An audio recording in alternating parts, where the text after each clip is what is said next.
What happens when an unstoppable force meets another unstoppable force? We are ready for a big winners final, and I'm here with Danny Ranch. Danny, what do you predict when Nodirbek Abdusattorov takes on Magnus Carlsen? I predict we're going to see what happens when a current world number one takes on maybe a future world number one. Now, Nodirbek Abdusattorov won the last time we were all here, but that was the Chess Kid Cup, and somebody was missing from that field. His name was Magnus Carlsen, and I predict Magnus is going to show up and bring it today and see himself in the grand finals. It's going to be a nerve-wracking fight. Welcome to the Champions Chess Tour. Whoa! He's got 1 second, he's got it. Okay, he moves. White spawns are too slow. Is your going to resign? Need a cheerleader for anybody. Anyone who needs a cheerleader, I'm there. That's it, and Wesley saw there. He celebrates as the game ends in a draw. Hurt Valley your pipe and smoke it. What is this position? We might just have resignation right now. And he makes a blunder, and it is match over. Magnus takes it because it gets him the match victory. From 8 players, we're down to 6, and 2 more will be eliminated today. It's high-stakes matches in the losers bracket and a big winners final. To call all the action in the studio, Grandmaster David Howell, Chin Chiam, and International Master Danny Rensch. David, it was a fantastic day of chess. What was the highlight for you? Yeah, what a day of chess it was, Tanya. The highlight for me was Abdusattorov's performance. Just blistering chess, fantastic opening preparation, and just world-class potential. He demolished Levon Aronian. And chat, David might have left a little bit of an Easter egg for you. Brownie points if you find that one out. But what a performance it has been for Nodirbek Abdusattorov. He's knocked down Levon Aronian. He's knocked down Wesley So into the elimination bracket. He faces Magnus today. Simon, what are you expecting from him? I think it's going to be a brilliant match. I mean, you've got the younger generation versus, dare I call him the old man, but he's the old champion. And both players really want to show a bit of dominance in this match. I mean, Magnus wants to show who's boss, and Nodirbek wants to say, I'm coming for you. I'm coming for the title. So it's going to be just a brilliant match. Yeah. Who will assert his domination in that big winners final? Danny, what does it take to get by Magnus? It's a question that a lot of people have been trying to figure out for a long time. I'm not sure I have the answer. I predicted Magnus is going to win this match. I think I poked the bear a little bit yesterday when I accidentally wasn't specific enough that Magnus is the current and reigning World Rapid champion. He made sure he'd let me know that he is, and I think he has the ability to bring it when he really wants, and I think it's going to be tough for Nodirbek today. And he really wants it. He wants it. He's back in the Champions Chess Tour after missing the Chess Kid Cup. He's definitely looking to win his second title of the season. And this is the menu for the day.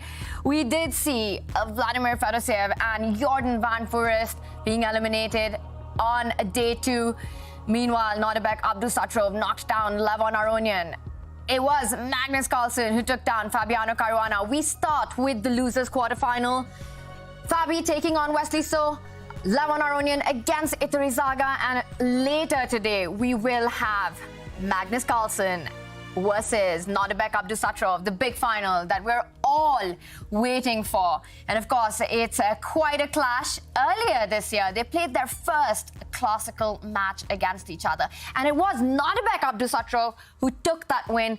David, is it a grudge match for Magnus? Yeah, Magnus has a score to settle. Not just did he lose in the Tata Steel Masters to Abdusattorov, but also in 2021, when Abdusattorov became World Rapid champion, Magnus lost there too. Both times were queen endgames, and not many people get the better of Magnus in that phase of the game. It's it's going to be exciting today. It's going to be super exciting, but not only in the winners bracket, in the losers bracket, when Wesley takes on Fabi, it's bittersweet there because it means a close fight, but one of them will be eliminated. Danny, what will be the deciding factor in that one?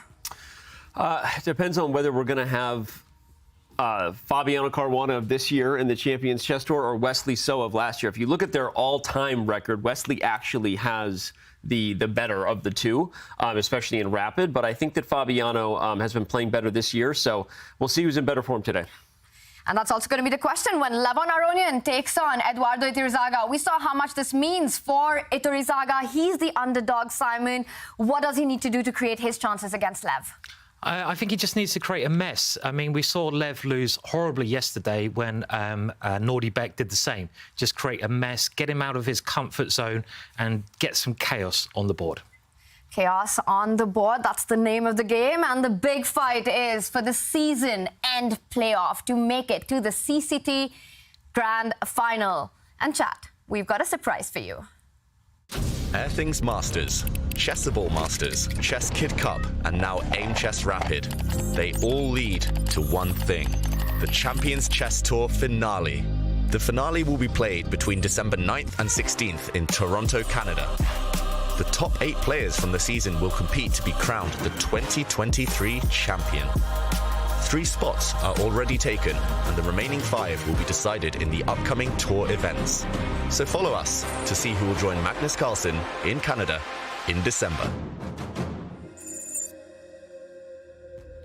We are so excited about the year-end finals in Toronto. Danny, tell us everything.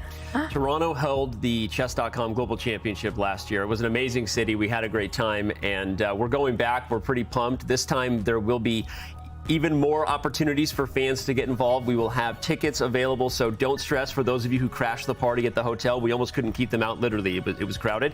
We're going to have a different kind of outlay and a different venue there, so be ready to join us in Toronto. It's going to be a lot of fun, and the winner of the Aimchess Rapid punches a ticket to Toronto and also wins this super cool NFT trophy. And you can bid for one just like the winner trophy and get VIP tickets to the season finals in Toronto. Make your NFT bids at chesschamps.io. And you could be in Toronto with all the big names. And for a spot into the grand finals, into the finals of the Aimchess Rapid, we've got a clash of generations in Division 1 today. But it's not just in Division 1, because take a look at what happened in the other two divisions. Division 2 saw some action in the second day of the Aimchess Rapid. In a hard-fought battle, Iranian Grandmaster Amin Tabatabai overcame Peruvian Grandmaster Jose Eduardo Martinez Alcantara. That's it. Amin Tabatabai wins. American prodigy Sam Sevian stepped up against the talented Armenian Grandmaster Aram Hakobian, making a case for himself and advancing to the semifinals. Gadakamsky proved that years of experience does matter with his victory over the impressive Jeffrey Zhang, punching his ticket to the semifinals as well.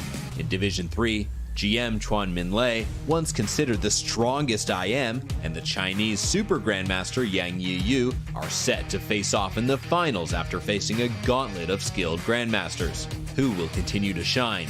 Who will rise from the losers bracket? Only time will tell.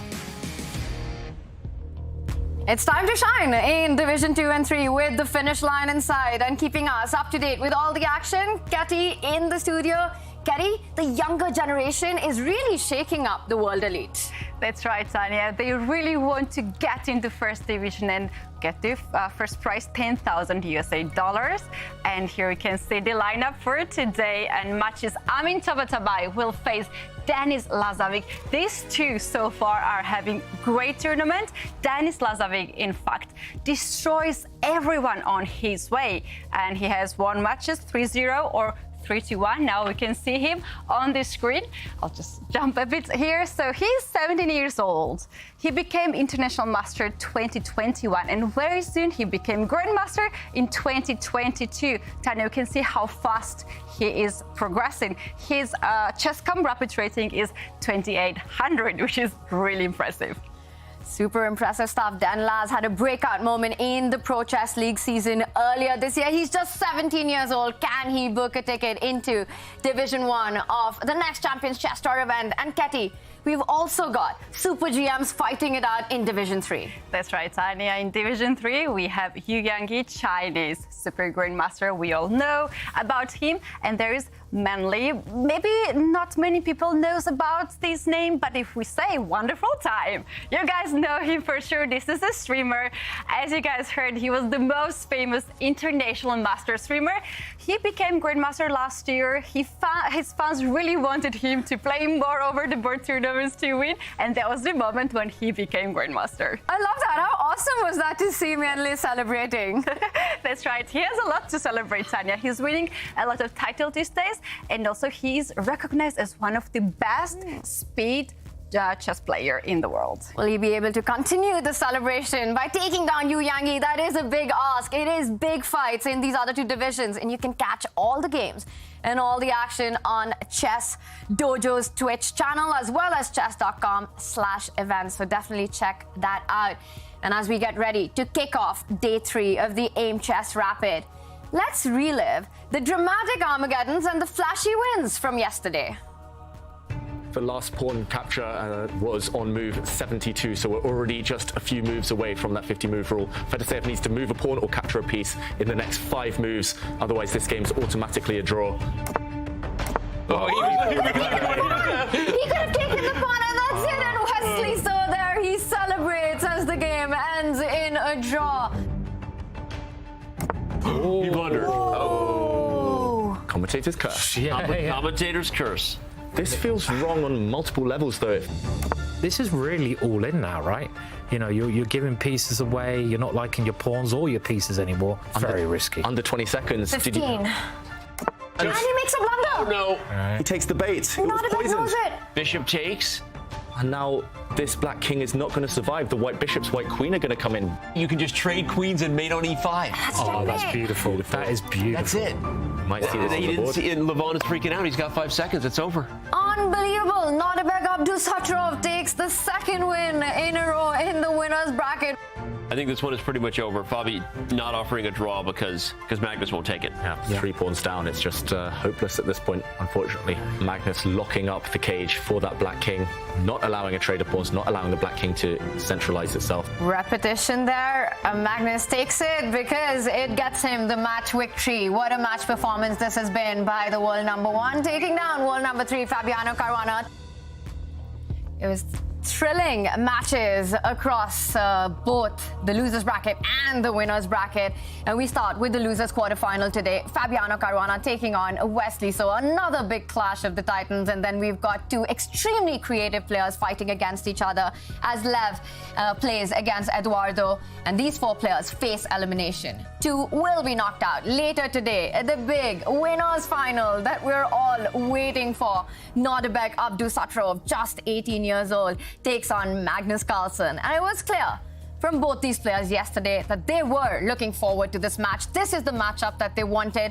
And that just means, Danny, we get a big fight. Yeah, I think one of the things we haven't talked about yet is you asked Nodirbek a great question, who he'd rather face, Fabiano or Magnus, and he gave an even better answer, which is that he's already played Fabi. He wants to play Magnus. That's a champion's mindset. He wants the number 1. If you're going to be number 1, you gotta take down the king. I love it. You gotta beat the best to be the best. Simon, can Nodirbek do it today? I think he can, yeah. I mean, it's going to be really tough because Magnus is, when he's on form, when he really wants to take the game down, he's really hard to beat. But Nodirbek is an amazing talent. And here we see some stats, which are also very impressive. Yeah, Simon, it looks like both players are really well matched here. Incredibly high numbers. We see that Nodirbek actually has the edge over Magnus in terms of advantage capitalization. That means killer instinct, finishing off promising positions. He's more resourceful than Magnus, actually saving more difficult positions. When it comes to the endgame, not many players can compare. Magnus is the favorite there, but Nodirbek shows he has strengths of his own. And yeah, certainly capable of winning today. Just shows how close a matchup this is going to be. But this is coming up later. Before that, we do have the losers quarterfinals and exciting matches there as well as Levon Aronian takes on Iturizaga. I want to ask, is there a favorite? But there is a clear favorite in this one. You think Levon Aronian, I think you're suggesting. Although I'll say again that Iturizaga had to go through Armageddon to stay alive. And we've seen that can really pay off because these players sometimes need a wake-up call and it makes you have all the adrenaline pumping. And so I think Iturizaga will have something to say about whether he's that big of an underdog. And he's really motivated. We had an incredibly emotional interview with him where he mentioned just how much the Aimchess Rapid means for him. David, are you expecting an extra motivated Iturizaga today? Certainly. One fact that I forgot to mention yesterday, I've only ever lost one Armageddon game, and that was to Iturizaga. He's super quick, he's super fast, and as we saw yesterday, not many people can match his passion, his motivation right now. It's going to be, I think, a very close match, this one, actually. And another super close match. Impossible to pick a favorite in this one is as Fabiano Caruana takes on Wesley So. Take a look at their head-to-head. 10 wins for Fabi. Wesley So leads their overall rapid history with 13 wins. But Simon, we know when these 2 play, it's just hard to predict a winner. Yeah, they're so closely matched normally. I mean, at the moment, Wesley is not playing great chess, so he's got to do something to improve his form, and Fabiano is playing pretty well. Okay, he just lost to Magnus yesterday. Anyone can do that. But overall, Fabiano has been playing better this year, I think, than most people in the tour, right? So I totally agree with you. I think Wesley is the one temporarily not in as good a form. Fabiano seems to have found a home here in the Champions Chess Tour event, so I totally agree. It's Wesley who really needs to prove that he's going to show up today.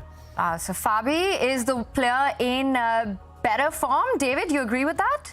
I'll say yes, but I've seen Wesley, when he's at his best, I've seen him just play godlike level chess, so I think it might depend on the first game or 2. If Wesley can survive those, then yeah, he's got a chance. And he had a great Armageddon yesterday when he won. And Fabi, meanwhile, lost to Magnus Carlsen in 4 games. Yep.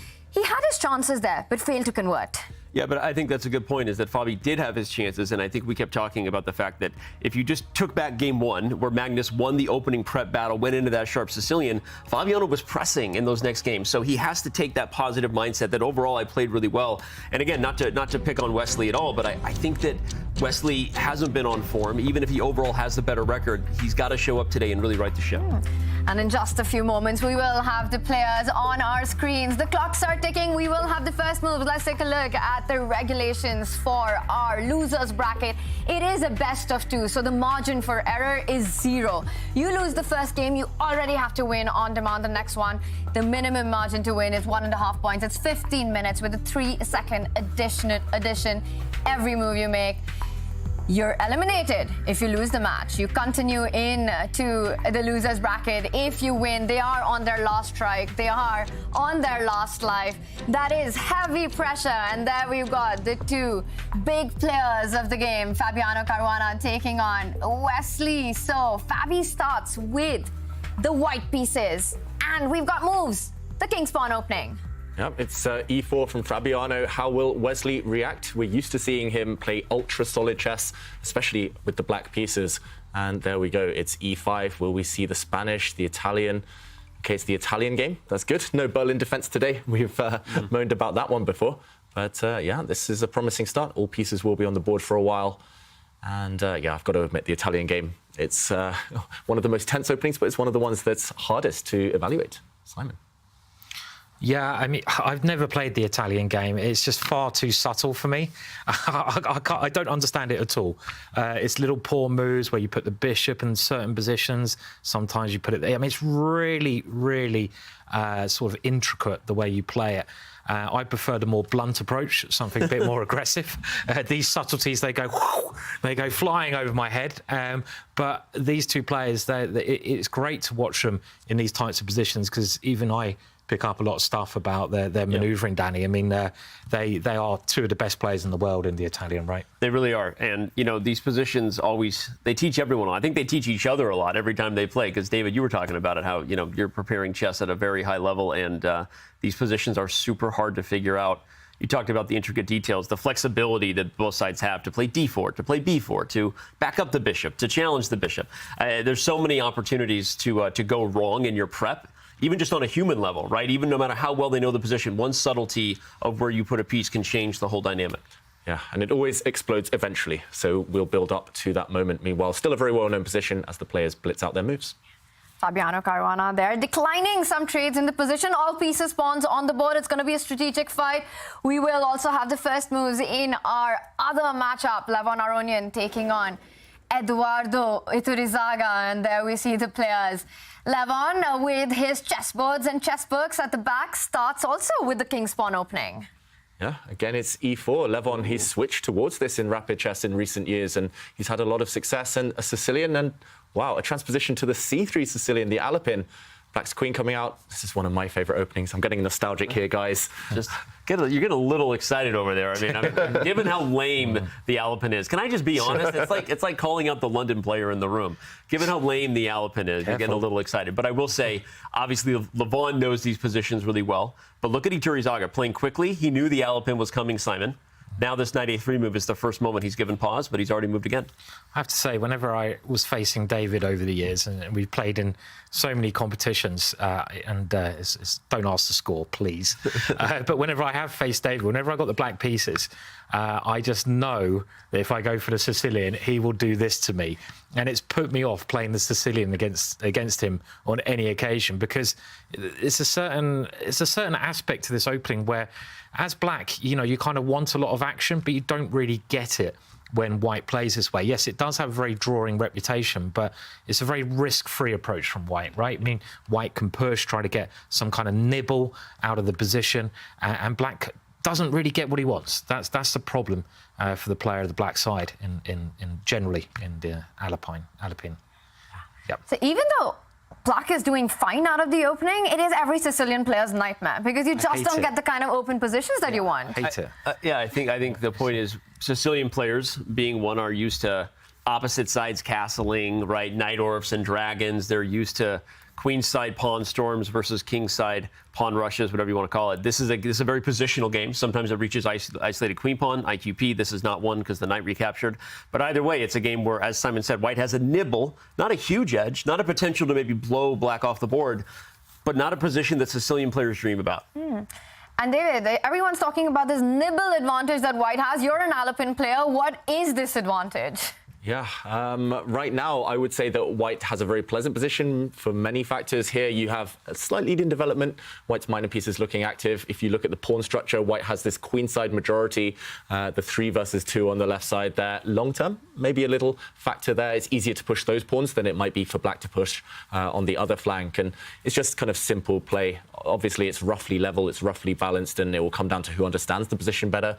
But yeah, it looks like it's not as dynamic, not as wild a position as Danny or a lot of Sicilian players would want. And I think it's just a psychological factor here. Of course, openings go in trends, go in fashion. And right now, it's come back into fashion, this type of position with white. Just nibble away with minimal risk, as Simon mentions.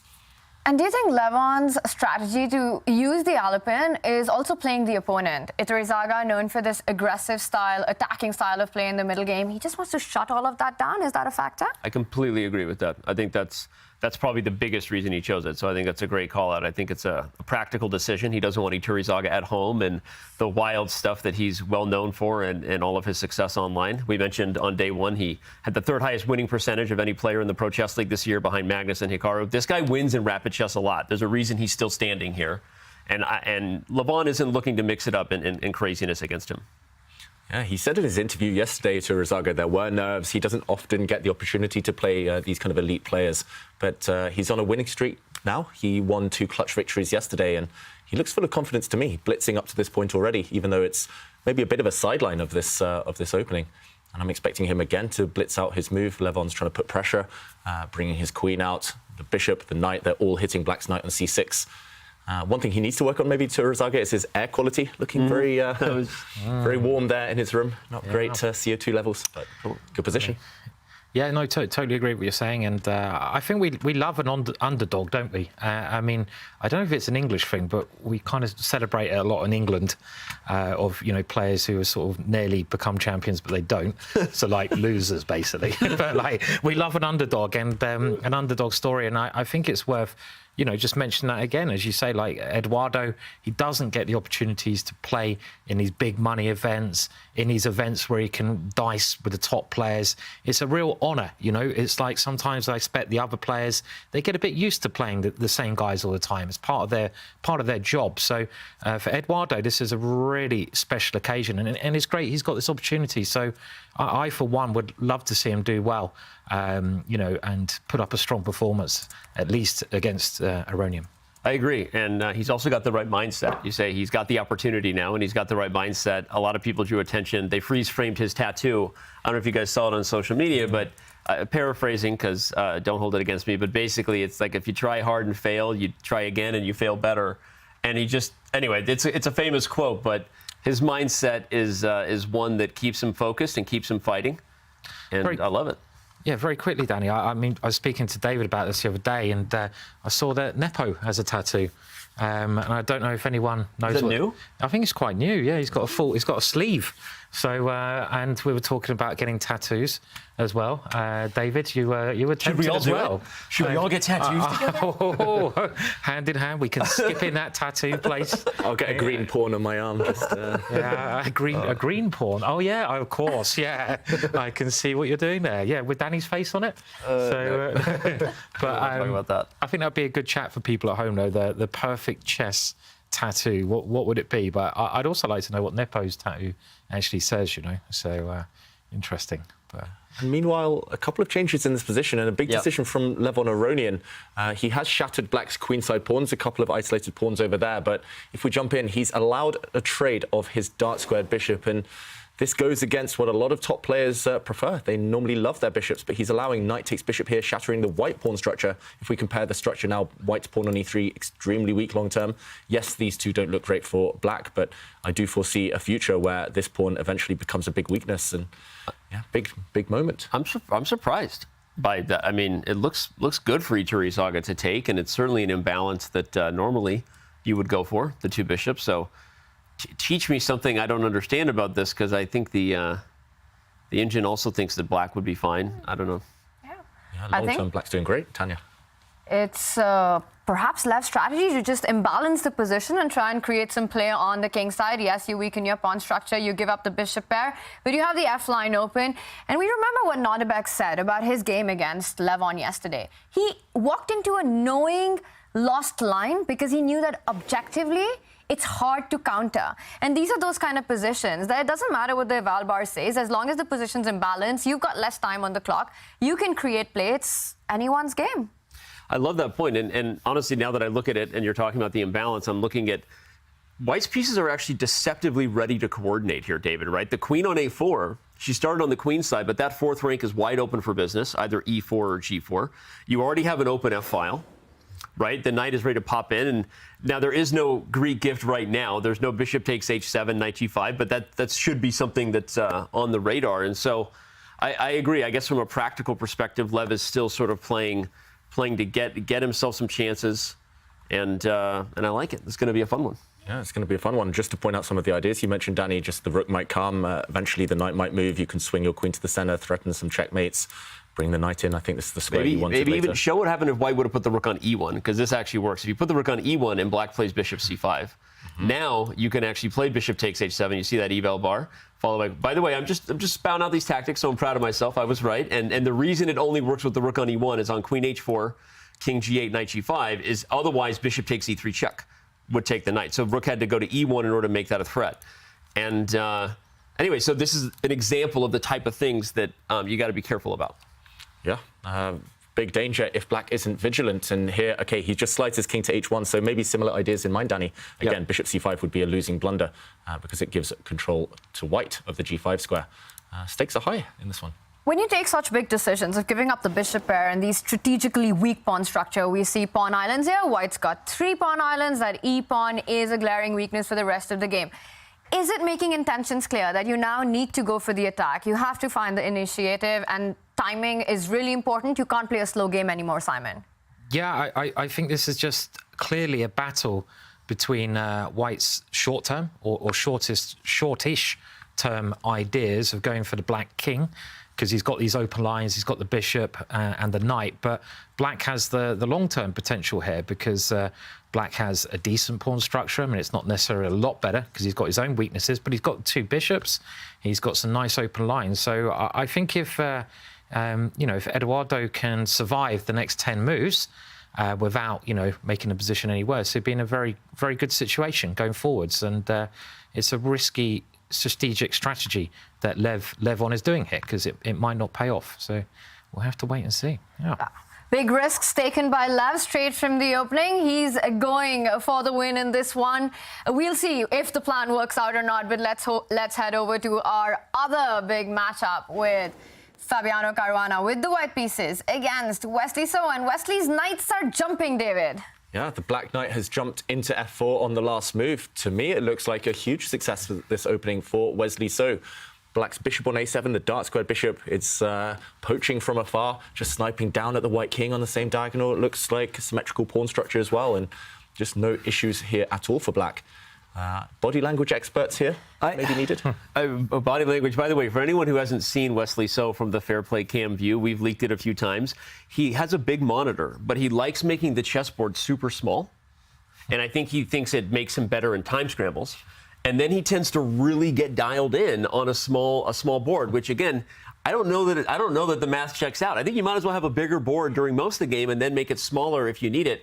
But I think he doesn't want to mess with it as the game goes on. So anyway, just wanted to call that out. That's why he does that. So it's a tiny board, and that pose that we just saw from Wesley, he's just trying to focus into it. That's crazy. We've seen on his screen that it's a big screen, but he makes the board really small here. And anyway, if it's okay to call for the analysis board, I'm fascinated by how this position got here, because this is not your normal maneuvering Italian, David, if you don't mind giving us an instant replay. This has opened up much more quickly than it normally does. Am I right about that? Yeah, completely right, Danny. And it all stems back to here. Black blew open the center with a quick d5. Normally it's white who's kind of breaking first in the middle of the board. With white, you start with an extra move, and if it's almost symmetrical, you're the one to conquer the center. And this is how things exploded. White captured here in the middle, and the key tactic is that this pawn is now poisoned. Black can get away with this trick because if you capture, it looks like you're winning a pawn here, but a nasty double attack after bishop takes pawn check, forcing the king out, and this check would then win material for black. The white rook would drop off. So utilizing this small trick, this tactic, black was able to blow open the center, and white decided, okay, I have to do the same, and total symmetry here after a trade of pawns. And this is how we basically see the contours of the position. It looks like Fabiano maybe just with the wrong move order allowing this break. And if we fast forward, this is the current position after bishop to e4. I think the big decision rests upon whether black parts with his beautiful bishop here and trades off for this knight. This gives white an IQP, an isolated queen's pawn. And long-term, this pawn in the middle might be weak. But parting with the bishop pair, just like we said with the other game, big decision, long-term. Yeah. I think he's going to go for it. I don't think he will. I mean, I think Wesley will look at ways to try and keep the tension, keep that bishop. I mean, it looks like such a strong piece and it has great potential, but he obviously needs to try and find something to keep any a chance of an advantage here that he can. The only thing that you could say that black's really got going for him are his slightly better pieces and his slightly better knight. And if white's given time, then white should be able to deal with that. So he's got to find something reasonably quick, I think, here. Fabi just whispered something to himself under his breath after bishop d5. If I had instant replay, I might be able to read lips. I do read lips for another job. But I missed what he said. What job was that? I can't talk about it. Okay, very interesting.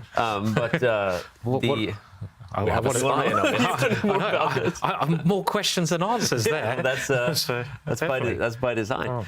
All right, but bishop d5 is played, and the offer of an exchange, although it does keep the dark squared bishop on the board, is kind of inviting a little bit of a release of the tension. So I don't know, that's funny. Even though the position is cleared up, and I agree, a move order mistake, if we want to call it that, by Fabi kind of allowed it. As I look at the clock, he's still up a couple minutes. There's not really a lot of teeth, I feel like, to either player's position. So I hate to use the ugly word of peace in chess, but I mean, I'm not seeing a ton of fireworks happening here. Yeah, depends on the type of piece, but yeah, no peace treaty yet.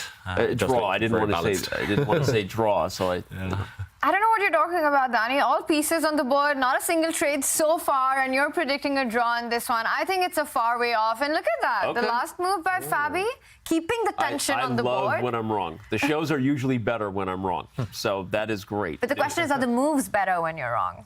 Hey, I don't know. The suggested moves are normally better. I've actually been doing okay. I've been holding my own. I know that. Sitting next to these two grandmasters and very strong international master to my left. So, you know, doing my best. You've been doing great, Danny. But the question is this last move by Fabi. We saw the eval bar creep down a little bit, saying that this was perhaps an inaccuracy, David. Yeah, it looks like he was talking to himself again there, Fabi, for a moment. It looks like he was like, oh, I think he's literally like, dude, wake up. He's like talking to himself. Like, sorry, go ahead.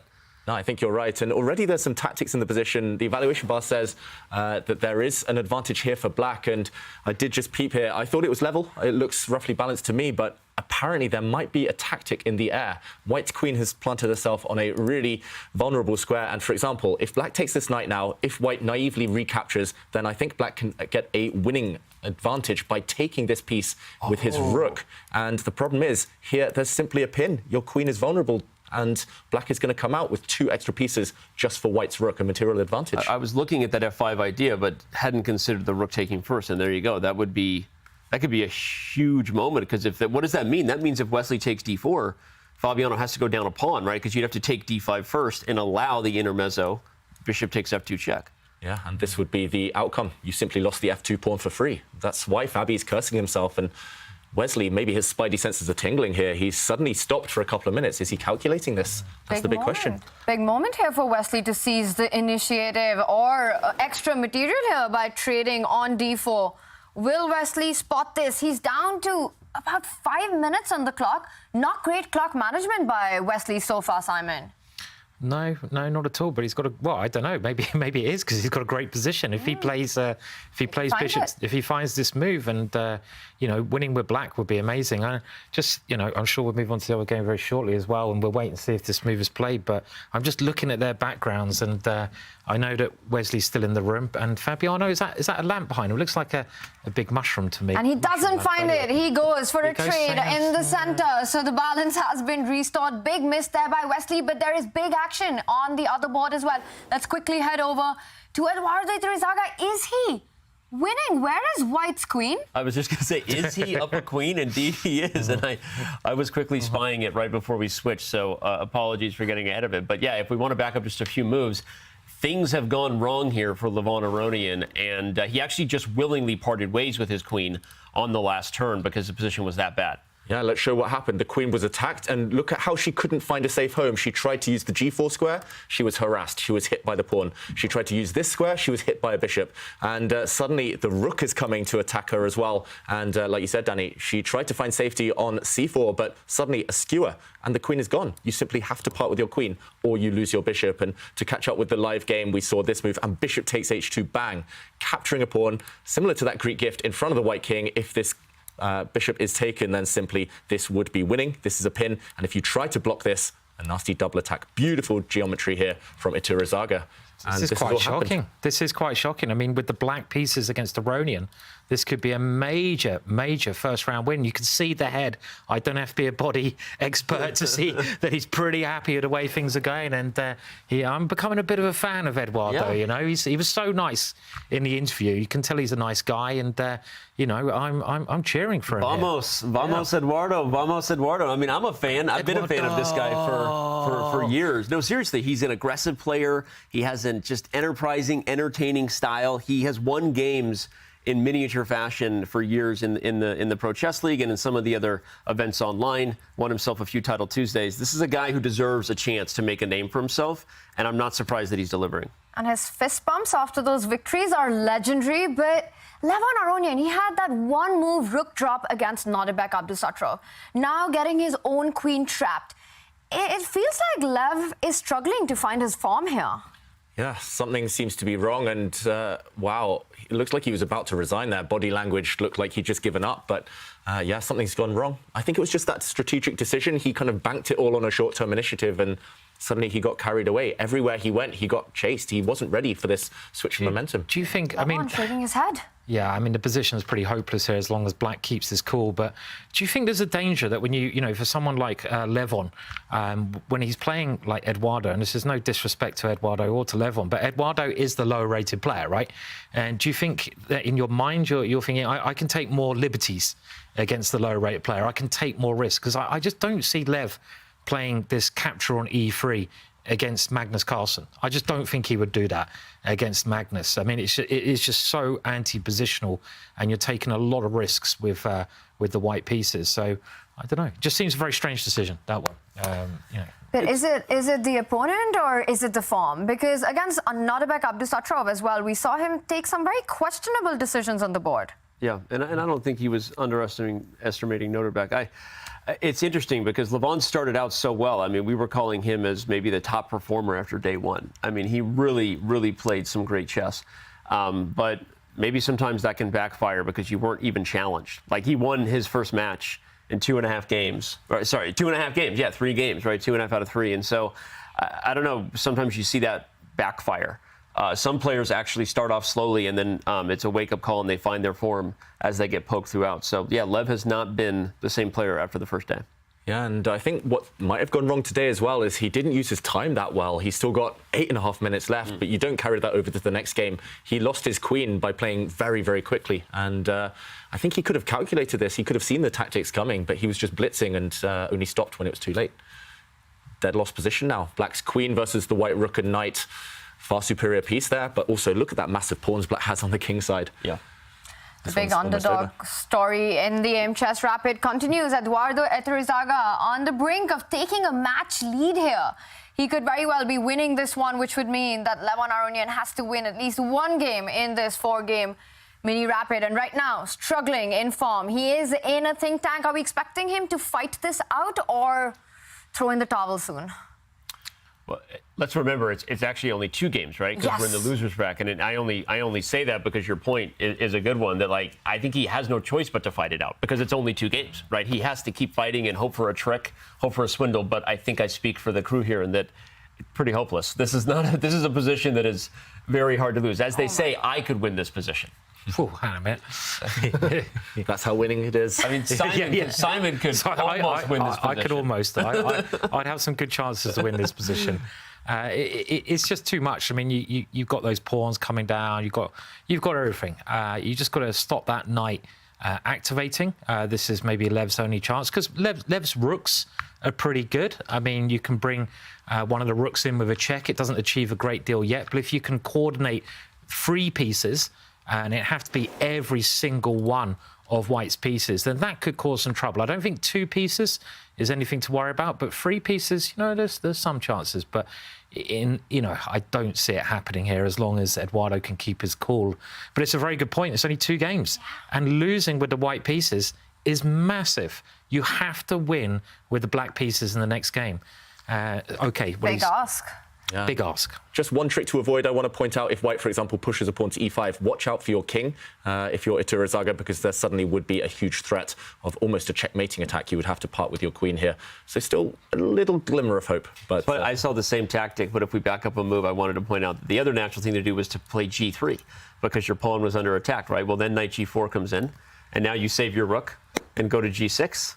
Anyway, I wanted to point out the same thing, but just a different way for the f6 square to be guarded, because now the knight guards the escape square, and maybe that was a more reasonable trick that could have happened. But again, Iturrizaga not interested in either trap. It's pretty dodgy when we really have to scrape the barrel for these tricks. There was a chance that if you were losing your focus, you might play g3. I mean, Simon Williams might have played g3 easily on a Friday night down the good night at 3 a.m. in the morning. I might be very tempted to play g3, but I'd hope I wouldn't do it anywhere else. And the Good Night is obviously our friendly chess pub in Oslo. Great Shout place. Out to the Good Night. Great place. But yeah, I just can't see how Aronian can do this. I mean, Black's just got to get his queen, I would feel, to a good route here, and that'll be it. But you mentioned this idea of getting Black's king into the kill zone by pushing that e-pawn and taking away the escape route. How would Black fight that if that checkmating pattern was to happen? Yeah, let's show this on the board. I think it's worth one last try.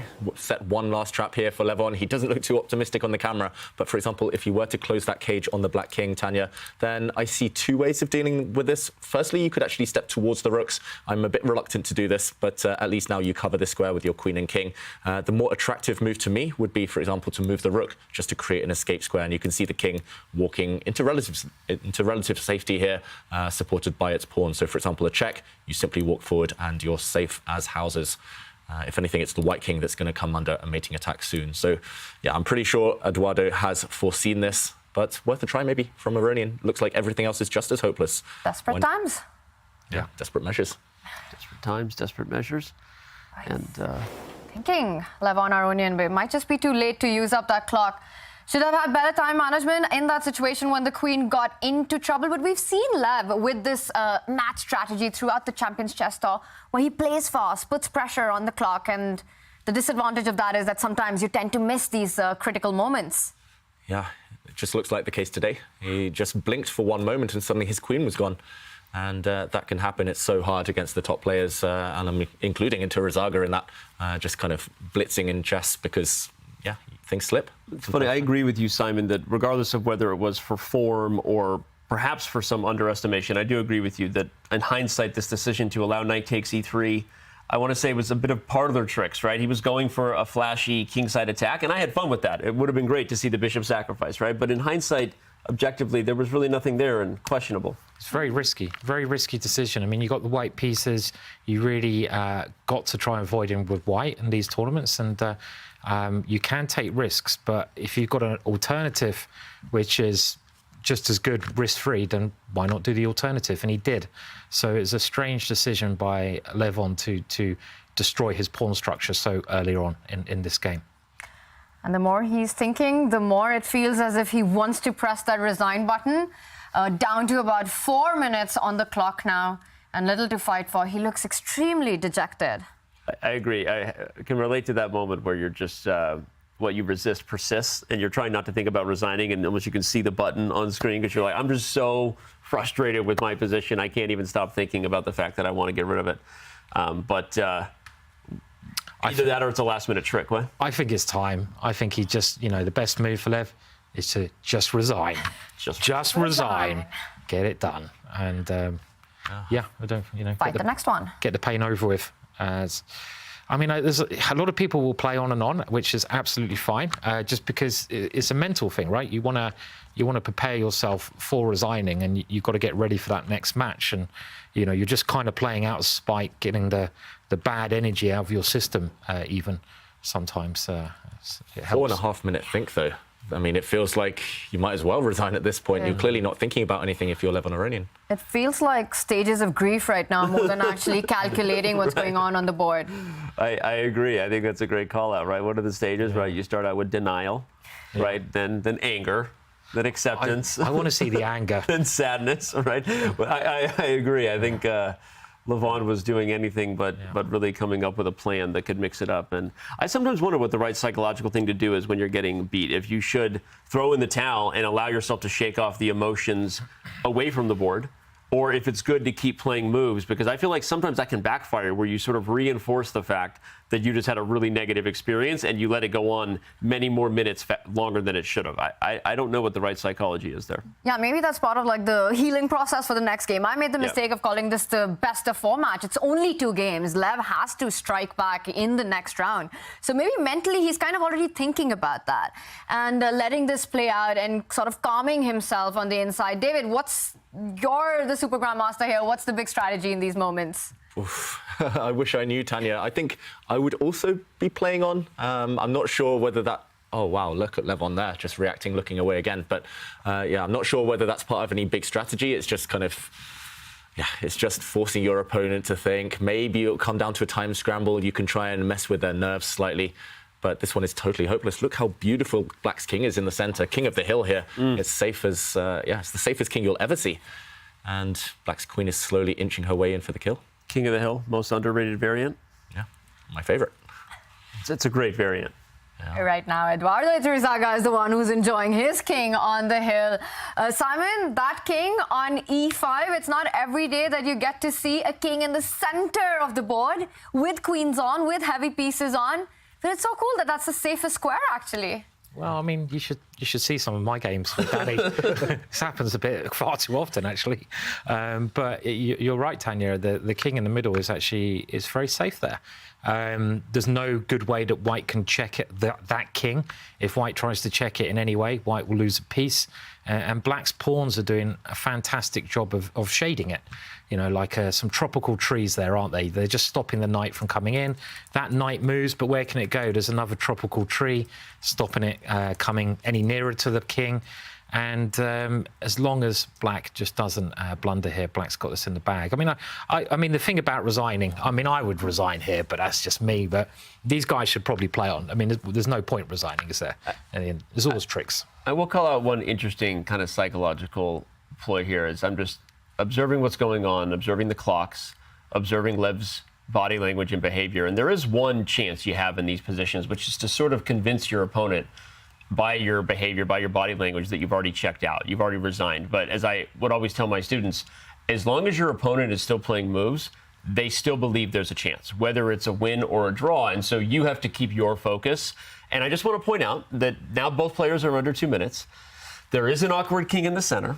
There's still a knight on the board. And Levon Aronian is nothing if he's not resourceful and full of tricks. So until this game is over, I'm just pointing out. I think we got the result there. That's it. Okay, after that, thank you for that. And it's over. It's finally over. Eduardo Iturrizaga, with the biggest upset of the Aimchess Rapid so far, takes the lead in the best of 2 match. Levon has to win the final Rapid game on demand to take it to Armageddon. And he's just sitting there looking at what happened, what went wrong. And it seems everything did. There we've got Eduardo and his fist bump. Vamos, Eduardo. Eduardo. There it is. Goal! What an awesome game that was by Eduardo against Levon Aronian. And now it's back to this one. And Fabi's managed to create an advantage with an extra pawn. 2 extra pawns, Tanya. He has an advantage on both flanks. Look at the queen side. Probably not the most impressive extra pawn, those doubled white A pawns, but it's on the other side of the board. Fabi's worked his magic here. And it's a 2-result game. It's either going to be a win for white or a draw. But can he milk this? Black's queen and knight look fantastic. But, OK, the bar reacts again. White's just going to slowly inch forward. And at the right moment, maybe start playing on both flanks. And look at the clock as well. The clock is really in Fabi's favour. He's got an extra minute, but more importantly, Wesley's under 10 seconds pretty much. And this is looking very good for white. I suppose the only good thing about Black's position is queen and knight. Queen and knight coordinate really well together. That knight is in the centre of the board, so it's well positioned. And white's bishop is not a great piece, so it still seems a little bit of hard work to convert this one to a win. Interesting. I think Fabi might have missed queen g6 check there in h6. He backed up, I think, instinctively. But queen g6 check and h6 might have been lights out. I think he got worried, as to the point Simon said, that the queen and knight can be dangerous, and so Fabi was not interested in any kind of risk. Just 5 seconds on the clock for Wesley right now. Fabi with 40 seconds. This is getting into danger time zone. The bishop retreats, the knight retreats. David, 2 extra pawns should be Fabi's game. It should be, but I agree with Danny. I think just these 1 or 2 small missed opportunities, not finishing it off when you have the opportunity.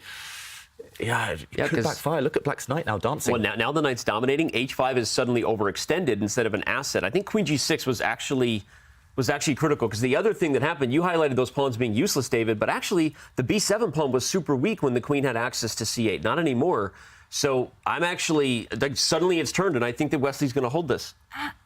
Fabi declines the repetition, so he's still going for the win in this position. Watch out for discovered checks. The queen and the knight lined up against the white king. Yeah, just full light square domination here for Black, and great compensation. I agree as well. The white H-pawn looks like it's overstepped its mark. Harry getting too excited there, Simon. And there goes a pawn as well. I mean, that's quite an important pawn, because Black has a very useful pass pawn. OK, white trying to open up the black king now, but Black gets the first check in, and he's threatening a checkmate. Yeah. There is a big threat. And now who's down on time? Now who's down on time? 4 seconds, 3 seconds. He's got a mate to defend. Well, he's got to be careful. The queen is zigzagging her way closer and closer to that white king. And well, queen takes bishop is very... Does it work? I don't know. I don't know. Yes. Queen takes bishop, knight d3 check. Then king comes forward, picks up the f-pawn. OK, so Wesley's calculating it, but knight d3 first doesn't work because queen takes f5 check. Yeah. So maybe you can do that anyway. No, he doesn't. Wait, he allows it? He allows it. What? Was it part of the plan, or did he miss it, David? I think it's part of the plan. Now, the maximum white can get is just a perpetual check. White has to keep giving checks because the white bishop will drop if you stop. And, yeah, you have to just go for the draw now, I think, Fabi. Oh, wait. Well, he plays on. No, he wants more. He's going for the win. The fighting chess is on. Both sides playing for the win now. But Black's got pawns too. Look how they're running now. Yeah. Who's winning the king upon ending? Because we're going to find out right now whether Wesley goes for it. Keep pushing. That's a mistake. Maybe he should have. Now the bishop can wriggle out. He keeps checking first. b7 is also falling. OK, will we see a draw by repetition? Wow, No. he moves his bishop. Nice. Who's playing for the I win? think he could have taken b7. OK. Oh, my gosh. The bishop's attack, a queen trade offered, and Wesley declines it. I think white can go for b7, but they're afraid to do it. The bar has no idea who's playing for a win right now. But now's your chance if you want the pawn. Nope, he doesn't yet. You can choose which pawn to take. Maybe Fabi wants the g pawn. He's going to give some checks. He needs to get his bishop into the game somehow. White's bishop is just a bystander right now. OK, repeating. 15 seconds gets 20. Oh, gotta he pick up take the the B 7th pawn. rank. Now he can pick up the g pawn with some checks. Queen f5 check wins g5 with check. He didn't see it. Oh, he missed it. Fabi. Ooh, he had a winning check there. He could have dropped himself on f5, and that would have been game over. OK, Wesley's grabbing pawns. Oh, my God, I love it. Wesley's turning this around. And 12 Feel the seconds nerves. for Fabi right now. Queen comes back to defend the A-pawn, but what a moment that was. Fabi could have wrapped up the game right there with the right check, but he missed it. Now White's bishop can re-enter the action. There we go. Fabi is finally going for that black g-pawn, but some checks. I'm really scared here if I'm Fabiano. Too little, too late. I mean, it's just changing every move, this one. I mean, I expect it'll be a draw because it's so up and down. I don't know. You know, just because it's so crazy. I'm expecting Wesley to get this. I think the whole thing is switched around. Fabi missed his chances. The queen and knight are now super dangerous against the king. The c-pawn is passed. This is scary for White's king. I think, yeah. Will this be the draw? No, I think Wesley's going to see it. He's going to push. Yeah. Wesley will be the one to try for a win now. I think so. I think he's feeling it. I think he is. Yeah, Queen and Knight are so dangerous together. Yeah. This one, momentum as well, all on black side. He's trying to get his king to a much safer space there Now to avoid the checks. And now that knight and queen, they've got to find a way in, and it's not so easy. Okay, he's pushed the pawn. Joins the body. And now it's Fabi who's trying to repeat the moves. Wesley has been super smart with the king, getting it out of harm's way so he can advance the pawn. I think Wesley's taking this one. A check. Repeating the position first, though. Uh-oh. Yeah. Don't do it, Wesley. Remember, Don't do they it. want time. They want time on the clock. That's why they're repeating moves. 9, It doesn't necessarily mean they want to draw. Okay, black's queen Oh, can give a check. he goes the other He way. just allowed queen h7? He's walking into the center. Okay, King of the here hill we again. go. And David, it's good strategy for the black king to stay on light squares and not allow a check with the bishop. Yeah, you have to be really careful. Walk onto the wrong square and you might get forked, skewered. That white bishop is just poised there, but he's using the light squares, Tanya. Just can he get out, though? The white queen is keeping this cage shut. Maybe it's a draw. Maybe there's no way out for the black king. I think it's a draw now. I don't think there's any way you can escape this, right? Oh, he plays well, off. This is very risky, Dave. He wants it. Even with the pawn on dark squares, he's not afraid of the queen trade. White is one move away from that eval bar crashing down and there being a checkmate attack. So Wesley is banking on a blunder by Fabi here. Be careful. Don't take that black pawn. The black queen, if it gives one check, that would have ended in checkmate. So Fabi has to 2 keep seconds. checking. Okay, he moved. And now queen trades and the pawn is hanging, but he gives a check. Another one. Repetition. Maybe it's finally time. Black Don't do blocks it, now with the queen. It's a play draw. No, he wants more. He's still going. Let's go. Fighting chess. I love this move. He's walking all the way up the board if he can. The knight blocks. The best defender is a knight for a king. And no more checks. So irritating for the white queen to be blocked by the knight. Oh, And there it the is. pawn pushes. The pawn pushes, and the eval bar goes crashing down. Black king, where's it going? Is it going back or is it Run stepping out. forward? Run to d5 or c5. 5 seconds. Yeah, c5. That's it, because you can guard the pawn when the king moves. Yeah, he's running into open air here. Just sidestep, step into the center of the board. Okay, this looks good too. The king's going to hide. Finally, it's running towards the corner. Black's going to make a new queen. This is game over. Just like B5, that. That's it. Just like that. Oh, and that's a pain. You can't pick up the c-pawn because of the king. And Fabiano Caruana resigns. What a win by Wesley. So keeping the tension, keeping the pressure. What a fight this was. Could have gone either way. And you can see that Fabi is not happy. Not happy. But Wesley is. Look at the fist pump. He's turning it around. As we said, sometimes you start in bad form and you find it as the event goes on. That might be exactly what's going to happen to Wesley So. If I'm everyone else in this event, I'm scared of what's happening with Wesley So right now. What a game that was. Fabiano Caruana goes down, which means that Fabi and Lev have to win on demand. The final rapid game. It was an exciting 2 games in the losers quarterfinals. A lot to choose from, David. But what stood out to you? Yeah, I'm just going to go back to that dramatic game between Caruana and Wesley So, where Fabi let it slip. He just gave the wrong checks, and we saw the potency of queen and knight. As a combo, they are extremely dangerous. And it was here that Fabiano missed a winning move. He could have played, instead of queen e3, dropping back, allowing black to actually grab this pawn, he could have played the move queen to f5. This is a check, and not just a check. You next move, take a very valuable pawn with check. And when the black king continues to run, you can start pushing a pawn of your own. This is one thing that Fabiano lacked, a passed pawn. In the end, the game did turn around. The black queen and knight did triumph. What a finish that was. Had us on the edge of our seat, which means that Fabi has to win the next one on demand. A nail-biting game 1 in the losers quarterfinals for both these matchups. And there we see Levon with a disastrous loss with the white pieces. What a moment it was for Eduardo. And both Eduardo Iturrizaga and Wesley So celebrating with fist pumps there. The Eduardo win. That is a big upset. A huge upset for Eduardo Iturrizaga. Again, he would say not so much. And I just want to call out that it's interesting that every time we have a must-win game to force Armageddon, that player is playing black. We have Fabiano Caruana and Levon Aronian. They will get the black pieces and a must-win situation. Will we have more Armageddon? I'm hoping for it, honestly. We would love to see the adrenaline-focused Armageddons. If it comes down to that, but two players have to win on demand for that. It's going to be a fun round two. And we also had a lot of fun in Oslo when Danny and Simon took to the streets for some chess hustle. The full video is coming out later, but take a look at what's coming up. Simon has a distinct advantage because his openings are so bad, they tend to get more blunders. Look at this bat, look at this slow positional chess going on over it. Three. Okay, I'm coming for you. There we go. That's the subtlety you didn't see at the end of the line. I'm in the lead. Simon, sack your queen. Sack your queen. Come on. I'm freaking out here. Where's the win, bro? Take your time, Danny. There you go. There's another one. Pressure's on. I'm playing against two enemies here, Simon Williams and the clock.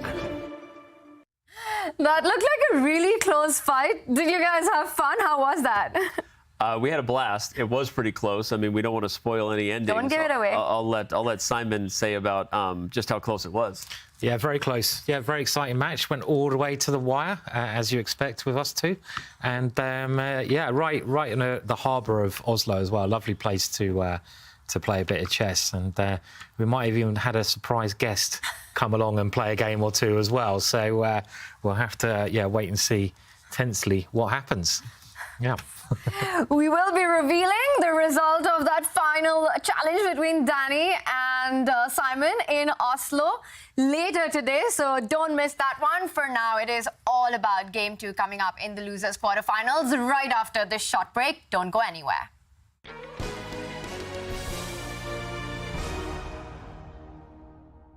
The most elite bullet tournament returns. You don't want to miss the 4th ever Bullet Chess Championship featuring Magnus Carlsen for the first time.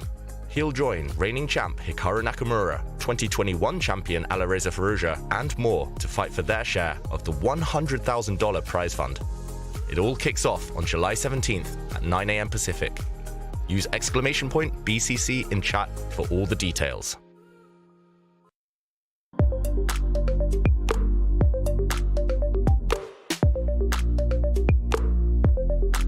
Basically, it's a tool for improving your chess game. It gives you tailored lessons for different phases of the game, and it seems like a very useful tool. So again, better than players around your rating. It looks like you get a really nice overview over your games and what you need to focus on and what you are good enough at. To have all my weaknesses black and white on paper is devastating and interesting and fun at the same time. The middle games are really rough, and Aimchess said it to me again. So. And that is definitely the most popular move there. Today I actually learned a few tricks in the opening that I love to play, so I got some tips from Simon. If you're a beginner, it will pick out kind of the basic things you need to improve on. And also advanced players is very detailed at getting straight in, working out if your openings work, if your tactics, and giving you some personalised lessons. So it's pretty broad, pretty much everyone. And Aimchess was great at finding out that nearly everyone we had, their endings were actually very bad. So they need to work on that area of the game. To be honest, I think Aimchess can help everyone. It's helped me, especially improve in the opening, realise my strengths and weaknesses there, and in the endgame, where actually I thought I was very good, but it pointed out areas that I could work on. If you want to improve on anything from start and opening to endgames, any level can do Aimchess, I suppose. It's the fast way to get stronger. Get your targeted training in with Aimchess analytics and lessons. And right now, you can get your first month free with code CCT, that's CCT, at go.chess.com/Aimchess. So go there right now and get working on chess right now. There are two players who need to get working, and it is Levon Aronian and Fabiano Caruana as they go into their final rapid games. Are we going to get Armageddons? I think we're going to get at least one Armageddon. Is it going to be this one? I don't know that Fabi is feeling so fresh anymore, honestly. We saw a pretty dejected Fabiano when he faced this same situation against Magnus. Though we'll see. Maybe he'll have more energy against Wesley and believe he has a better chance to pull it off. Yeah, if there's even 10% of the twists and turns that we had in the previous game, then Fabi will get a chance. Yeah. So he just has to stay in the moment and stay positive. I think that's the main thing. The last game could have gone either way. He was a bit unlucky. Maybe we'll see his luck return here. But Wesley opening with e4. Simon with a draw in hand. If Wesley's feeling solid, do you think he'll get it?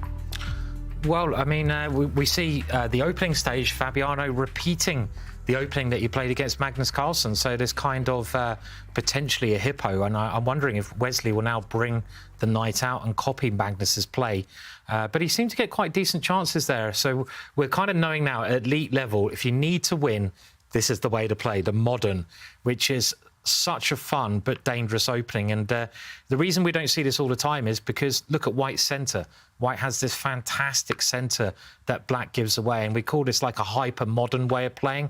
It was something that chess players didn't originally start to do when chess became popular, but you attack the centre from the sides, and Wesley now having a big think about what setup he wants to go for. Yeah, I guess it's something you play if you need to play for a win, or something you play when your back is against the wall and you have no choice, right? Because there's a reason they take on a position that is objectively so much worse for Black. There are forcing lines that the best players in the world know against any of the other major weapons, whether it's E5 or the Sicilian or the Caro or the French. And so you get these positions where Fabi knows he's taking on something that isn't going to be fun, but at least it'll have a dynamic of chance. But he's played this before, right? As Yeah. Sai, you were saying, against Magnus in a must-win situation. This was the setup that he employed. And the fact that Wesley slowed down before taking out the bishop, do you think he did see that game? The fact that this has actually happened in the Aimchess Rapid? 100%, yeah. 100%. And the only difference there is that the pawn in front of Black's king was pushed one square earlier, which Black can still play, going into that hippo. And Wesley is basically will know exactly how to play against this. I mean, this is the thing at this level, right, David? That these guys, you can't really surprise them. You know, I mean, like, it's so hard to surprise, you know, a player of this caliber. You just can't do it. But Black's keeping all the pieces on the board, and this is the strategy you have to go for, no matter how risky it is. Yeah, we've got a fun game guaranteed, and full of tension as well. So even if Wesley knows what to do, even if he knows the most promising setups for White, even if he goes for something like Magnus did yesterday, Fabi will get a position. And yeah, he's playing up really, really quickly up to this point. So I do believe in Fabi on his chances. I think he'll get a moment or two where, yeah, he has a shout.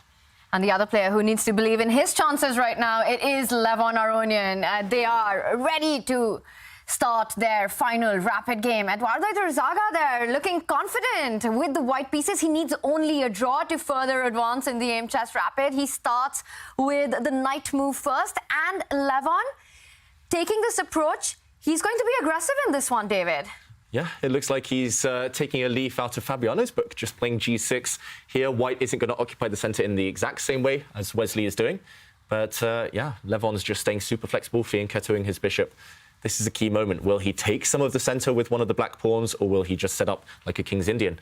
And there we go. He takes the centre. Iturrizaga was sort of inviting as well the system that he got against Jordan over the last couple games. Now, he lost the first one to Jordan, but then ultimately won the second chance he had on the white side of those G3 Kings Indians, right? So Lev not interested in that, plays E5. We get a more traditional English, named after the gentleman here, the English opening, your favorite. My favorite accent as well. Oh, yes, old boy. Oh, boy. Make sure you put your pinky out. Okay, but hold on. Now when you play it. Now it's not a traditional English with F5. This is a Leningrad Dutch potential transposition here, which we know can be very aggressive for Black on the king side, but also something that can get in trouble quickly. It's not a traditional anything. When out of the first 4 moves, Black makes 3 pawn moves. David, it goes against any traditional opening wisdom. What's going on here? Yeah, it's essentially a reverse Sicilian where Black is trying to set up in a really kind of closed way. You just keep all the pieces on the board and attack. And wow, with this last move, Iturrizaga, he's saying, OK, I don't want as much tension. I want to clarify the situation in the middle. And yeah, provocative chess from both sides. Black's taking every opportunity to step forward with pawns. And now this knight's doing a bit of a dance. It's going to lose a lot of time. But now that the centre has clarified, Eduardo knows exactly how to try and chip away at the head of Black's pawn chain. This one could get very spicy very quickly. Yeah, definitely. This is quite a typical setup, and I like White's move where he pushed that pawn to D4 in front of the queen. I think that was the way that you should play these positions. You should try to disrupt Black's pawn structure. Black's got this pawn chain of four pawns, but they're quite static now. Before they're a bit more mobile, they have more potential to cause problems. But Lev developing, attacking the pawn in the middle, and now White's got to make a decision. Does he push that pawn forwards? And it's actually becoming very interesting already, because it's not easy to defend that pawn. There was, very quickly, I had a very similar position to this when I was at International Master on New Year's Day in Hastings, and I played the move E3.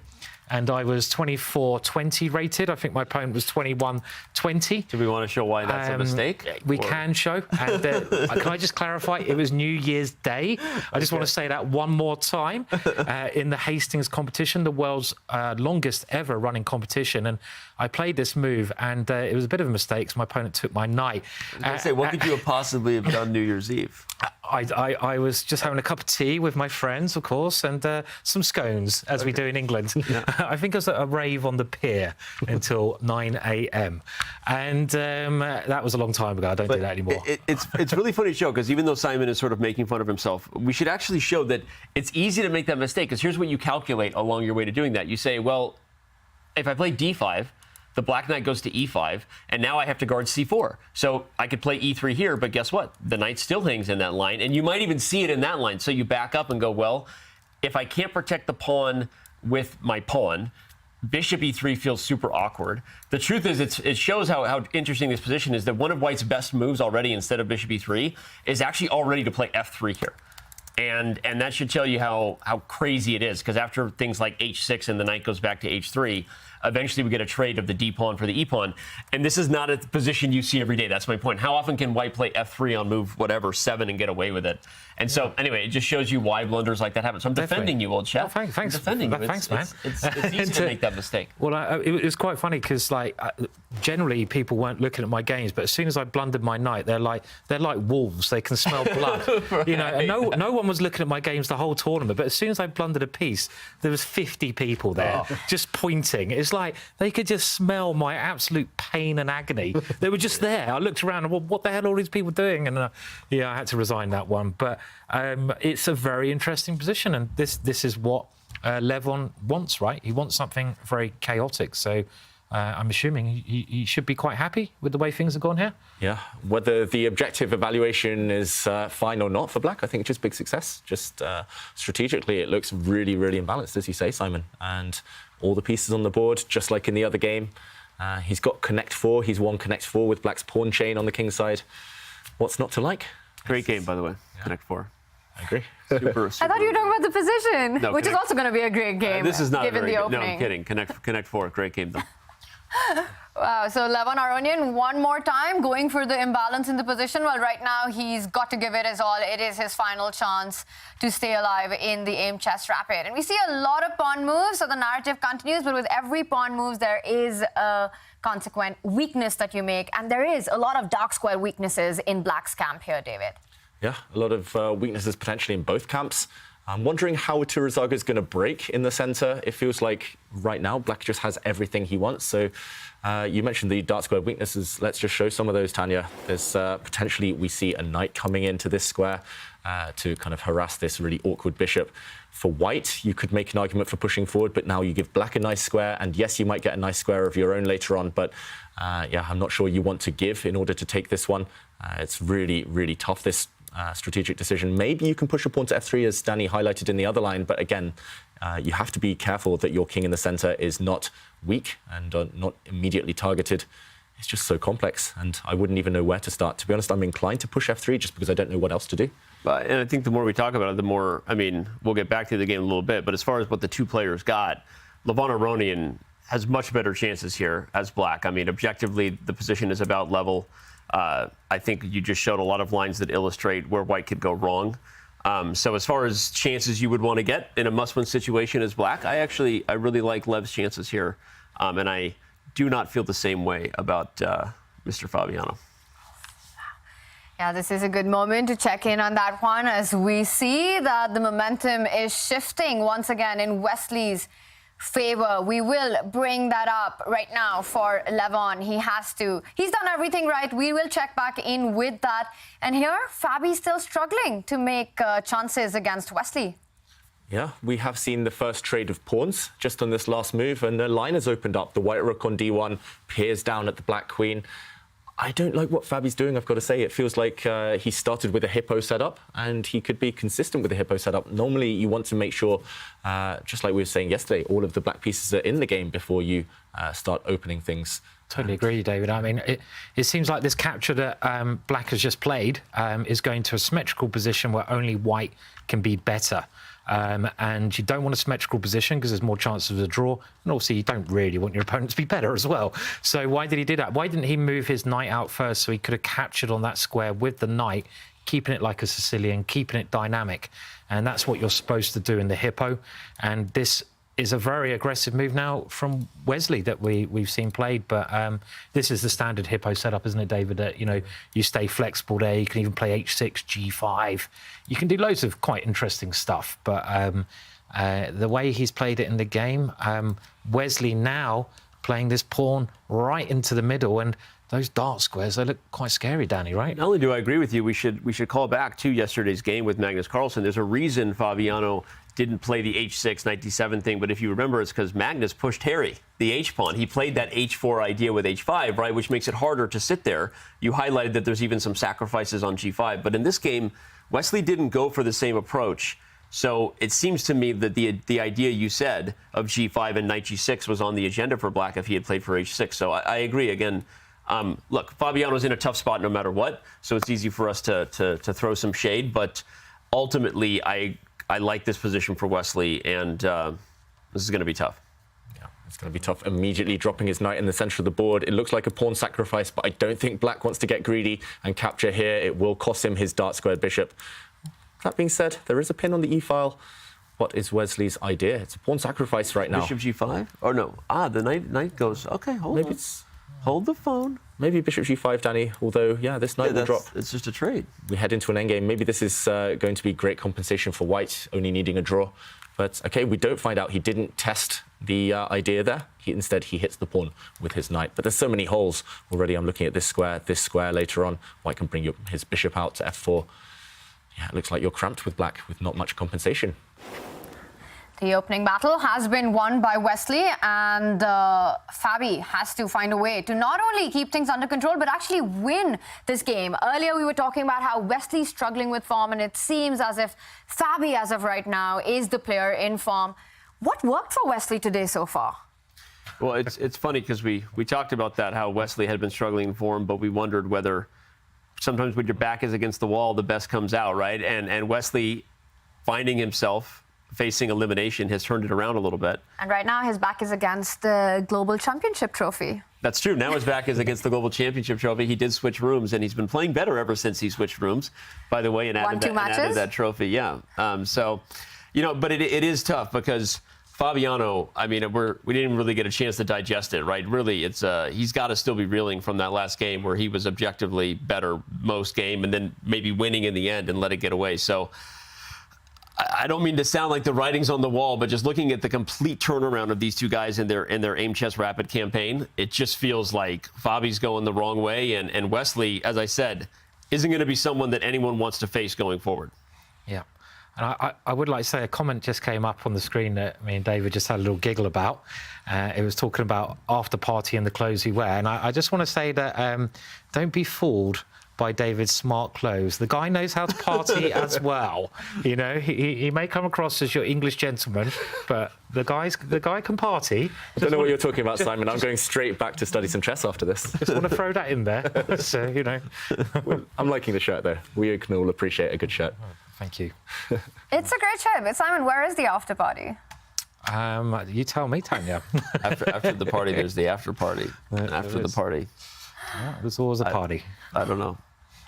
One player who would approve of your fashion choices is Levon Aronian, Simon. He's known for his shirts as well. Did you borrow one from him? I think we got different sizes, but I love his shirts. He's got a lot of cats on his shirts, hasn't he, and dogs, and I'm a big fan. But he's letting himself down a bit this tournament. We haven't seen any really crazy shirts from him yet. But I don't know his position as well. I'm just keeping an eye on that game. Also very interesting, and he may have some chances there.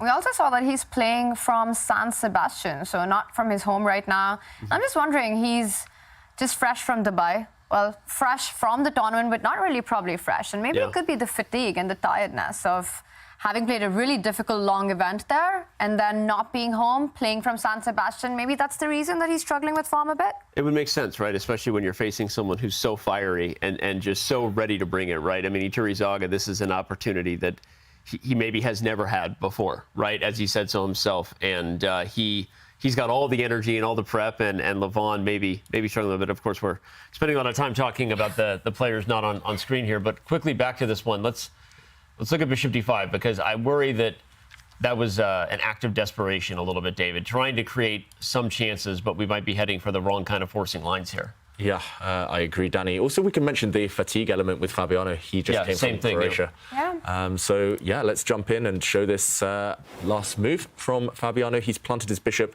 He's kind of using it as a plug here to block the d-file to ensure that the white rook can't get through. But I mean, here I'm looking, even at the very minimum, if you play a move like dropping your bishop back to g3, for example, you could trade off here first and then drop back. I just don't see what black is doing next. This knight is going to hop into d6, maybe even f6 in some lines. I actually think there's a big threat of dropping this knight in. For example, let's say black wastes a move.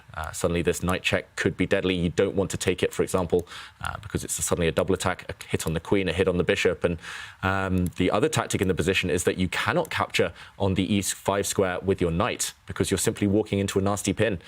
For example, maybe there's multiple ways of doing it. You can kick this knight away and suddenly, bang, you capture and you throw a knight out the way with a check and you win a bishop due to this pin. So all sorts of tactics in the air. He's just taken this bishop on d5, so we're headed in that direction.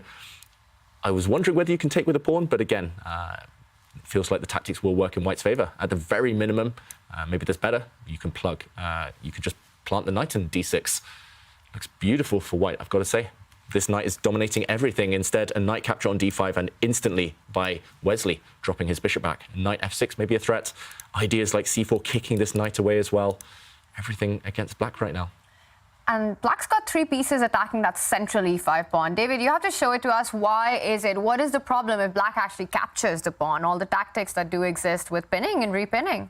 Yeah, as I mentioned, Tanya, knight takes does walk into the move c4. Kicking this knight away first, and as we show in a minute, wherever the knight jumps, same tactic. Knight takes knight, bishop takes, and the knight jumps out of the way. A check. You cannot take this knight because the black queen will drop. So, yeah, everything just dropping with tempo for black. That's the problem right now. Is Fabi in big trouble? Yes, I think so. Strategically, and as we see there, if he tries to initiate anything forcing, tactically in trouble as well. A difficult moment for Fabiano Caruana with the black pieces. He could be very well on the way of losing 2 games, and Wesley needs only a draw. Fabi here trying to gain some space on the queen side with that pawn move. Is there some hope of the knights jumping forward and perhaps landing on d3, or is it too slow? He's got to try. He's got to try something. Yeah, he's got to try something, but the problem is a black knight can land on d3. So what? When a white knight lands on f6, it's checkmate. You know, Fair enough. That's the problem. You know, the black king is over there, and it's a real target. So yeah, it just doesn't look good. There's too many holes, and that's the problem. When you put all your pawns on one colour square, as you see black has done on the king side, all of his pawns are on light squares, you naturally make all the opposite colour very weak. So all those dark squares around black's king, they're just so juicy, and there's another dark square that a knight has jumped into. And is that a pawn sacrifice? Yeah, I was just looking at that idea, because I think it's an interesting gambit, because if you take it twice, you're giving black the b file and a whole bunch of pressure. So when your back is against the wall, you got to come up with something to breathe life. We can show it real quick. If takes and takes, white can trade on a8 or not, but I think the idea is really nothing special. I think he just wants to get some counterplay on the b file, and that tells you how desperate the position is, though, because it's a pawn. That's a pawn. It's a clear pawn's a pawn. pawn. The problem is, pawn's a pawn. You want to kind of put your queen on the b file, one of these squares, but this pawn is also weak. Yeah. And whoa, exchange sacrifice instead. Wait, Wesley is all in on the attack. I love this chess from Wesley. I'm telling you, Wesley So is back. I'm calling it right now that this is a thing to watch out for when this guy gets going. And I regardless of who goes to the losers bracket between Nodirbek and Magnus, I don't want to face Wesley So anymore when he's playing enterprising chess like this. He doesn't even need to win, and he's all in. This is the Wesley So we haven't seen all tournament till now. Yeah, let's just show the idea. He's blown open the center. Now, if this pawn is captured, then suddenly it's a queen check, and the knight jumps out the way. Ideas of smothered mate, but more importantly, this queen also just hanging. So, yeah, you cannot take this pawn. It's poisoned. Wesley looks like he's blasted his way through to victory. What else can you do? You have to move this knight out the way, but yeah, White can take this pawn. White can step forward. Spoiled for choice. This is so fun to play as well. So you're getting excited over it. I am. I can see it. Like, the heat is just coming off of you right now, radiating. I mean, look at it. It's beautiful, yeah? That pawn diving down towards Black's king. I love a good old attack. It's one of my favourite things, you know, having a punt at the opponent's king. And, you know, you can even just win material by pushing the pawn further. And the dark square bishop of White's is so strong. White's knights are both so strong. Everything is so strong, and it's for a measly exchange. And I think you can see Fabiano, body language, his head is slumped, and he knows it's getting closer to the end. Our only friend, the end. But again, great song. But again, in that rhyme, Can't say friend without end. Can't say friend without end. And again, we come back to the fact that Wesley So didn't even have to go for that in order to put this game away. There were so many simple ways to just take the b5 pawn, but I really am impressed by how he's been able to stick through, because this guy was against the wall, right, about to be eliminated by Fedoseev yesterday in Armageddon, and now is potentially the man to beat in the loser's bracket. And Fedoseev actually missed that win, didn't he, that you pointed out yesterday, Danny, with that king h4. So he has got a lifeline here, you know, Wesley, and he could have been knocked out yesterday, and I think that gives you more power when you realise, like, oh, I should have got knocked out. I'm still here. Let's take advantage of that fact. And I think Wesley, when he gets going, is just so strong, as you say, Danny. So, he's taking down world number 3 right now, and it's been very convincing. It's not just the scoreline. The first game, it could have gone either way, but Wesley really fought for it. He didn't go in with the repetition. He was ready to take his chances. He did that, and this one was a Wesley So sure, the second game. By the way, I just got word, too, from our Fair Play team. He's playing in a Secret Lab chair, so shout out to Secret Lab. He must be comfy. Good back support for him to be leaning in like that. But no, I mean, David, I agree with Tanya, because even though Fabi, I guess you could argue, let more of the game get away, kind of snatched defeat from the jaws of victory, the fact that Wesley didn't settle on a draw, right? He smelled blood in the water, and he walked his king into danger. I mean, again, if you missed that action, it was wild, and I think you could sense a turning of the tide, right?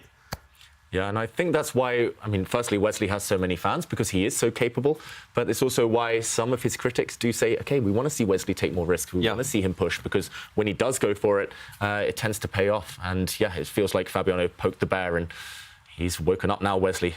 And okay, there we saw Black had to move the queen out the way. There was just too much tension on that diagonal. Gave up a rook. White's knight isn't trapped, though. Sorry, I just got word in my ear that even better, Wesley is actually using his Champions Chess Tour Secret Lab chair as the desk. The computer is on the desk, and he's leaning over on the laptop. I don't know if we can get a shot from the Fair Play team. We can get Wesley's permission for that. He'll be fine with it, just maybe for a later show, because I think he definitely is playing in the most unique position of all the chess players as we observe his field of vision with the other cameras you can't see. So, sorry, totally off track, but I love it. Whatever he's doing, it's working to perfection. So he shouldn't change the recipe at all. And as you mentioned, David, the knight isn't trapped because the queen jumps in, not only to defend the knight, but actually to attack Fabi's knight as well. Yeah, exactly, Tanya. Multi-purpose move there. And I think this is just the killer blow. And the question, Simon, is whether he should resign. Just resign. Just resign. There's a time in life when you just have to resign. We don't want to do it, but sometimes, you know, it's inevitable, isn't it?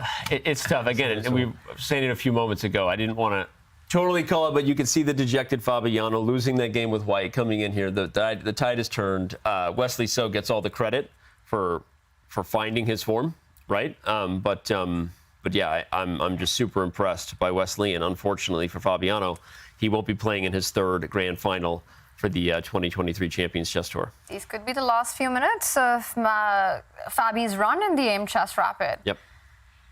Wow. Just at this level, a piece is a piece, and this is a decisive material advantage. For those at home, I think, play on this position. There's always going to be chances, especially with queens on the board, but yeah, unless you're playing Wesley. Unless you're playing Wesley. I think if you're playing a grandmaster here, that's you can resign with a clear conscience. An extra piece is going to tell. And OK, Fabi reaches for his mouse. What's he going to do? 1 or 2 more moves here. The problem is it's going to be hard to keep the queens on the board if you want to keep the game going.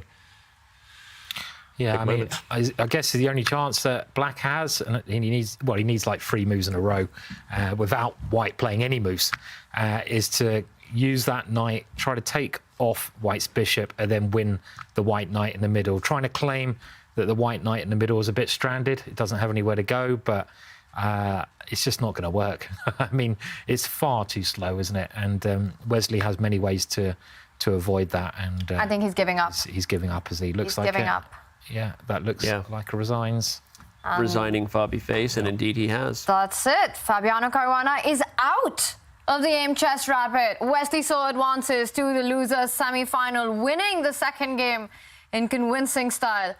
A heartbreaking day for Fabi. Heartbreaking day, especially because he's a guy who, well, let's celebrate Wesley real quick on camera. He gets up. He knows that he's back. Look at that global championship trophy there. Which one is it? It's the second shelf. It's in the globe, the shape of the globe. Well, he's standing in front of it. There it is. Ooh, we see it. There it is. But anyway, no, Wesley is dangerous in these formats. Fabi is... It's very still right now. Maybe he needs a new lamp.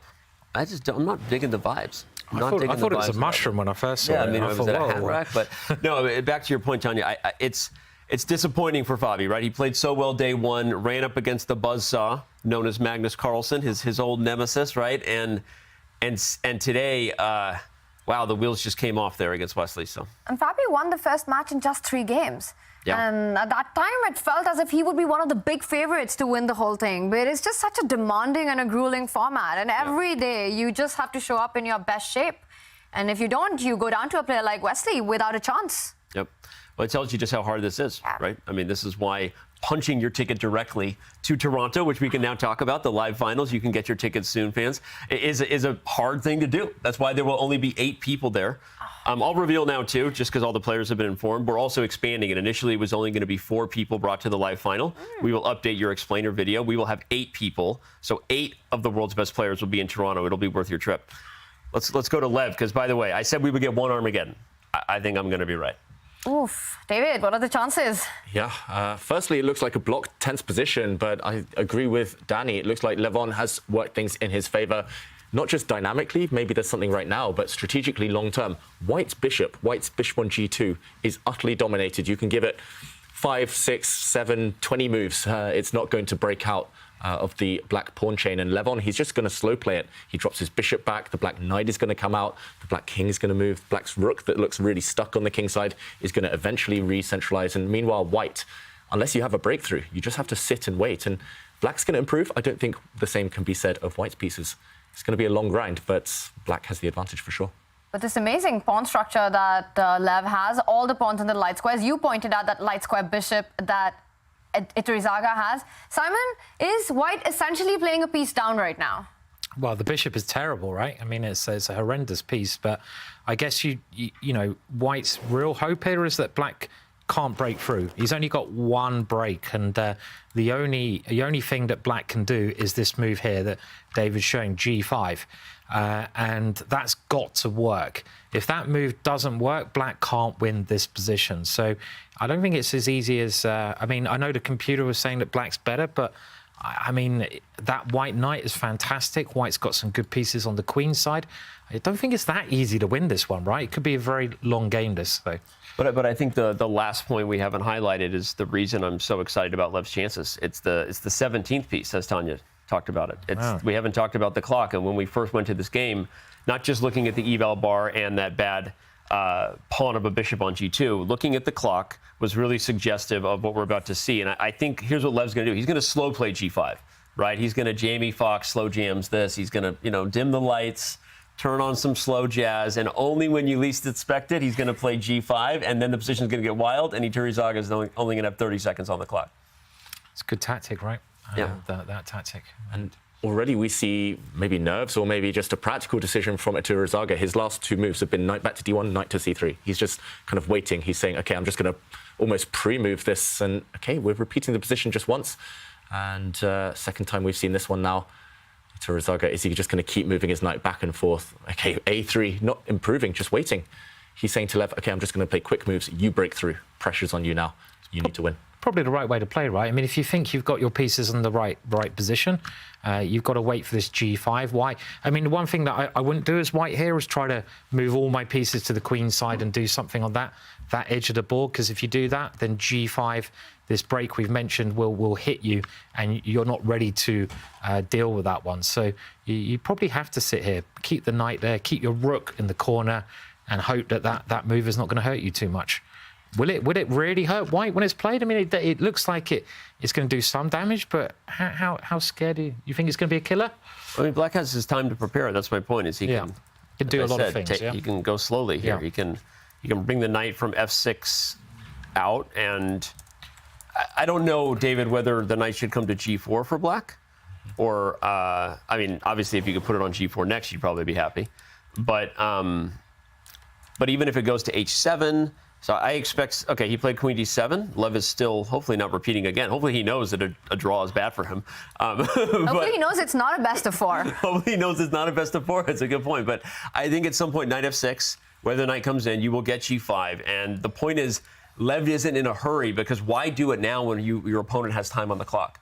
He has to win, right? You have to create mass chaos, and you want full-out guerrilla warfare here with time scrambles with the best chance to win. Yeah, just look at what he's doing, though, Lev. He's slow playing it. He's blocked in this white queen now. She's utterly stuck. This bishop, as we mentioned, is just a big pawn. And yeah, he's taking his time, but I think he will hit as soon as Iturrizaga goes under 30 seconds, under 1 minute.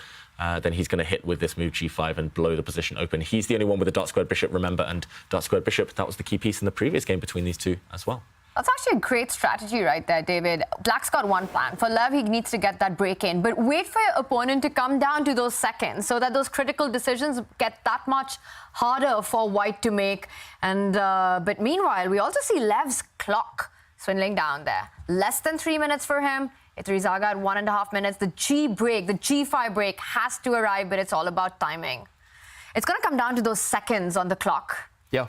No, and I think it's the right strategy because, I mean, Lev is experienced and smart enough to know that objectively there isn't a concrete win on g5. You were right, Simon. Right? We all know that, right? But or at least he hasn't calculated one. So again, that's why I keep saying, like, slow jam, right? Take your time, make sure everything's improved, and if you have to win when objectively you know the breakthrough isn't a concrete win, make sure that it only happens when mass chaos will ensue. And here we go. Like, okay, I don't know if he'll play knight g4 or knight h7.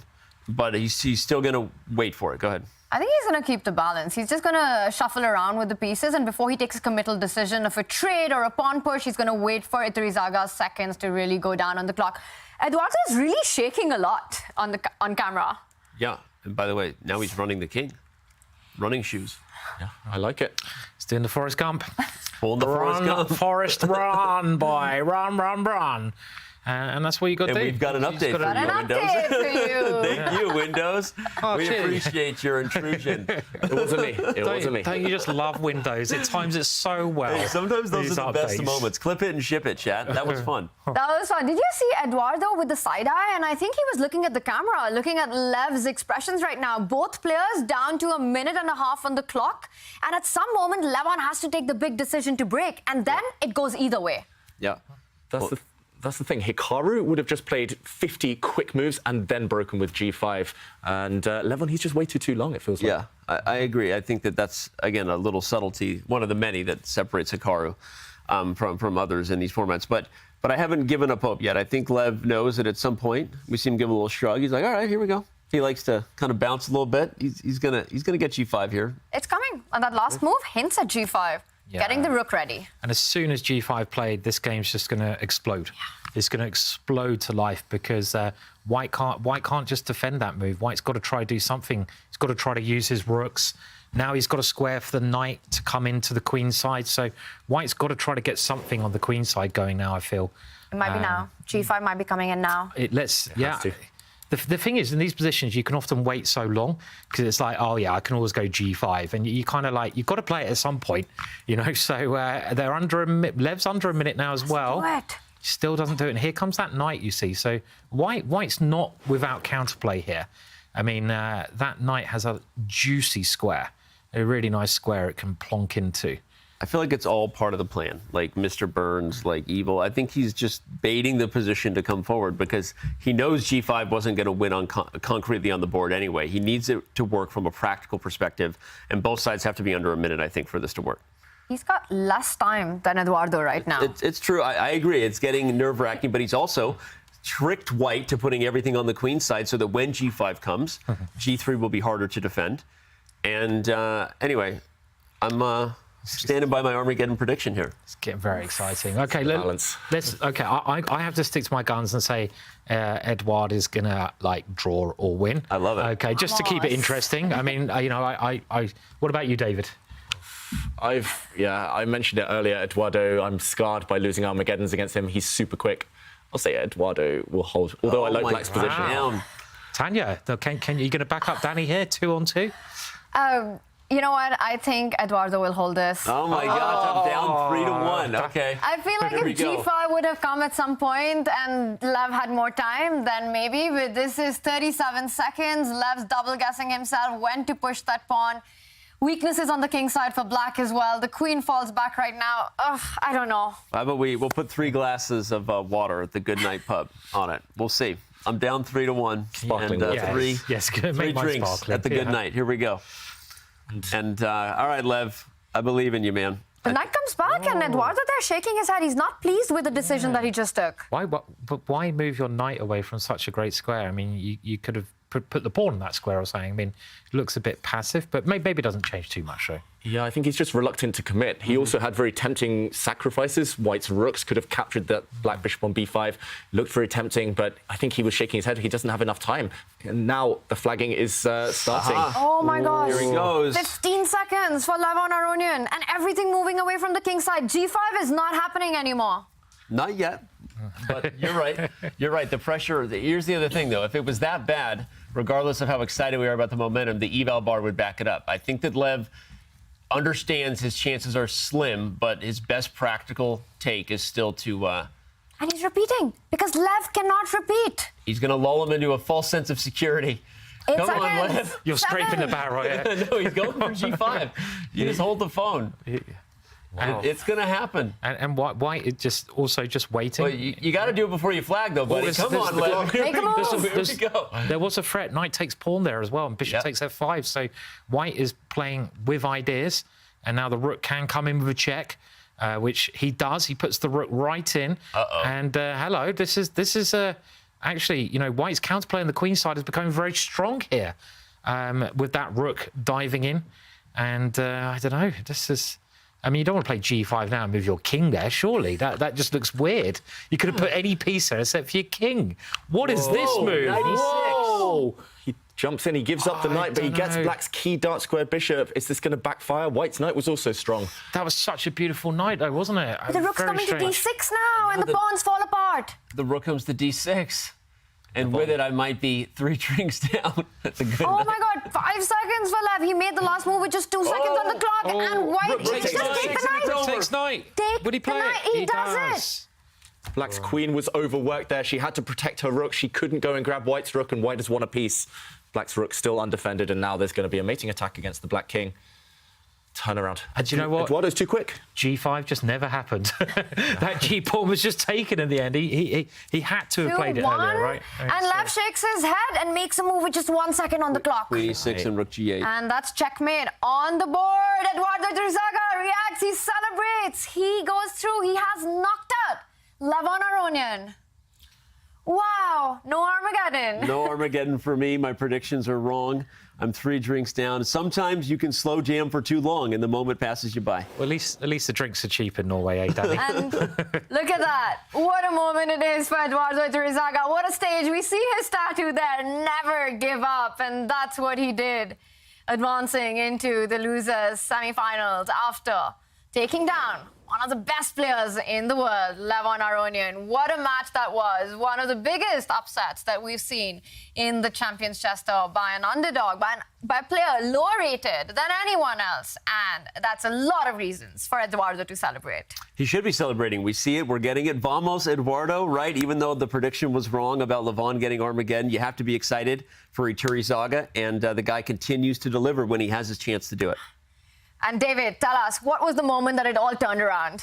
It was 96, Tanya, a beautiful move from Iturrizaga, and this is why we love the underdog story. We saw how much it meant to him, and after waiting and waiting and waiting for both sides, totally blocked position as well, he finally landed a blow. He was quicker than Aronian, and 96 was a move that Aronian couldn't deal with only a few seconds left on the clock. This is due to the fact that the black queen is overworked. She wants to protect her bishop, but she had to capture this knight. It was too strong. The bishop falls, and this is where Aronian did blunder. He needed to play a move such as knight back to d7 to block this white rook's path back to d6. Instead, he dropped his king back, and this was the killer blow, attacking the queen, and next move, this pawn dropped. Just to show the winning tactic as well, a blunder, rook b7, the queen overworked again, rook takes knight, and if the queen had taken, queen takes b7 would have been a killer. Beautiful finish to the game. A beautiful match there played by Eduardo Iturrizaga, and a classy finish there with tactics on the board. Let's take a look at our scoreline. We didn't get the Armageddons, but we got fire on the board in both matches as Wesley So took it away with 2 wins against Fabiano Caruana. And Eduardo Iturrizaga doing the same against Levon Aronian. It's not a score many would have predicted at the start of the day. It's funny because we keep saying that the guys who've had their back against the wall maybe are finding their form, and they seem to be on more of a roll than the guys who joined them from the previous winners bracket, right? And it worked out that way. Iturrizaga and Wesley So, who started off with losses in the event, seem to be finding it and keeping that form. So it's impressive to watch and fun games. Super fun games, and with Iturrizaga talking about how much this means to him. David, this has to be a big moment in his career. A huge moment, and remember, he could continue. He's still in the tournament. If he wins it, that would be a life-changing experience for him. And yeah, congratulations. I'm so happy for him, and I think it's inspiring for everyone else who's outside the elite that they can make their mark on world chess. And we are being joined by the man himself, Eduardo Iturrizaga, after his fantastic win, and a big smile there. Congratulations, Eduardo. Hi guys, thanks. I'm really excited right now, really nervous and really emotional, because it's very special to play, like I said yesterday, against the super elite, and then I played this match against Aronian. The first game, I think I play really well, and the second, I don't want to play this kind of position, but then I think I made some moves to have some chances to try to win or draw, and he have to push with g5 in some moment. That it's not easy, right? To push, but well, amazing. A really emotional win there. Eduardo, tell us, taking down Levon Aronian, winning in this style, what does this win mean for you? I don't know, it's motivation to try to get better in chess, right? I always have a dream to have 2600 and if it's possible more, but of course it's never easy, right? And then I have difficult moments. Even this year, my mom died in March, and it's of course I dedicate this for her, right? Wow, that's a lot, Eduardo. Yeah, Eduardo, we're sorry to hear that, and our condolences with you. And it's just thanks. But I am sure she's here with me. Yeah.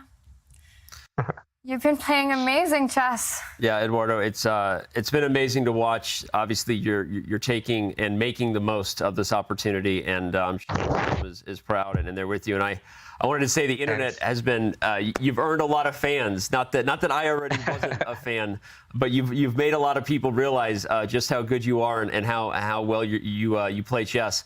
And a lot of people are talking about your tattoo. If you don't mind telling us, we know what it means now because we saw it captured and it was translated on the internet. But what does it mean to you? Why did you get that that tattoo, and how is it a reminder for you to kind of keep your head up no matter what happens? Yeah, because I think in my career, like a chess player, when I lost, this hurts really hurts me, but very bad. And then I try with the years to improve. After the loss, I always I see my tattoo and try to get better in the next one. Right now, to try to lose 2 or 3 games in a row, but sometimes happen, right? But I have to try to mentally stay in the tournament and in the games. And here in the matches, like yesterday against Jordan and against Farhan in the match in the play-in, right? That is, and of course I like to play tennis. I sometimes I play more tennis than chess, but and Stan Wawrinka has the same tattoo, and is of course Wawrinka is really inspiring for all the people, even not only in tennis, because he's always very competitive. And if you watch some game of tennis of Wawrinka, you know he's always fun and really competitive. And I like I say, I always see my tattoo when I lose, and then I try to get better in the tournament after a loss. Wow. Honestly, Eduardo, listening to you, man, you're an inspiration. This is officially one of the best interviews of all time, and just everything you're sharing is something I hope people are making note of. I want to ask you, though, it's been so big, right? We can see how big this is for you, and you continue to deliver. Now, how do you do the thing of keeping yourself focused and realizing that as awesome as it is that you just beat Levon Aronian, you got more chess to play, and you might have a chance to come back and win this whole thing. So what are you doing to keep yourself in the right mindset, one big win after another? Right now, I just want to share time with my daughter, my wife, and my dad. And then, like in 2-3 hours later, I will think about tomorrow. But of course, tomorrow I will fight with all of my heart and everything to try to play one more day. Eduardo, we're really looking forward to that. Your chess is inspiring, your story is inspiring, and your strength is inspiring as well. We wish you all the very best for tomorrow. Thanks, guys. Thanks a lot. Eduardo Iturrizaga there in an emotional interview. And yeah, our condolences with him. But he's showing amazing chess. It almost feels like chess is therapy for him. Yeah, when you hear someone talk like that and it means so much to them, it reminds you that it is just a game, and it's awesome when a game can bring so much joy, right? And he does it with a heavy heart right now, right? A guy who's lost his mom too. That was interesting for me to hear, and that's pretty awesome to see someone bring it and really care so much about what they're doing. And he's playing some amazing chess, beating Levon Aronian. But more chess is to be played by Eduardo, and there's more chess coming up as we will be having the winners' final. The big matchup between Nodirbek Abdusattorov and Magnus Carlsen is coming up. We will be back with all the Aimchess Rapid action in just a few.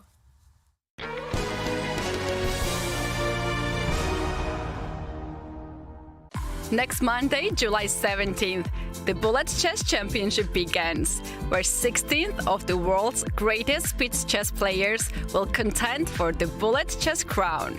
Will Hikaru defend his reign? Will Firouzja block his path and take back the title he held just 2 years ago?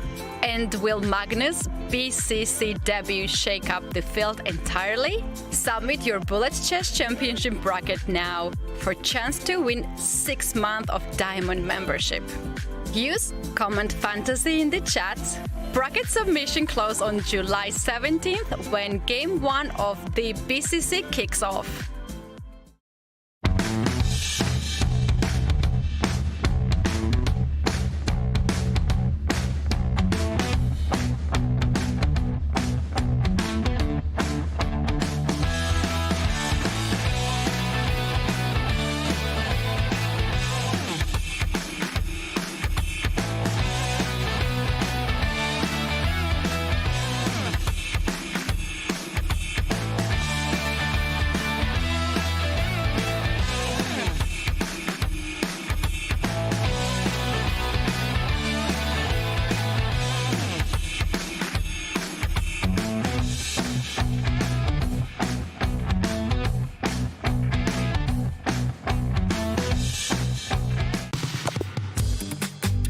Want to improve your game? Click the link in the chess.com navigation bar to try Aimchess today and increase your rating 31% faster than standard tactics puzzles. When you sign up for Aimchess, our powerful AI breaks down your latest games and provides actionable insights to immediately improve your game. You will also receive personalized lessons created from your game history to help you learn from your mistakes and a custom-made study plan to help you reach your goals. Learn chess your way with Aimchess, your digital chess coach. Unlock all your potential with Aimchess analytics and lessons, targeted training. That's what you get with Aimchess. And if you sign up now, you get your first month free. The code is CCT. Head over to go.chess.com/Aimchess. And right now, it's two players who need to unlock all their potential because we've got a big winners final coming up in just a few moments from now. Magnus Carlsen and Nodirbek Abdusattorov will make their first moves. Guys, clocks are ticking. Opening predictions here. What are we expecting? A6 by Magnus? Is he going to take that risk, Simon? No chance, no. I mean, he's going to take this really seriously. I think we got that, as Danny mentioned in the interview yesterday, that Magnus really wants this one. He wants to show who the boss is, and he's going to be playing his toughest openings, without a shadow of a doubt. And there, with this whole new wave, this new generations of chess players, is it extra special for Magnus now to take them down every time he does it?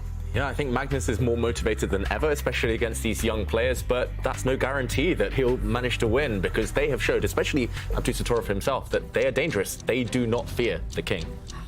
They don't fear the king because they want to be the king. And let's take a look at the regulations that we have for the winners final. It will be a best of 4. 15 minutes with a 3-second increment. 2.5 points is the minimum winning margin.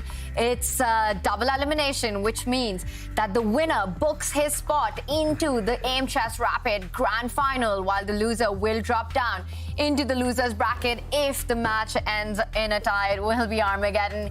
Magnus there, he's ready to go with his chair, with his hair, not the teapot pose just yet. And look at that, 18-year-old Nodirbek Abdusattorov. He said it, he wants to play the world #1, and he's got his wish.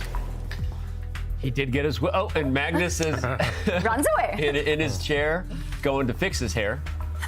Maybe keep the rhyme time going. But yeah, Magnus, I think you guys said it right. He wants to bring it against these young players. He likes the challenge, likes to remind everybody he's still the king. But I think the table's been set well because these guys aren't afraid, right? And I think it's something about the generation who's grown up playing these guys online. Like when the internet didn't exist, the first time you play these guys in person, you like freaked out. Right now, you're so used to it. They've had blitz battles and bullet battles, and you've seen them streaming. It kind of maybe works against them, right? Because they're not intimidated. They're not scared. Yeah, often you need to kind of be of a different generation in order to not have that fear factor. And okay, we're off. It's a Queen's Pawn opening. Magnus setting up. Will we see a Grunfeld, a King's Indian defense? It's normal openings though. No A6. Simon was right. I would love to see the King's Indian. Okay. What are the chances, Si? I vote Grunfeld. Good. Oh! King's Indian it is. It's the King's Indian. That's brilliant. I mean, I love it when Magnus plays the King's Indian defense. He does it occasionally. And this is quite an interesting way of playing the position, a very aggressive way, because that queen will obviously and often swing to the other side of the board and go for an attack against White's king. But a bit irregular there, that plan and that move, David. Yeah, a very rare move order here. We see already Abdusattorov, who's actually one of the best prepared players in the world, even at this tender age. He did pause for around 30 seconds there, and he eventually blocks this check with his knight. So black has options now. Due to the fact that this white knight is pinned, you can jump into the center. There we go. Magnus asking questions. It's only move 6. But there is a strategic threat on the board to capture this white knight on c3, Abdusattorov. How's he going to react to this? I must admit, I'm not familiar with this exact position. I was going to say, I mean, we're kind of on our own, and I think Nodirbek might be on his own too. It's quite a lot of tactics here as well. I mean, White could just move the queen to c2 here, and then, you know, the bishop could line up and another knight can move. It could get incredibly complex here already. And I was thinking now maybe the knight can move to attack that bishop, but I don't know if that works. I'd have to calculate this very carefully if I was going to play it. And as White, I don't really want to double my pawns. So I want to have an answer for knight takes knight. I want to. So it's getting a bit complex at an early stage. Yeah, this is the idea. You mean so that you don't have to double your pawns on c3, I guess, Simon. Yeah, that's here. You can play bishop to d2 and recapture next move. Yeah, and just try to say I've got a bit of a space advantage, but of course I say that, and he's gone and doubled his pawns immediately. Which with the queen on b3 makes more sense because you've got the open file to try and tie down black's bishops here. It's funny because it's sort of a Nimzo-Indian structure, but black hasn't had to part ways with the bishop here in order to get it, right? And I wonder, David, how you would attack this structure. Again, I don't play this opening or these positions. You said you're on your own too, because to me, black could consider playing c5 at some point, right? As slow as it is, just to fix those doubled pawns, and then try to remaneuver the queen side where you do things like a Nimzo, where you play eventually, the knight to c6 to a5 and b6 and bishop a6. And it's a slow game, but you say those are doubled isolated pawns that aren't going anywhere. And I wonder what type of plan Magnus will employ now that he has a target like that. Yeah, exactly. E4, Nodirbek taking space here. I think we might well see your plan, Danny. It just makes a lot of sense, not just to kind of create a nice square for the knight on c6, but also to lengthen the diagonal of this bishop on g7. Essentially, you have to decide at some point to block with either c5 or e5. You cannot allow white to just continue stepping forward. But yeah, big strategic decision taken by Nodirbek here. I would be terrified having weak pawns like this against someone like Magnus, who's known for kind of capitalizing on these small, kind of minimal advantages. But yeah, he's fighting dynamically here, not scared at all. Especially if we keep the comparison to the Nimzo going, white has this big pawn center, again, similar to some attacking variations of the Nimzo, but normally black doesn't have a fianchetto king side, right, which makes this position harder to attack for Nodirbek. So again, I'm liking the dynamic. I anticipate Magnus to maybe retreat the queen before he plays c5, but we'll see, because you want that a5 square available, right, if you do play c5. So a lot of dynamics, but a very original position that we have here, and I think that favors the now I have to say former world champion. Yeah, no, agreed. But I'm also liking the center. I love having space. I love having big pawns in the middle of the board, which have potential, and white has those pawns. White's got 3 pawns that can generate an attack at some point. If white moves the knight away, he can get another pawn going as well. That'd be something I'd be looking to do here. Maybe just get the f pawn going, Freddy, and just lunge that up the board. So I mean, if I was going to pick a side, I'd rather be white. Maybe it's personal choice. Even though I've got the double pawns, I've got more chances to get active play. And I think Nodirbek loves attacking, loves active play. So not all bad. Just a very interesting position, I think, right? Very interesting position, especially because I think Magnus had the anti-young player approach in the opening, going into unfamiliar territory, just getting him out of book. And it could be because of the amazing, impressive prep that Nodirbek showed on day 2 as well. When we talk about Magnus often, I think the popular opinion is he's the best of all time, one of the best of all time, and for some, he's just GOAT. And then it's like, where do you strike? How do you beat him? What are his weaknesses? And he just seems to do everything better than every player. And while the other established elite players of the world, they do struggle to score wins against him, we often see this younger generation, right? Prague, for example, winning against Magnus from time to time. Nodirbek, Tata Steel, David mentioned, World Rapid. We've seen these performances by them. How are they managing to do that? What kind of play is required to actually make that a reality? Yeah, I would even say Artemiev the year before at Tata Steel, that was a big one too. It's a great question, Tanya. I think that partly David touched on the fact that there is a psychological edge Magnus tends to have against his generation. And sometimes that we see that historically whenever a torch is passed, it takes the next generation to grow up and be like, no big deal, right? I got this guy. Just because, whatever, ignorance is bliss, if you will. But I also think there's something to the specific X's and O's that every next generation grows up in a different period. These guys grew up, the other guys grew up getting to know Magnus in real time. These guys grew up studying his games. They also understand a little more of his style. They also have been preparing with computers in a different way, where we're talking about the renaissance that has been injected into the game with AlphaZero and the Lila neural nets, where they just play more creative chess. So I think it's a number of factors, but I would argue that the psychological one is probably one of the biggest, that they're just not scared of him. Yeah, they don't back down from calculation battles. That's something that a lot of people were scared of against Magnus back in the day. That's why he used to get a lot of endgames, because they were happily taking things down more simple paths. Now the young players realise they can't back down. They just have to kind of fight fire with fire. And okay, bishop f4 from Abdusattorov. Yeah, I think it's just a good strategy, just not backing down. And we can see that with his decisions in this game, taking the structural weaknesses, taking the centre, taking up the challenge. Simon. Yeah, I think there's that foolhardy thing of youth as well. I think when you're young, you just don't fear anything. You're like invincible, right? And it's like Magnus. It's like, well, I don't care who he is. You know, I can beat him. And it reminds me, I was playing a young Gawain Jones. I was a grandmaster. He wasn't even an international master. And I remember he was exactly the same. And I think a lot of the strongest players, they just don't have the respect. You know, it's actually, they say you should have respect for your opponents, you should have respect, but actually it's kind of the opposite. You shouldn't have that respect. Hikaru, another player, when he was doing all his great things, he didn't really have that, you know, I'm in awe of my opponent kind of thing. He just wanted to beat them. And I think it's actually, just being fearless and having no respect is actually the thing to try and on the chessboard. It's good to have respect for people on the chessboard. Off the chessboard. In general, yes, only on the chessboard. Yeah, I think.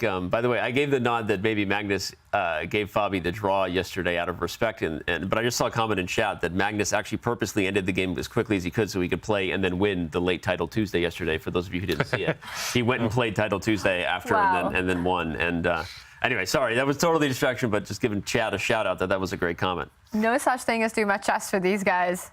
Right. He takes down Fabi and then goes on to crush Title Tuesday. And just going forward on what you just mentioned, Simon, perhaps for a lot of his own generation and his own colleagues, for Magnus kind of lives rent-free in their heads.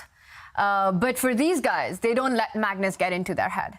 And that's something that's really important when you're playing against world number one. Otherwise, you just psychologically lose the battle before the game even starts. Yeah, 100%. I mean, you can't be afraid of them in any shape or form if you want to beat them, right? I mean, you just got to show no fear. And I mean, David, out of us, you've probably played these guys more. What have you found is your approach when you've played Magnus, you've played a lot of these great players more than us lot here? Yeah, I mean, being from the same generation, I'm certainly part of the ones who we have this fear factor. Magnus is like the guy that's just unbeatable. But I've also played against some of the younger ones, and I remember analysing with players like Prag, and it's just the confidence. Afterwards, he was saying, oh, I had this and this, I was always winning, I was dominating, I was better. I was like, are you sure? Were we playing the same game? And of course, we checked with the computer and it said I was never in trouble. And I think that kind of helps them, this optimism. It's like we were saying with youth. And I was also at training camps where Magnus was there and Prag and some other young players. And like Danny was saying, they show them respect. They show Magnus respect off the board. They attended his lectures and things. But they played some blitz and there was some trash talking. They do not fear him at all. Oh, hang on a minute. So who's got the biggest trash talk game out there? Are you going to let us in? I mean, it's not a bad thing to say. Let's just say the young Indian prodigies. They're wow. They've got the talk. They walk the walk, but they can also talk the talk. I'm surprised to hear that, actually. Yeah. You look at them, they just seem like the nicest, most modest chess players. Prag, Gukesh, Arjun, I just can't imagine them doing the trash talk. I can't say it either. They grew up consuming content, and they grew up watching Magnus in viral videos like Too Weak, Too Slow, right? So back to the point where, they say the hero always creates his own villains. There's a reason that usually the best player in the world is unseated by someone who comes up of the next generation, who watches them, was partly inspired by them. I mean, all these guys are inspired by Magnus, but eventually they're the one who takes you down because they not only probably grew because they learned from you, but ultimately they're not as afraid of you because they didn't grow up watching you dominate. They don't have any issues there. So I think there's a reason it happens the way it does. And I'm actually not that surprised by their trash talk because... Danny knows something I don't. Yeah, I've also seen it, so yeah. Wow. It sounds like the story of when your idols become your rivals. And right now, Abdusattorov in a bit of a think after Magnus's last move, developing the knight, and moves the bishop twice, creating a threat of his own. Yeah, so interesting. He's lost a move. He's lost a tempo here, Abdusattorov, by moving his bishop twice in a row, but he has lured the black knight to d7. Danny was highlighting the black knight wanted a more active square. He wanted to come out to c6 to put pressure on white center. But he's saying, OK, I'm happy to take that hit, that tempo loss, but your knight is inferior to where it should be standing. interesting move. And now he's forcing Magnus to react. Do we think Magnus is just going to shuffle, just defend this e7 pawn with his rook? It's a bit of a slow turn, this last couple of moves. I've got to admit, this bishop maneuver is slightly mysterious, to me at least. Yeah, I mean, it does make Magnus do something. I'd be a little bit worried if I was White here, because White's just sort of playing normal-looking moves, but Black's plan seems a bit more concrete, right? And I think you've pointed out already, Black's just going to target White's double pawns. It's very simple. You're going to attack them with your knight, attack them with your bishop, and if White doesn't do anything, you know, you're going to be in trouble. So White has to come up with a plan, and it does seem like there's maybe a slight drift there with the last couple of moves. I don't really know if White's found that plan yet. I love what David highlighted, that the purpose of the tempo loss was to kind of put the knight on an awkward square, and then when it's not on c6, where it would have guarded the e7 pawn, now I go to g5, where I can target it. And maybe if I force your rook to e8, that's a position where the rook is later awkward. But I expect Magnus to play rook e8, and I will say that just from a practical perspective, this type of game where the players are uncomfortable with the structure, it's awkward, and they're really, I mean, how many moves are we in here, right? We're 10 moves in, and they've really used a lot of time. I feel like this is what Magnus wanted, right? And you referenced the Tal quote yesterday, Tanya, right? Take your opponent into the dark woods. I think that not only because of what we saw Nodirbek do against Aronian, where some prep got wild and Nodirbek was super dangerous, I think that just because of Magnus's approach to younger players, this is what he wants to do as far as getting the game off the well-traveled path. And he is getting a game, but also on the clock. Both are level. So who would you describe this as favoring the opening outcome? Who's happier here out of the opening? I would say both sides are happy. There we go. Magnus played the move we predicted, just keeping everything defended. I think Abdusattorov is happy because it's imbalanced and he doesn't want a slow grind where Magnus's kind of superior experience, and we saw the aim chess stats, Magnus's endgame skills might come to the fore. Here it's in the middle game. Piece trades are unlikely in the next few moves. So I think Abdusattorov has some reason to be happy. Magnus, he's happy because he's survived the opening. Objectively, he's fine, and he'll still believe long-term he can profit from White's slightly compromised structure. So I think pros and cons right now and the next few moves will be critical in this middle game fight. And Danny, your idea coming up on the board, Magnus targeting those double pawns in a different way, but same concept. And he could potentially even be looking at offering a queen trade. David, endings, who does that favor in this kind of a setup? I'm going to say Magnus. I just think long-term, if the queens disappear, White's pawns look weak. Just having this extended center looks nice and pretty while it's the middle game. But yeah, the more pieces disappear, the more responsibility there'll be for White and more weaknesses potentially. And yeah, if Magnus can trade on his terms, then great. Abdusattorov will be looking for ways to ensure that doesn't happen. Or if it does, that it will be on White's terms. Completely agree with the last points you made. I completely disagree with the first one you made about Nodirbek being happy here. I think that Magnus is the happy one here, and I think that Magnus played knight b6 quickly. I expect that again, like it's equal, and these guys are both super strong grandmasters. But I think Magnus is objectively very happy here. Here comes bishop b7. Here comes a traditional Nimzo style maneuver and assault of the queenside pawns, and I think Nodirbek's clock is only going to keep ticking here for a little bit. It's worrying how much I agree with you, Danny. Don't do that. Get a room, guys. It's really worrying. I mean, look, they put us on camera together. I know. Hi, everyone. And but it is. I mean, I agree. I mean, I think Magnus, if he's going to play this opening, he's got what he wanted, right? And he's got some weaknesses to attack.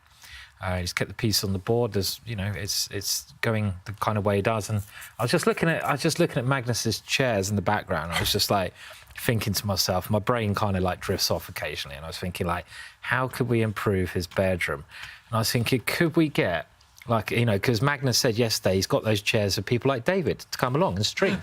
So I was thinking, could we get like maybe some kind of doll, like a mannequin made with David's face on it, just put it in the background while he's streaming? Am I just being really weird? No, I have fat heads in my office laying around. I got Magnus over there and Fabio over there. I get a fat-headed David. I got to get that. I'll put you and Magnus together. Can we do that? Please and just put Magnus in the background, maybe someone else there, just to make him feel like he's, you know, that social character he really is, you know. And we've seen some mannequins in David's crib previously in the Champions Chess Tour season. That video will not say leave that my again. What? I didn't know that. What is that about? Fake news. Didn't happen. You've seen some mannequins in David's That's all house. I'm going to say. Really? It's all on the internet. Are you sure they're mannequins? They're not life-size. Don't say it, Simon. Back to the position. Poor David's got to defend himself at least. There's too much out there on the internet. Okay, but I need to bury. I'm just pointing out, Nodirbek continues to think. I think that this is uncomfortable for the young guy, and I do want to share a comment because Magnus said on Osklid's podcast, working super hard in the back. Shout out to you, Osklid, that while everyone knows he kind of dubbed Ali Reza as the next best talent of all of them, but he did specifically call out Abdusattorov as a guy that he's taken a note of and seen that he's always in the gym working out, and he's got his eye on him as a fighter. So anyway. But like I said, when I accidentally poked the bear yesterday, I had a feel. I said it last night. I said I have a feeling. I told you. I have a feeling Magnus is going to show up here, like wanting to remind everybody that may not be as good as he once was, but he's as good once as he ever was. And I think Magnus wants to win this match. Yeah. I must admit, I was watching Magnus stream Title Tuesday when he won, and afterwards he was still streaming, and I thought, okay, let's slide in with a sneaky challenge. I challenged him, and on stream he literally rejected me. He said, nah, I need to go home and sleep. We've got a big match tomorrow. So that shows how much he wants to win today. Wow. Or he's just terrified of playing you. I mean, because you might have crushed him, and then you've done it before. Magnus wants it. Magnus wants to win this one, and I think Danny, you're absolutely right. You might have poked him a little bit there with the World Rapid Champion situation. And look at that. Nodirbek Abdusattorov offers a queen trade. If Magnus accepts it, that would mean his pawn structure improves. But Magnus, I don't know if you caught his expression. Queen b5 on the board, and he winced a little bit. He was surprised by this move. No, he did. And it was a wince of kind of like a Hikaru number 7. Like, I don't think so, buddy. He's like, it was a wince of I don't believe it. And whether that means, David, he can take c3 or not, you're the super grandmaster. Rook is hanging, Danny. There's a hanging rook on e8. So. Oh, okay. I wasn't even paying attention to that. Why was he wincing then? Is it... Maybe he just didn't expect it. I think Magnus was dreaming of ways that he could trade queens, and then he's saying, okay, you go for this on your terms. How dare you? And either you have... I mean, there's two moves that I can see. Either you have to trade off, and like Tanya says, suddenly white has better pawn structure, connected pawns, or maybe you can be a bit sneaky and keep the queens on like this. X-ray vision, protect your rook. I'm just borrowing an idea you mentioned earlier, Danny. Trading queens. That's a nice move, though. Queen a4. And it does come at the cost of some calculation. You have to wonder what happens if white captures a pawn and maybe grabs on c5. But as far as I can tell, you might be able to take this pawn. It gets a bit spicy, gets hot here. But I like black's compensation, even if you're down a pawn, because long-term, these will simply fall off the board. They're too weak. So knowing Magnus, I think that he wants to keep the queens on, and he's paused, which means he does see options. He doesn't go for the automatic, but commentator's curse, he does trade off. He might have seen something here to do with the fact that white's pawn, at least temporarily on b5, is a bit weak. Okay, interesting decision. Go ahead, Simon. No, I mean, this is the move I think he had lined up, right? I mean, this is... I think he should play this before white can put a pawn on that square. And it kind of looks like some of white's pawns are still a little bit weak. White doesn't have those double pawns anymore, but there's still targets over there, right? So.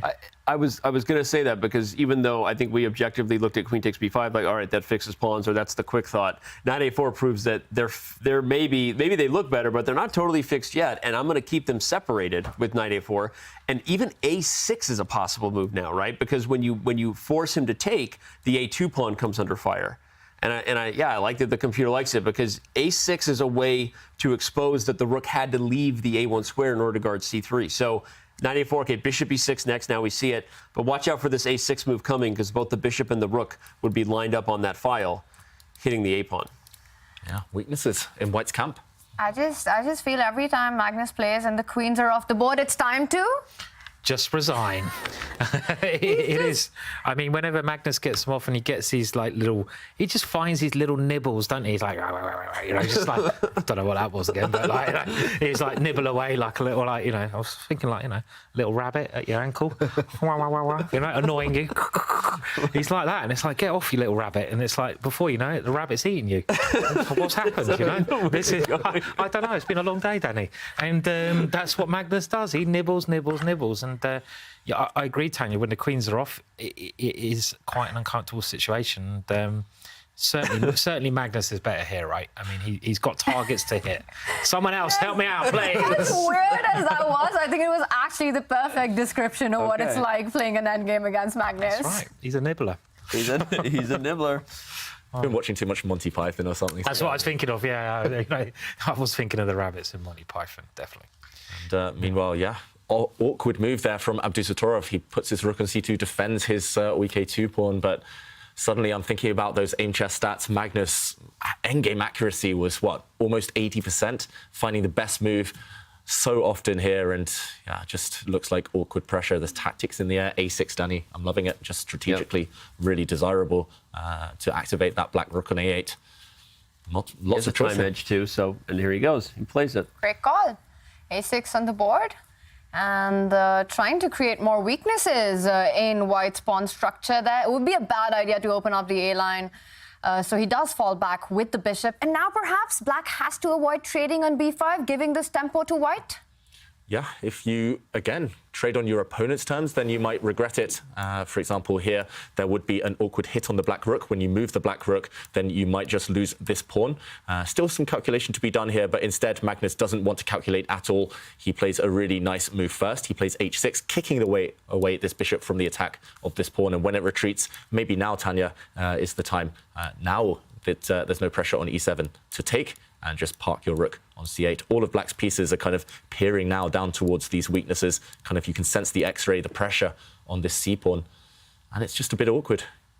I love what you're highlighting, and this position really shows why Black is in control here, because shout out to our guy Robert Hess, who always loves highlighting pawn tension, because usually you can evaluate, again, who's better based on who the breaks would favor, and Black gets to build up and take at the right time. Like maybe right now is pinned, but if you back up and point out that nothing good could happen for White. If White pushes the d pawn, you open up the dark square bishop, right? If you take on c5, the knight will capture and you open up the rook, right? And in all of these, you could have taken c3 even too, but I guess we're proving the point that usually we can evaluate captures as to whether they're good or not based on, does this capture give me more options or my opponent? Every pawn move for White gives Black more options, which is a really tough spot to be, because your opponent gets to kind of build the water against the dam, right? And eventually it breaks, and it's hard to find moves here for Abdusattorov that don't make the position a little worse. Yeah, and he's forced to put his two rooks on really passive squares, and still no way to get out of this awkward tension for White. It looks like Magnus, if he can, will try to just slowly improve the position. You can already start, for example, kicking away this bishop from this active post on b5, and yeah, it feels like one-way traffic right now. But Abdusattorov, he's covered all the holes, so we should praise him for defending so far, and still level on the clock. I think it's a sign of great players that you don't always know where one side's gone wrong, right? I mean, Magnus has suddenly got a good position, but where did he get that good position from, right? I mean, what did actually White do wrong in this game? And it's not really that clear, you know. He didn't do any bad moves. He didn't do any blunders. He didn't do any positionally big bad moves. So it's like, yeah, that's again a sign of real class. And I really like this last move, because this is something you see in the Grunfeld a lot. And I think White had to play this pawn move, because otherwise the bishop was going to slide past that and gain a very nice square. So yeah, so this looks kind of forced, and there's just a lot of holes. That black knight has a lot of potential, and the black rook as well on the open file. So it's very tricky for White. It's funny. I think the only move that Abdusattorov did wrong was the one you were telling him to avoid, which was doubling the pawns early on. I mean, after that, it's been just a slow, as you called him, Nibble Carlsen. Nibble Carlsen. Nibble the rabbit Carlsen. Yeah, we could perhaps say that that kind of loss of tempo, where he was trying to be a bit clever, a bit sneaky, maybe bishop f4, then bishop g5. Actually, it helped the black knight. Black's knight turned out to be on a great great circuit there. But yeah, can he hold this? This is what Magnus would call anti-young player chess. Just queens off the board, no risk. But your extra piece. The extra piece, the 17th piece, is the clock, and right now Magnus Carlsen, touching the 2.5-minute mark, offers another trade. And I like it because, you were mentioning the knight. The black knight has all these jumping squares. There's one piece in White's camp that actually defends those squares, and that is the white bishop. Magnus trying to get rid of that makes a lot of sense. Yeah, I mean, it's really important when you're playing any standard, when you get into the middle game, you just got to, exchanges are so important, and you just got to work out, if I exchange these two pieces, does it help me or does it help my opponent? And you've got to have reasons. You've got to be able to explain to yourself how it helps. And the idea of this is that the black knight gets more squares. It's as simple as that. White does have this open B file, though, and when we're saying a lot about how Magnus is playing fantastically and he's doing so well, it's certainly not over yet.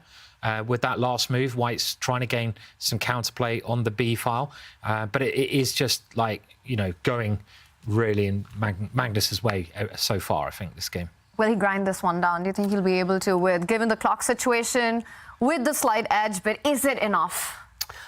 I think so, because like everyone else, I suffer from Magnus bias-itis. It's an affliction, and Magnus bias tells me he will, and his accuracy in the endgame has earned that bias. But I do love how Nodirbek has played these last few moves. Really tenacious defense here. Rook to B1 is a nice chance.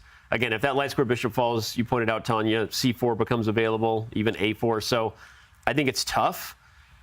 And you can't double rooks because the bishop is going to grab C3. So I'm still struggling to see the best moves here for Nodirbek. But okay, I mean, the clock. I love that this is becoming a mutual time scramble if I'm an Abdusattorov fan.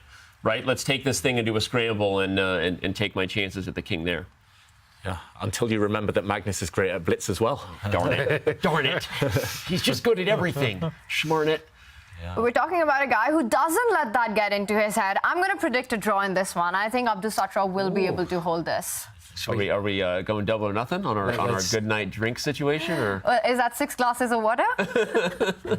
Well, I'm just I'm being PG here for the kids, because the water is the only thing you can drink, and that's what you should drink. No more soda. Stay hydrated. Put the soda away, kids. Drink water.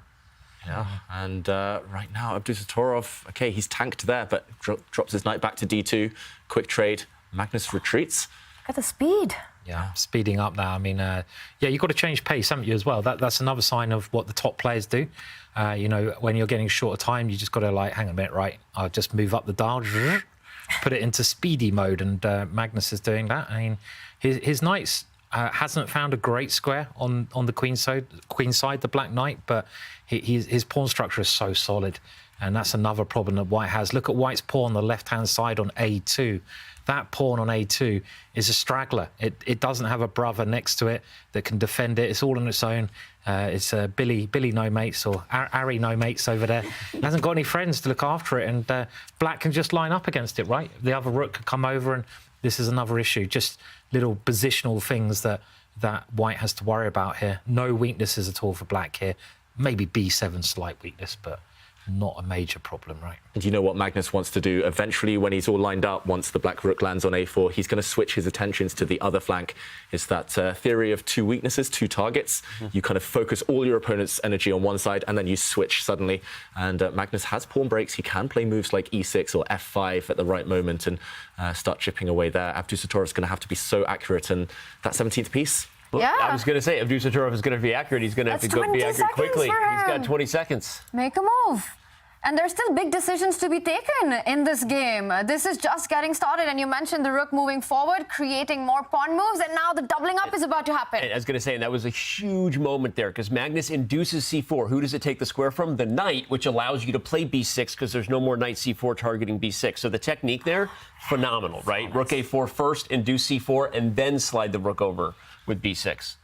That's a great point, because so many of us would just push the pawn and double up already, but you actually take away a key square from your opponent. And right now, it feels as if Abdusattorov is hanging by a thread.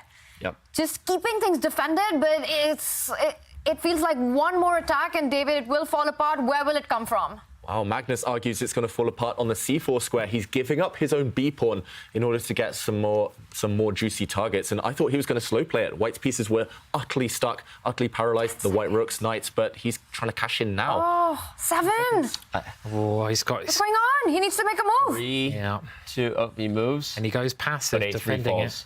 And now, yeah, I mean, that's a free pawn. It's a free. Well, B6 is hanging, so maybe Magnus will slow play it, just defend his own weakness on B6. The threats persist. I don't see how. If he does that, F4 might. You have to be careful not to miss your chance. And I think Magnus is so good at not just smelling blood in the water, but having that sense, right, for the moment where you can't keep building. Because if you defend the pawn, does white get f4? I'm happy to part ways maybe with the dark square bishop as long as I hold. So I think that's what Magnus is calculating right now, and he'll be the one to tell. Okay, he allows it. So the question is, I think tactically it was working. I think tactically it worked out. Yeah. And now maybe black is just going to go pawn up. I mean, this kind of pawn structure. This is so important to know your pawn structures at home. You see this structure in the Benko and the Benoni opening, and I think it is very well known that as soon as the queens come off, white is so exposed, those pawns, and black's pawns are really compact, and these kind of middle game endings are nearly always losing for white. So know your pawn structures. You know, if you're playing any opening, you've got to know what you're doing in the later stages of the game, not just in the opening. And okay, this is a very sensible movie. I mean, he's not rushing. Maybe there was something a bit more dynamic, but he's taking his time. And look at the that. knight jumps back. That's beautiful. A beautiful little game of tickle. Oh, you know? And now maybe just knight. Oh, hello. Takes c4. F4 was too late, and e4 is going to fall, and with it, it's just too much. With it, the house is coming down, I think. 10 seconds, and it doesn't even matter. You could have an hour on your clock against Magnus in this position. Magnus will still perhaps take it. Yep. Do you think this is still a draw, Tanya? It's okay. I think it's going to be 6 glasses of water. We'll cash in later.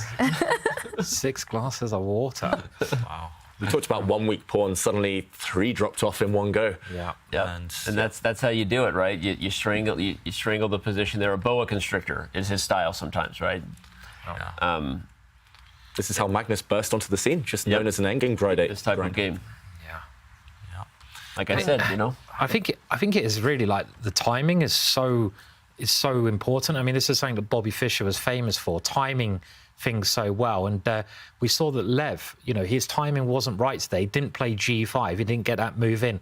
On the other hand, Magnus just picking the time to make his breaks. And it's a really hard skill to learn that one, when to sort of change gear in a game of chess. But Magnus is one of the best in the world at that, the best in the world.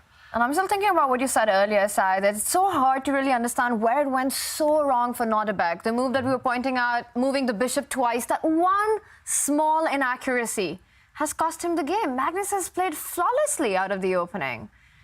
And just impeccable timing with picking up the pawn, taking away your opponent's counterplay.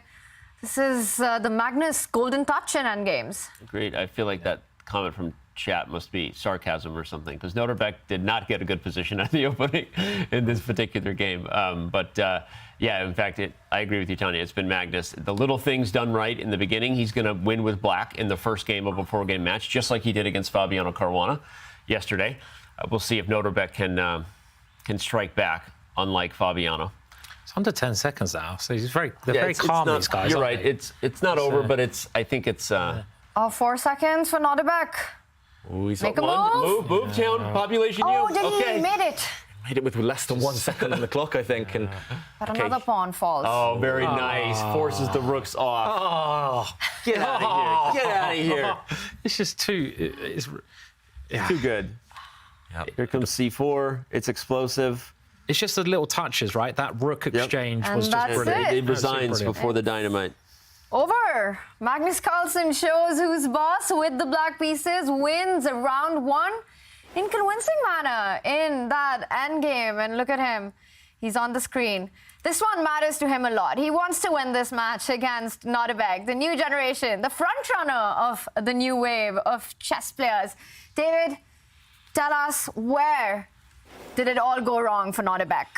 it went wrong quite early. The more I look at it, the more I agree with Danny. Just giving Magnus a strategic advantage was in the end fatal. Magnus zeroed in on those weak white pawns and eventually captured them. I want to highlight this one moment as just being really classy, not rushing. A lot of players, they'd see a pawn and they'd grab a pawn, but the key here is that Black's knight is super strong. So just retreating, allowing white to go passive and only bringing the knight back on his terms. This was the killer blow. Suddenly white is overwhelmed. This pawn is attacked twice. If you move a rook to defend it, then this pawn will drop. And as we saw, after f4, simply the house collapsed. Knight takes pawn, and Black's rooks did a mopping up job. Just the final nice moment here was when white's rook looked to be getting active a bit later on. Magnus shut the door again. He spotted a tactic, a double attack, trading rooks off, and the rest was history. What a game that was. Magnus showing how it's done In the endgame, do not trade queens when you're playing against this guy. The Magnus touch in full display there, which means that now Nodirbek Abdusattorov is playing catch-up in the winners' final. He has to win a game to level the score. And we will, before going into round 2 of the winners' final, we will go into a short break.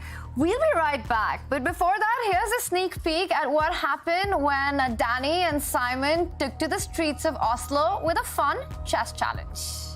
Simon has a distinct advantage because his openings are so bad, they tend to get more blunders. Look at this back. Look at this slow positional chess going on over it. Three. Okay, I'm coming for you. There we go. That's the subtlety you didn't see at the end of the line. I'm in the lead. Simon, sack your queen. Sack your queen. Come on. I'm freaking out here. Where's the win, bro? Take your time, Danny. There you go. There's another one. Pressure's on. I'm playing against 2 enemies here. Simon Williams and the clock.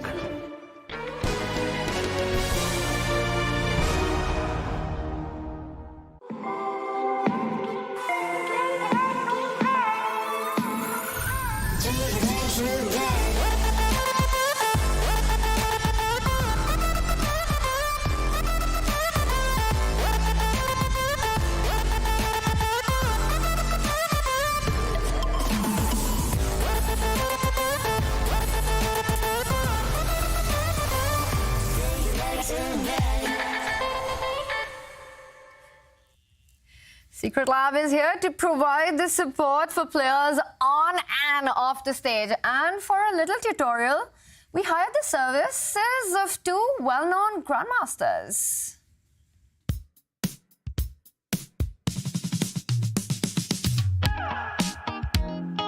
Hi everyone, my name's David, this is Simon, the Ginger GM, and today our challenge is going to be building a Secret Lab chair. Simon, how are your DIY skills? They're pretty bad, but we'll find out as well, won't we soon, David? Maybe it's something I can actually beat you at, building a chair. Yeah, I'm pretty nervous. I think Simon's got this in the bag, but let's see how we get on. Go!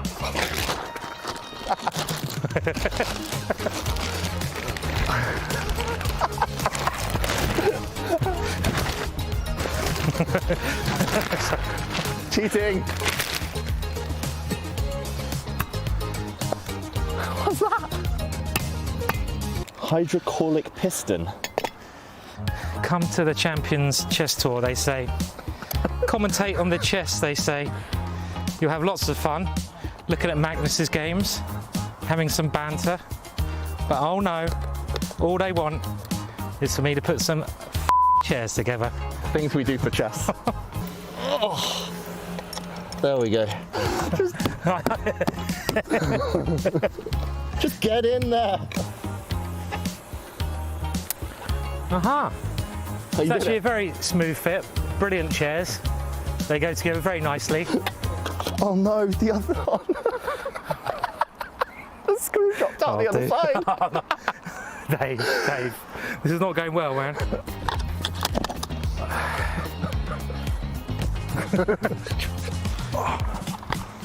So happy I've got to go out to the pub later. Install. Okay. Are you done? I reckon it's perfect chair. Look at it, no problem with it at all. Absolutely. Oh yes. Oh my god. So clearly David is a good chess player, but when it comes to DIY, making chairs, he has a lot to learn. Let's just put it that way. A lot to learn. But very comfy chair, very nice, very easy, flexible. Secret Lab chairs. Wow, Sai, you won that one. You looked really comfortable in the end. David, still struggling there. Yeah, I mean, they didn't show it like 3 hours later. I was still struggling. Fair play, Simon. You did well. It's nice to beat you at something, David. You know, it can't be chess, so it's got to be putting chairs together, you know. But what that didn't show was just how hot it was. It was really hot there, you know, and we were boiling and boiling doing that. But yeah, your DIY skills, Dave, you might need a bit of work on them, yeah? So. Wasted childhood. I was studying the Alpine Sicilian. I wasn't building chairs when I was a kid, but it was worth it. They were comfy chairs. Wow, Simon there with his DIY skills. A lot of fun to watch that one. And right now in this winners final, the player who's having a lot of fun is Magnus Carlsen, who's taken his lead against Nodirbek Abdusattorov. Now it was world champion Bobby Fischer who said that he doesn't believe in psychology. He only believes in good moves. While Magnus was the one coming up with the good moves, it's a chance for Nodirbek to play all the good moves next. Now we know what a beast he can be on the board.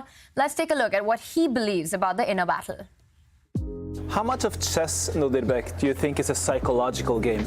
Chess is a very tricky thing because, you know, if you lose your concentration, it's very hard to get it back and to get the initiative in the game. So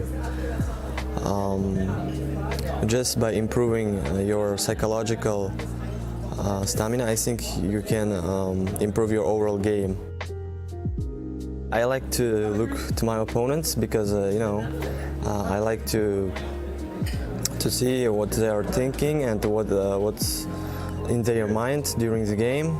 And if I see some kind of you know, disbelief in their position or skills, then I get, you know, I think I get some confidence. In chess, it's only you and your opponent, so nothing can distract you from game, and that's the most important thing, I think, in chess, to be in the game and to read your opponent's mind during the game. When I look to someone like Anish or Hikaru, I would have a feeling of something funny might happen just right now, you know. And you know, they are very charismatic, and you know, they are making this every kind of face acts, and yeah, it's really fun to play against them, I think. Nodirbek Abdusattorov, you have to focus on the players, as he said, and try and get into the minds of your opponent. And right now, this is their head-to-head going into that round 2 of the best of 4. Magnus Carlsen leads with just one game. They haven't played each other that many times. Abdusattorov got that win. It was in the World Rapid Championship when he did go on to win and become the World Rapid Champion when he was just 17 years old. He lost the first game with the white pieces there. And when you play such a game, when you lose in this style, you can't really point out where you went wrong. How does that affect you psychologically? It's not nice. I mean, it's like, right, this guy just outplayed me. And it's like, okay, and you've got to like maybe change your style. So you realise if you go down and do the same kind of thing again, exchange the queens, play a bit quietly, maybe this is not the way to play. So I think he's got to try to just go a bit more sharper and tactical in the games coming up now. I agree with you. I think sometimes it's harder to lose a game like that than one where you just got destroyed because of preparation at home or just you played bad. A game that you lose in the boa constrictor style fashion leaves a mark. It's why Magnus has left a mark on so many people for so long. So luckily, Nodirbek is young. He can forget about it, but that's a tough one to lose. Yeah, we shouldn't forget Nodirbek. He has many strings to his bow. Remember what he did against Levon Aronian? If he can land a punch like that in the opening, I think he needs to be more direct. Like you guys were saying, keep the queens on and just hit in the opening. That's the only way I think he's going to win this match now. What's really important for Nodirbek, he starts with the black pieces, and the next one is to stop the bleeding, to make sure that he doesn't lose control of the match. Magnus, he will have the white pieces. How much will he push? And we've got the players ready to go.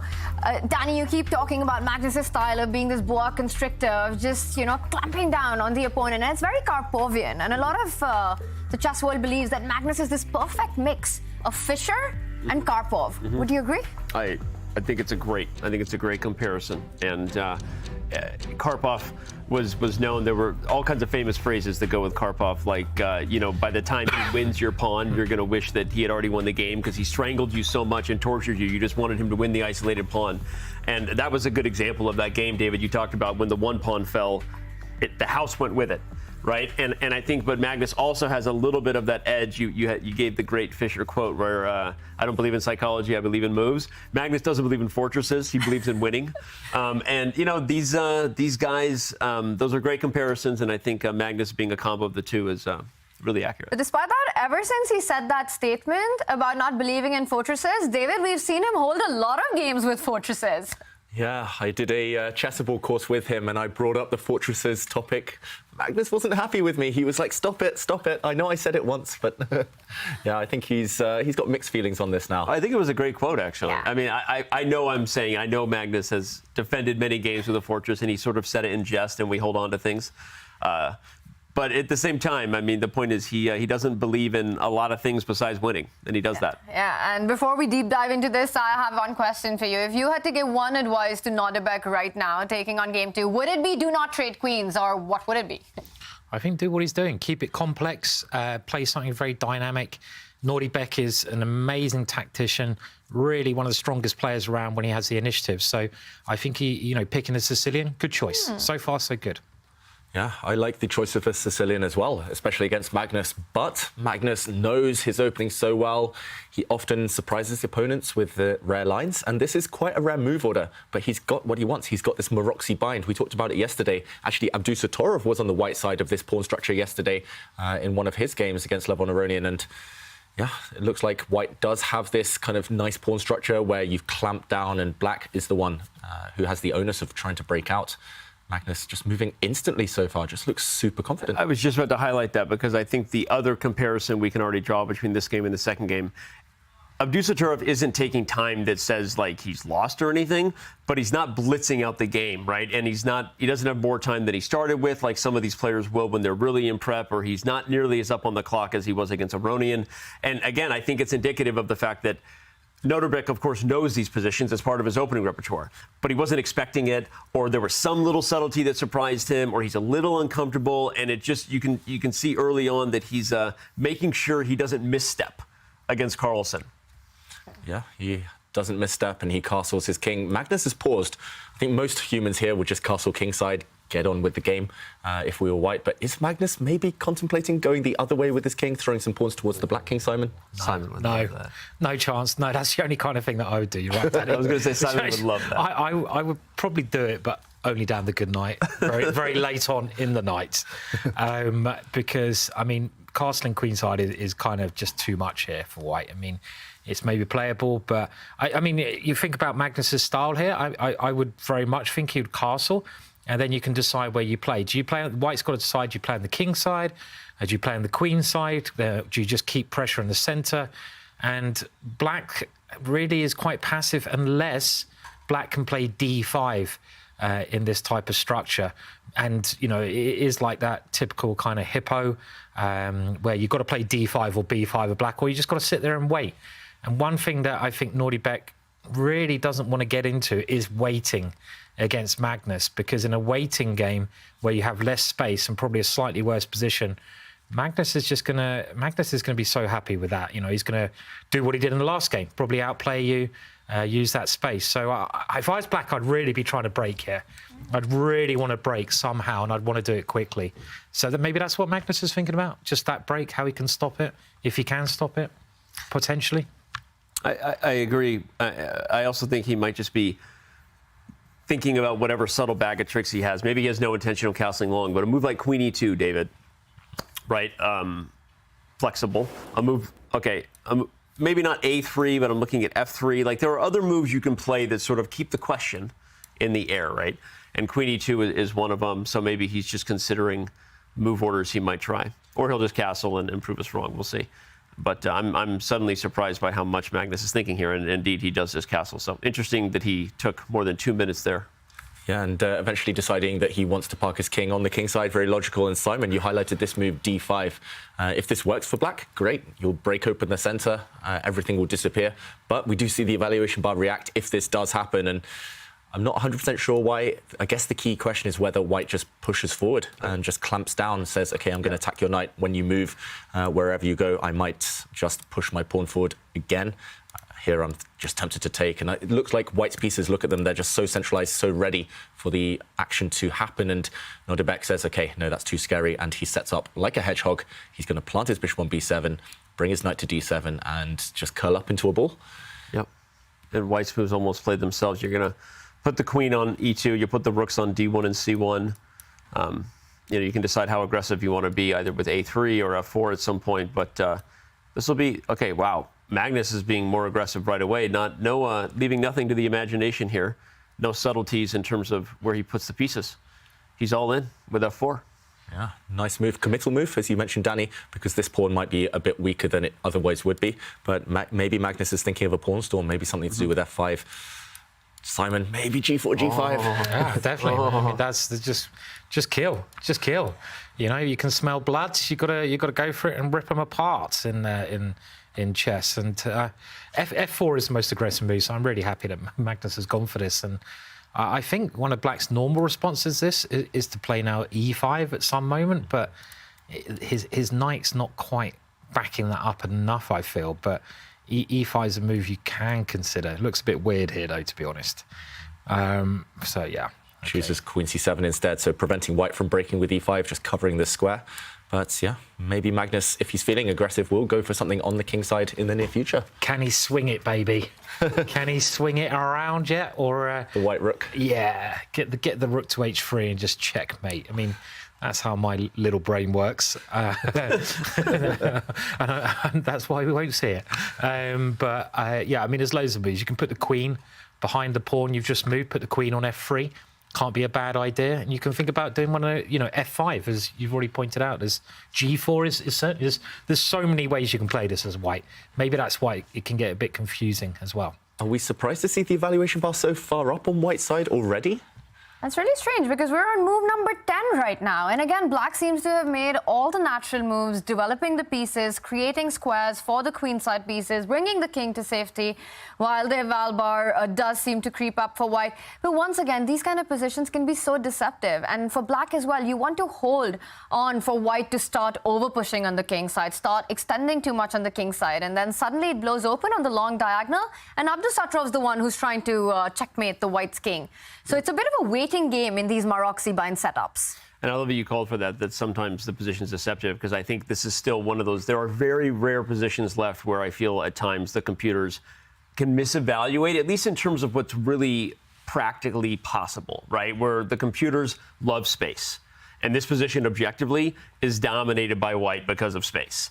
And so, but when you look at the concrete lines, there are literally positions like this where you can study with a computer and they'll say White is plus 1.4, but the best move is like King H1.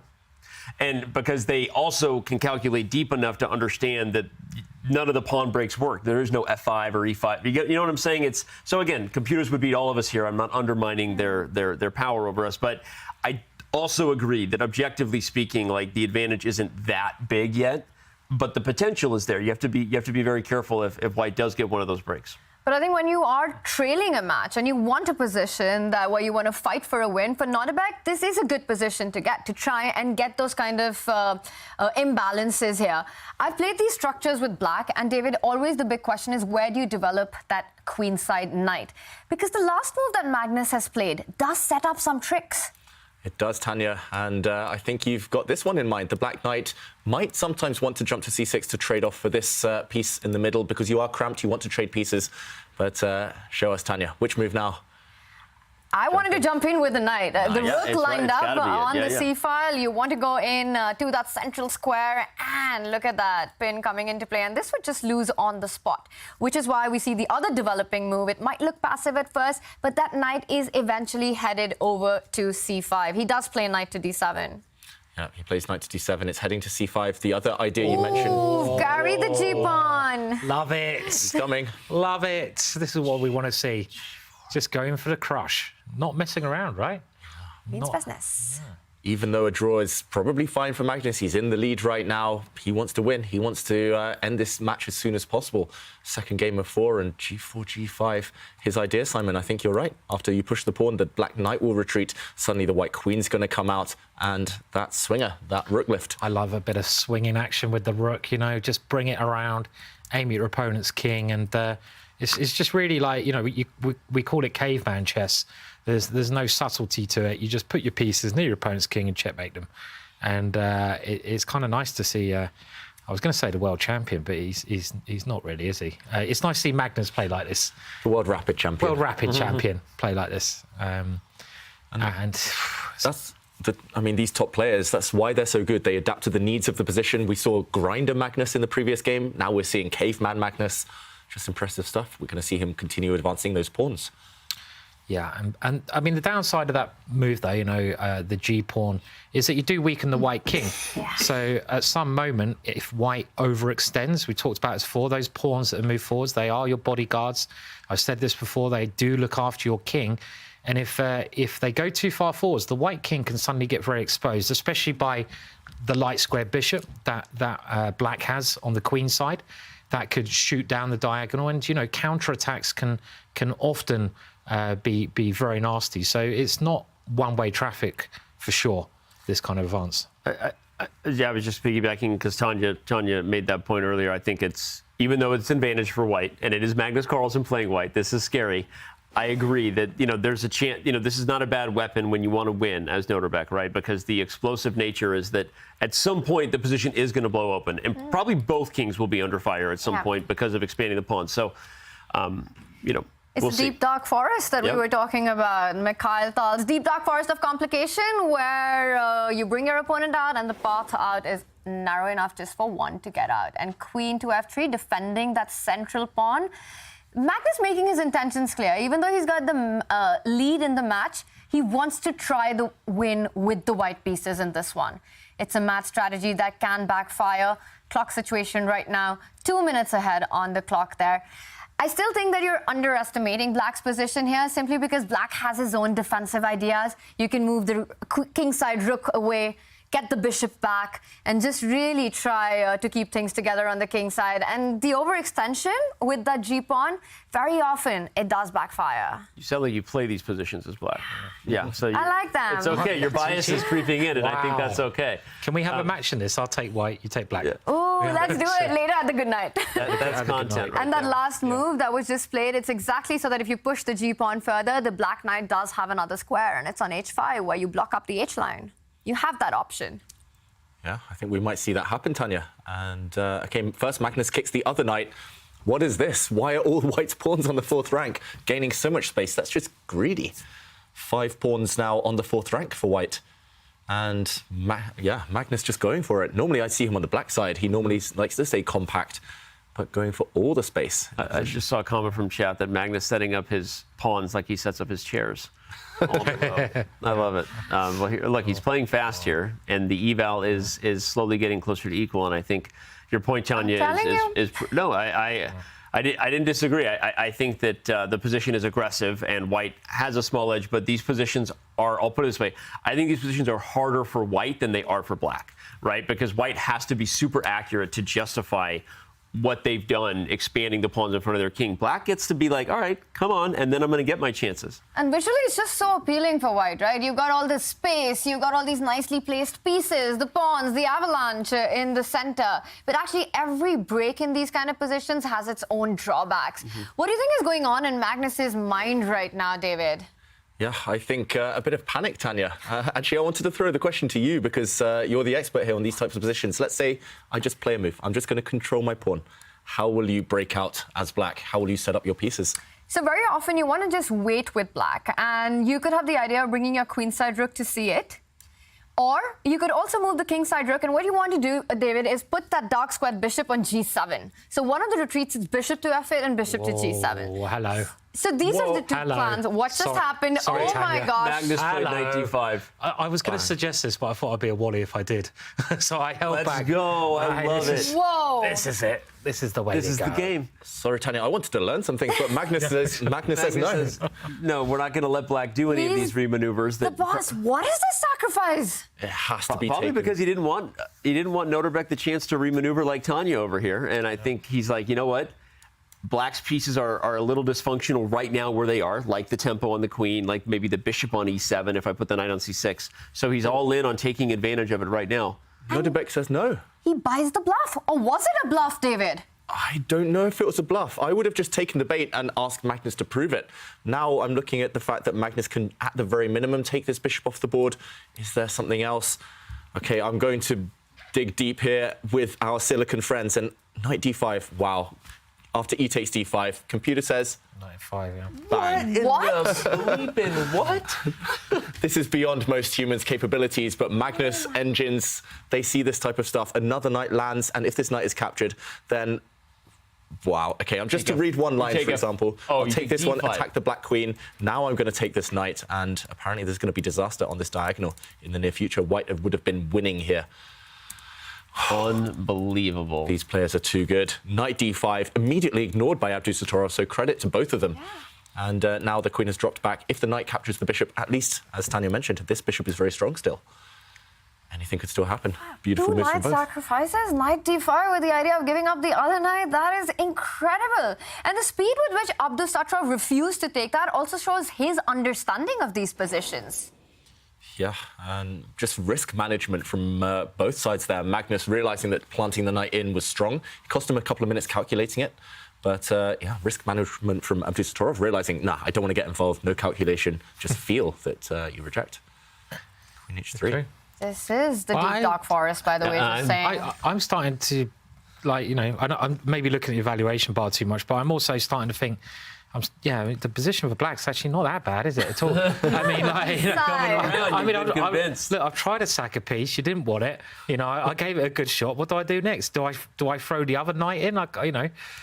Well, actually, now I say it. You're not wrong. And again, like, those pawns have advanced. Sometimes you get in a position where the best move is to move a pawn backwards. Exactly, and you can't move those pawn backwards now. And you know, there's a lot of holes. It does get very holy, and I'm not sure how you can attack anymore. I mean, I don't know. I mean, it's this Queen d8 was a real quality move because I think the whole of Magnus's play was built around knight d5 and sacrificing the piece.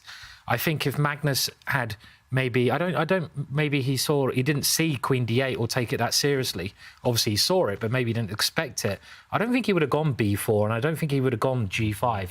I think it's very, you know, he's extending himself a lot. It shows the depth of understanding, too, for Nodirbek, that you can part ways with the dark square bishop, even though you play g6, right? That's a scary thing to do when you've got those holes on the king side, h6 and g7 and f6, all those dark square holes. So he understands that there's no real way for white to take advantage of that. And that's kind of a deep understanding to do that when most people, I think, would be really afraid. Yeah, and Magnus, it feels like you say, Simon, he was trying to be too clever, maybe, and actually trading off one set of minor pieces just makes Black's position look so much more attractive. Visually, the fact that he's slightly cramped doesn't, well, it's not an issue now, simply. I have a question for the expert in the position, Tanya. I'm going to answer it before you ask. When does black go for e5? Oh, that was your question. I thought that was another one. I think when white can't jump onto f5, and then tactically that can be a very risky situation to allow white to get that knight into the camp. So e5, knight f5 would be very scary. I don't know if tactically it works, and I think I see the eval bar. It seems to work. The knight is hanging. But the last move by Nodirbek, there's another sneaky idea it has in these positions. It's all about rerouting your pieces and maneuvering around with black. So the queen can fall back to its original place and actually go all the way to a8, line up on that battery. Remember, we've been talking about this pawn extension by Magnus, g4, g5. You want to make the most of that diagonal, and that's an idea always to keep in mind. I love it, and that's a super strong idea and a very typical hedgehogian, is that a word? Hedgehogian idea to relocate the queen to the battery there.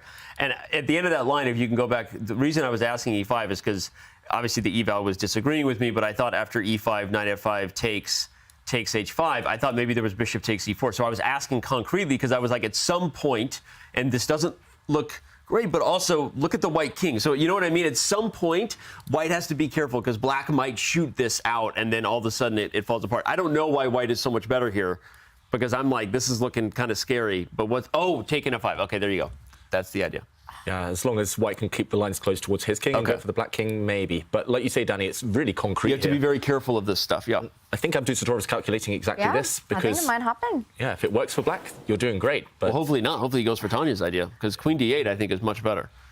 Yeah, it's quite nice as well, queen d8, isn't it? Yeah, it's just a nice move to make. Yeah, it's kind of a pretty way to... He's done it once before in the game, by the way, Sai. It's on the board. Yeah. There you go. It's good that we got our expert here. I mean, thank you guys. I got your back. Yeah. I was wondering if white can put the knight on g3, because I don't like this e5 move. this e5 move, I want to play f5. And the other expert, Simon versus Tanya. Death match in the hedgehog. It's on. I'm sponsoring the match. We're going to play a thematic match where Simon plays white and Tanya plays black. Yeah, it kind of makes sense to put it, because this knight on h5 is just annoying me, you know, and I want to get rid of this knight on h5. I love to open up the h file, and I just want to give my queen some luft as well. So so I guess maybe queen a8 now is critical though, because that pawn is now weak in the centre. So possibly, I don't know. Yeah, I think it's coming. That will be consistent at least. And I want to praise both of you. That's why knowing the ideas in openings, even if not just the move orders, is so important for everyone at home. Clearly, Tanya's done the hard work. She's done her hard yards, and it shows off when you find these ideas. And Nodirbek, the one thing I'll say for him is that the 17th piece is going to play a huge factor now. 3.5 minutes against 7.5. So despite the fact we're liking the way this game is going, it feels like momentum black. It's still very tense, and the clock in these types of positions is going to play a huge role. It got him into a lot of trouble in round 1 as well, and now down by more than 4 minutes on the clock in a position that's just starting to heat up right now. All the pieces on the board, white has still got this king-side tension. Black needs to target those overextended pawns. There are going to be a lot of critical decisions to be made on seconds. Nodirbek needs to take decisions quickly. Yeah, he needs to take them now. I don't understand why you play queen d8 and then don't Danny, play you'll queen move on the a8. board. That's not a good thing. I thought I stopped that move. I've made some decent predictions today, but I was just asking for science. I wasn't suggesting. I was asking for science, and now he goes for it. It might backfire for Nodirbek.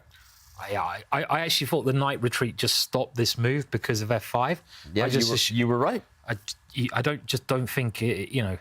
I mean, I know black's trying to open up the king side, but surely white's in a better position to deal with that. Why didn't he go with queen a8? Like, what was he? I feel like he's worried about knight g3, you know, and the rook comes to h2 maybe. Maybe. Even after winning the e4 pawn. Maybe. It's interesting. I feel like he either saw a ghost, which sometimes can happen, not just because you're playing a world champion, but the end of those lines, and what we mean by seeing a ghost is you see something that's not there, right? And it's an affliction that all chess players should avoid when you're nervous. And I feel like Nodirbek saw a ghost there, because e5 is a panic move. Yeah. Exactly. I think it is that 17th piece talking right now. Sometimes you have an idea, you don't have enough time to really think about it, and then you just go full panic mode and make it anyway. And the fact that Magnus played the most obvious response to e5 and Nodirbek goes into a big think again is bad news. Yeah, very bad news. Yeah, it feels like he's lost the thread just with 2 moves here. Abdusattorov gone from a very pleasant position to suddenly facing some serious threats, and it feels like he's playing on the wrong side of the board. Like Simon says, white's pieces are amassed on the king side. They're ready for the action there. Magnus was the one trying to create, and Abdusattorov's kind of given him a helping hand. And, OK, rook f7 looks like he's contorting now to get his pieces over to protect the black king. The question is, what does Magnus do next? Is it your move, Simon? Just get rid of that black knight on h5, the kind of plug that's stemming the flow on the king side right now. Be a bit worried about knight f4. That's the only reason I might not rush into moving the knight there. But maybe it's still playable. Maybe I don't have to worry about this move. But I'm just thinking, like, it's kind of typical to sack a pawn. I love it. Something like this. Simon, you've got a natural feel for these positions, bro. Well, when I'm hacking, give me some hacking chances, and I'm off for the fairies. No, but it's a great idea. Now the g5 hangs, the e5 square has opened up for the black knight. Yeah, this seems like it could be stopping knight over there, but yeah, you know, Magnus's play is still not that natural. Maybe, I don't know, did you build up more rook f3, or I'm not sure really. I'm not sure. It's not easy for either side. You can maybe go after the d pawn as well, but black's queen will move. Black's queen has targets as well on this side of the board. I think he has gone after the d pawn. He has. So, yes, yeah. Did it. Played rook e1. Switching to that one. I'm waiting for Magnus as well to push his pawn and maybe switch the bishop to this diagonal. I love that idea. That's full board awareness, Holmes. Get some. Yeah. OK, it might be coming soon. Yeah, but he could go bishop c2 and do it that way, couldn't he? That could be quite a nice way. Bishop c2 is even more accurate, I think, right now, because you have the protection of the a2 pawn for the b3 square. It's a really fascinating game, this one, though, isn't it? I mean, it's this, you know, both sides. It's so hot. It's so rich with possibilities. So many different ways to play. And it's also so much tension on the board. I mean, look at what's happening on the king side with that pawn face-off, the f and g pawns. And then there's also action on the center, and then the overextension on the queen side. There's a lot going on in the position, and he does get the bishop here. This also does give the possibility for the c pawn to advance one step ahead at the right moment to create that counterplay of along the a to g8 diagonal. Yep. C5 and then C4. Sorry, I got to say, it gets explosive, right? It does. Boom goes the dynamite with the bishop. Touching the 2-minute mark there. Such a fascinating game. We saw Greg Shahade in chat earlier saying this is a fascinating game. I agree. This is a fascinating game where I'm learning a ton. And it's funny when you see positions that still have so many pieces on the board, yet clearly there's just so much subtlety. And this is it's gonna blow up here in just a minute.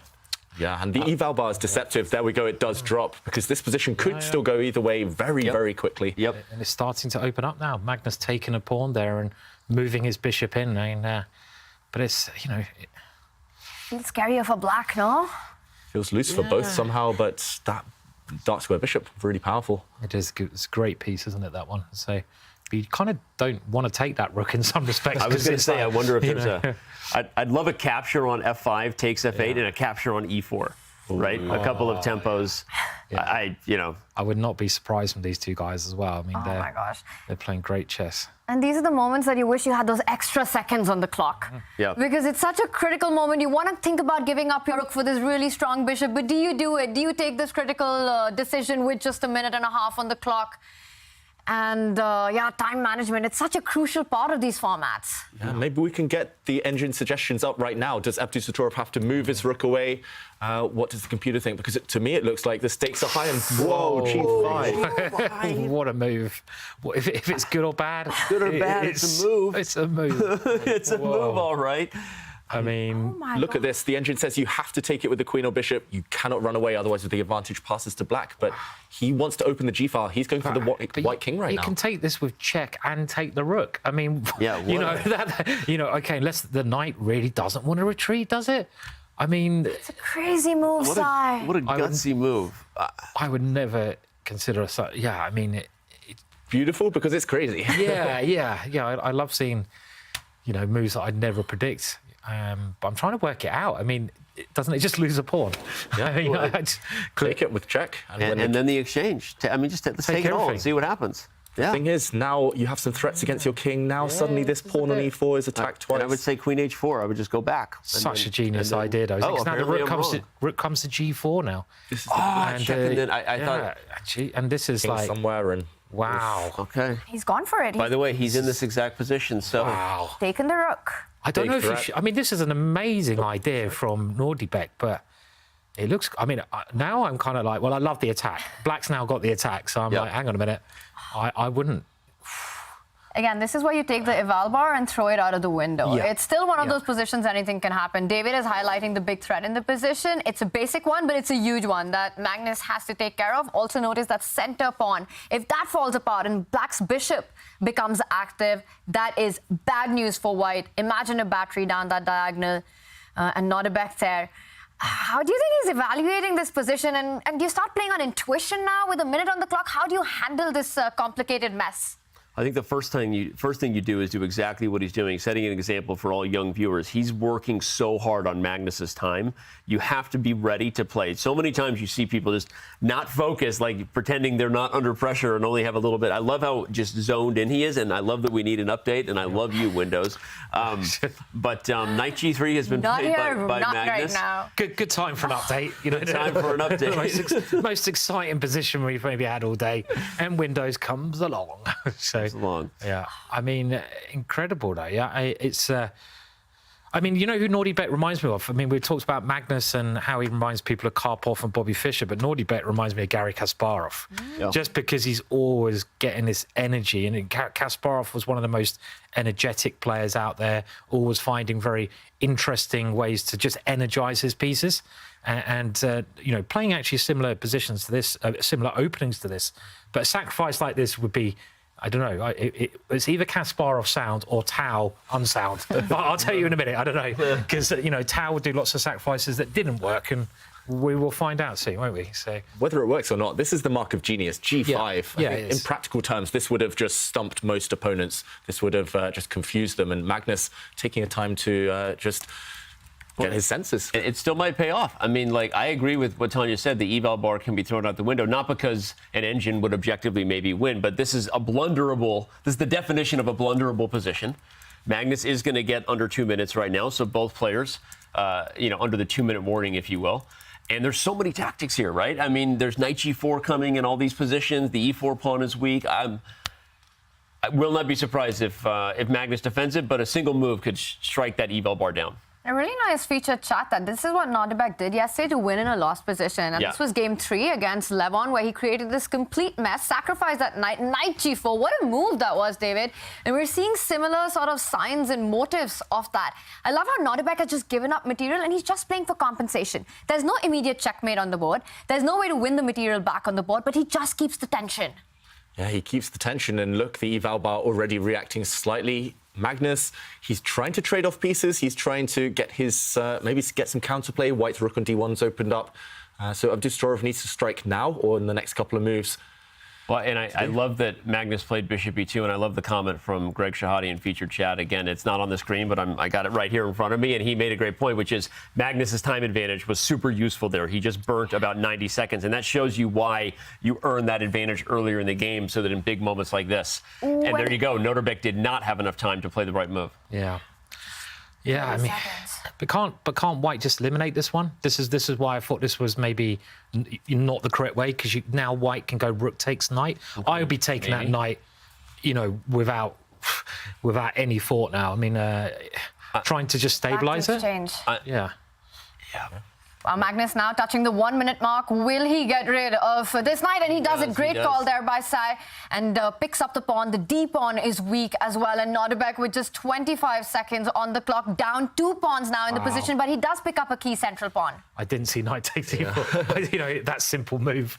This is why they're so good. They see one move deeper. Magnus had foreseen that he's dropping the e-pawn, but he just gets his king out of dodge. The white king now is actually just running away. And OK, nice pin there from Abdusattorov. Don't pick up that black knight. The white knight is needed to block the g-file. There's checkmate threats there. It's crazy position. I mean, brilliant play by both sides. Yeah, brilliant. I mean, they're both under a minute now, and it's only a 1 pawn advantage. And Magnus giving the pawn back now. I think it's a great idea. If he gets to the end game, he's the only player who can win, and we know he loves the end game. And if knight takes, well, then now d6 falls. I think you could probably take both ways, but rook takes seems to be the... Nodirbek just avoiding any queen trades here. He has to go for Magnus's king. Yeah, but rook takes d6 is rook f8, isn't it? I mean, it's such a wild position, that, again, the evaluation part, I think, is misleading, and they're both so short a time. I wonder if queen takes is better, so that if the knight moves, you can play queen d4 and get the queens off the board. Nice, Danny. I think that might be the key. The white queen and king were both lined up on the f-file. You needed to move one of them. There would have been too many tactics, as Simon pointed out. Look, now the evaluation bar is pretty even. Great move, though. He just walks with the king to the center of the board. Anyone's game, this. I like that move, because now he'll take the queens off the board, even if he doesn't win the d6 pawn. I think he might have tried to play queen d4, just using the practical edge. What is that a win? Oh, wow. He just queen d6? Yeah. I think for the 4 seconds. And look at, he reacts. He knows he's made a mistake. He goes back. First mistake of the game in terms of practical play there. He just lost a pawn with gain of tempo. But the queen guards g1 now, so knight f5 is on the agenda. Yeah, oh, he's just swapping off. Oh, man. That was a shame. 1 second, and did he get flagged? Oh, under 1 second when he made that move, but it's not going to help him here. 2 pawns down, and he's had to retreat his knight. Attacker's gone. This is a mathematics equation now. Just knight f5 coming in. David. Look at the queen's board geometry. She doesn't guard g1 anymore, but she guards g5. Yeah. So there's no more checks that follow. Although king f1 would have allowed queen h3. So Magnus is very careful 1 second. about that. And this queen d4. Wait, did he make it? Did he make it? He didn't. He lost on time. Yeah, he's losing right here. Wow, and Nodirbek loses on the clock. What a game, what a win, an absolute wild ride there. And you can see Nodirbek disappointed, but he really did give it his all. He was so close, created his chances. We got a glimpse of his genius with the sacrifice that he made. But when you're playing against Magnus Carlsen, sometimes even genius is not enough. And look how bad he wants it. He's devastated.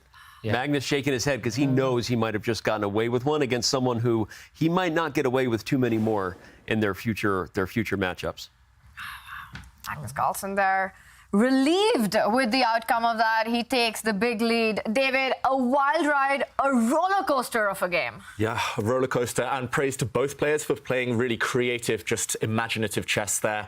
And it all came down to one move in the end. Abdusattorov had worked his magic, found something out of nothing, and it was here where Magnus, I think, just surprised Nodirbek by playing king to e1. This was actually a move of genius in the end. If he had taken this pawn with his rook, knight to e4 would have actually been winning for black. We would have seen a full 360 due to the fact that there's a pin. You cannot move the knight. There would be a checkmate on g1, and rook f8 would be a deadly threat. So Magnus moving the king, shifting the king, confused Abdusattorov here. And rather than playing a move such as d5, getting the pawn out of dodge, or maybe just pinning the white bishop, Abdusattorov blundered. He played queen to e7, forgetting that this pawn could be captured, and now he had to move his queen away. He'd lost time, lost a pawn, and Magnus took the win.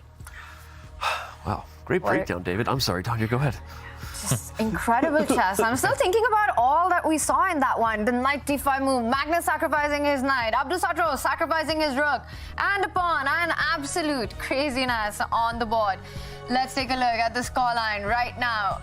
Nodirbek Abdusattorov with a 2-point deficit. Can he do what seems to be an impossible task, make a comeback against Magnus Carlsen here? He needs to win game 3 on demand to start with. Magnus needs just a draw in this upcoming big round, and that's where we're headed right after this break. Don't go anywhere.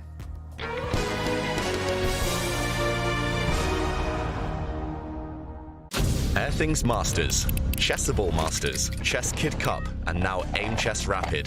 They all lead to one thing: the Champions Chess Tour finale. The finale will be played between December 9th and 16th in Toronto, Canada. The top 8 players from the season will compete to be crowned the 2023 champion. 3 spots are already taken, and the remaining 5 will be decided in the upcoming tour events. So follow us to see who will join Magnus Carlsen in Canada in December. It's the race to Toronto, and it's heating up as we are in the 4th stop of the Champions Chess Tour, the Aimchess Rapid. And this is the winners' final between Nodirbek Abdusattorov and Magnus Carlsen. It's going to be a fun ride over to Toronto. And we've also been seeing a lot of fun happen in Oslo. And Danny, you and Simon took to the streets to hustle it out. We sure did. Who won? Well, Simon, do you want to spoil who won, or should we let them watch it? I think we should see the video. I can hear everyone yelling, well, don't spoil it. Of course we're not going to spoil it, but we'll just say, here's a spoiler. It was a lot of fun, and you're going to want to watch this. Let's take a look. Grandmaster Simon Williams, Ginger GM, and I are about to play a whole bunch of chess players. And in 40 minutes, we're going to see who can rack up the most wins, non-stop, Speed Chess Championship style. The clock is running. And we're also secretly keeping track of who is the best trash talk, but we already know who wins that. And so we'll see if he can keep up. I'll be gentle. Let's go. Clock starts. Simon has a distinct advantage because his openings are so bad, they tend to get more blunders. Look at this slow positional chess going on over it. Three. Okay, I'm coming for you. We knew when he showed up in his tank top, he meant business. Come on, fight, man. Fight, man. There we go. That's the subtlety you didn't see at the end of the line. I'm in the lead. Simon, sack your queen. Sack your queen. Come on. I'm freaking out here. Where's the win, bro? Take your time, Danny. There you go. There's another one. Pressure's on. I'm playing against 2 enemies here, Simon Williams and the clock. The Dutch is an opening he plays, which should tell you how good it is. Yeah, I took his course, but it was really bad. There you go. Bad idea. First mistake. Can I give you a little bit of rules for trash talking? Yeah. You can trash talk if you're doing okay on the board. Yeah. If you're doing terrible on the board, you don't really have the right to trash talk. God, this is too close to call, yeah? Oh, for f***'s sake. Jesus Christ. Here we go. David, this is not what we talked about, man. What have I done? You're doing well, man. You're doing well. Wow, really? Wait. He wants to draw. Oh, I actually missed my queen was on pre. Shit, man. Oh, no. Oh, no, not the grind, man. Not the grinds. The David grinds. This is not fun. Oh, look at this. What is this? What is this? Simon, I'm not going to lie to you. I'm feeling it. You're feeling it. I found the flow. You're in the vibe now. I'm in the zone. Oh, here we go. He's back. What is this then? Oh, my gosh. I'm falling apart here. I'm messing this game up. You're messing up? Yeah. Come on, man. Come on. It's not going good. Come on. It's not going good. So And you got David to come as well, just to put a little bit of pressure on. Just, Danny, we're even. How's your position looking, Danny? Oh, as soon as I open my big mouth.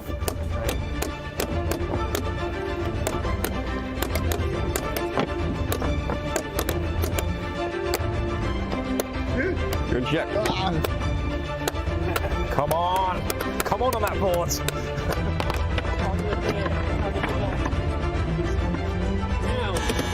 I got a little wild. All right. But I survived. All right, what's the score? How much time? I think it's even, man. It's even. No, it's not even. I think it is. What's the score? No, it's even. I've been winning a couple of games here, man. Yeah? Look at that face. I love it. Can we just get a picture of that again? One more time. How is that possible? Wow, what is this? What is this? I have no idea. He swindled me. I tend to perform better on camera. That's a little known fact. What's happened here? I've blundered. If I beat David Howell. Wait, you blundered back. Yeah! Get in there, son. Oh my gosh, it was over and I blundered my rook. This is real. No! No!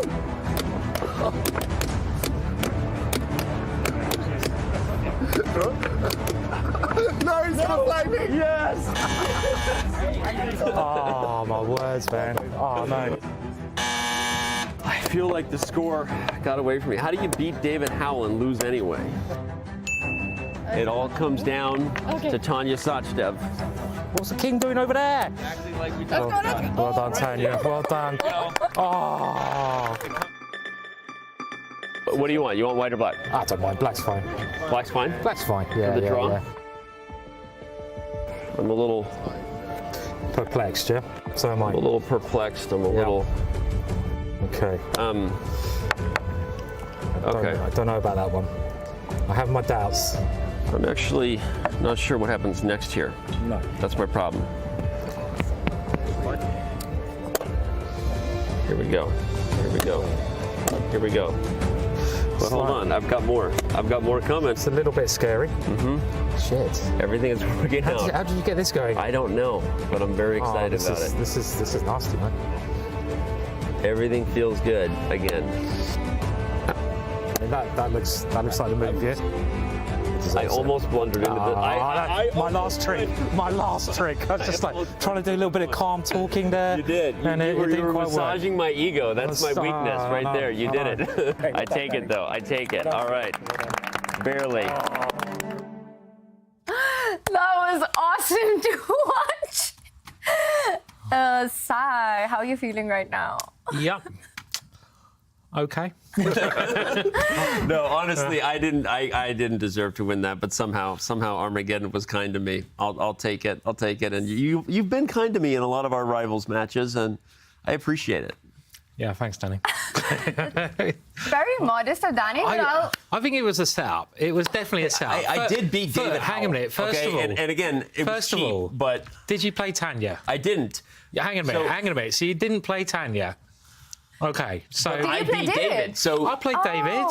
Yes, but you didn't did. beat David. You lost to David. I know, but I sort of. it was a close one, though. Hey, and I know we're just picking on David over there. I mean, and also another thing, I've just got to say, my opponents weren't resigning. They were playing till the bitter end. I'm sure that you were giving out diamond membership to a lot of your guys. Did you see that one? I bet you're like, have a diamond membership if you resign as soon as you sit down and lose a piece. Anyway, I'm sure. Not that I'm a sore loser at all. At all. We need to get to the bottom of that. But Danny, you're very competitive. Why not be, right? I mean, you're in the moment. The whole point is to win, right? So you play the game to win, and we had a lot of fun, and I am competitive, I guess. Wow, and it's getting pretty competitive here as one player is in a must-win situation. While this one went into an Armageddon, we're not so sure we'll get an Armageddon in the winners' final, as Nodirbek Abdusattorov has to win on demand this next game. He is trailing by 2 points, and take a look at their Aimchess stats there. Opening accuracy, 100%. It's so close, their stats, David, here. We see their endgame accuracy right next to each other, but the match so far hasn't been that close. Yeah, it feels like Magnus has always been in control. The first game was just a masterclass in strategy there, in the grind, the end games. The second game, despite the fact that Abdusattorov was blowing us away and just surprising us on every turn with these amazing moves, he never held an advantage. Magnus felt like the one who could pull the brakes at the right time, and yeah, that is reflected now in the scoreline. Usually we talk about whether we'll have an Armageddon or not, but right now the question is whether we'll have the fourth game or not, because this man on your screen has been dominating today, winning 2 back-to-back games against Nodirbek Abdusattorov. Nodirbek has to win with white. He never got the chance in that game 1. He starts with the queen's pawn opening. Are we expecting a repeat by Magnus? And he says, no, it's not happening. Yeah, again, we didn't get to comment too much on just how devastated Nodirbek looked after that loss, right? We moved quickly to Magnus, but I wanted to highlight, it wasn't to rub it in, but to just highlight how much he really cared. You see the passion in that kid's face and how upset he was about that. It just makes me excited for all the future matchups to come. But the reason he's so upset is he knows how difficult this task is, right? When you lose the first game with white, now you're coming back to white, but you're already down 2-0. So this is a very, very uphill battle. It's an uphill battle. He starts with the Catalan opening, Abdusattorov. Remember, this is one of Magnus Carlsen's favourites ever since the 2021 World Championship match. And Magnus, he's tanked now for 30 seconds. Of course, he's studied the position for probably hundreds of hours, but he's just choosing which weapon is going to get him that desired draw and get him through to the grand final. Okay, he chooses to play c5, the most kind of direct move to just try and destroy the centre, trade off as many pawns as possible. And it looks like Magnus certainly is going for a solid reply here. He trades off on d4 and white castles. Okay, what do we think of this opening choice? Oh, I'm still thinking about them. Just move on, Simon. You gotta stop reading chat. Somehow I won, but they all favor you, which is a big surprise. So go ahead. Oh dear, no, it was close. It was close. And Tanya beat me as well in a good game. And I did offer Tanya a draw. Not that I'm bitter about that, but yeah, sorry, we're looking at another game. What was going on? But it was a lot of fun. It was a lot of fun. It was good fun. Maybe we can have a rematch. I think tonight? So. Yeah, I think so. I think we've got to get down the good night and do it again. Run it again. I think Danny just plans to run away with that victory. He's not looking like he's up for a rematch. No, I'm all in. I mean, I don't get many victories, but that's okay. That's by design. So I'm all in. Yeah, I mean, back to the real match, I guess. Yeah. And yeah, I was going to say, I think it's quite a good choice, this opening against Magnus. I mean, I've seen Magnus lose in the Champions Tour to Dubov, actually, in this line a couple of times, I think. And Magnus playing c5 seems like a wise choice just to clarify the centre as quickly as possible. Even if he's going to be slightly worse, he's going to be in less danger in those lines than some of the more sharper stuff. So I think he just realises, I need a draw. I'm going to play lines that gravitate towards that. Yeah, and these players, of course, at the top level need to know all sorts of openings. This one, it started as the Catalan, is going to transpose into the Tarrasch, most likely, where black might even have an isolated queen's pawn, but Magnus knows those lines. He actually has studied them, like you say, Simon, there with Dubov. Okay, a capture of pawns, and this is the moment of truth. Magnus doesn't go for the IQP. He takes with his knight. There's also transpositions there to reverse Grunfelds, where the players would be trying to work out move orders. And, okay, he steps back with his knight. Abdusattorov is banking on the fact that, although it's symmetrical, he has this Catalan bishop, white's light squared bishop on g2, peers down this long diagonal, exerts some pressure there. Black's pieces, meanwhile, on the queen side, take a while to get out sometimes. Yeah. So minimal static advantage here for white.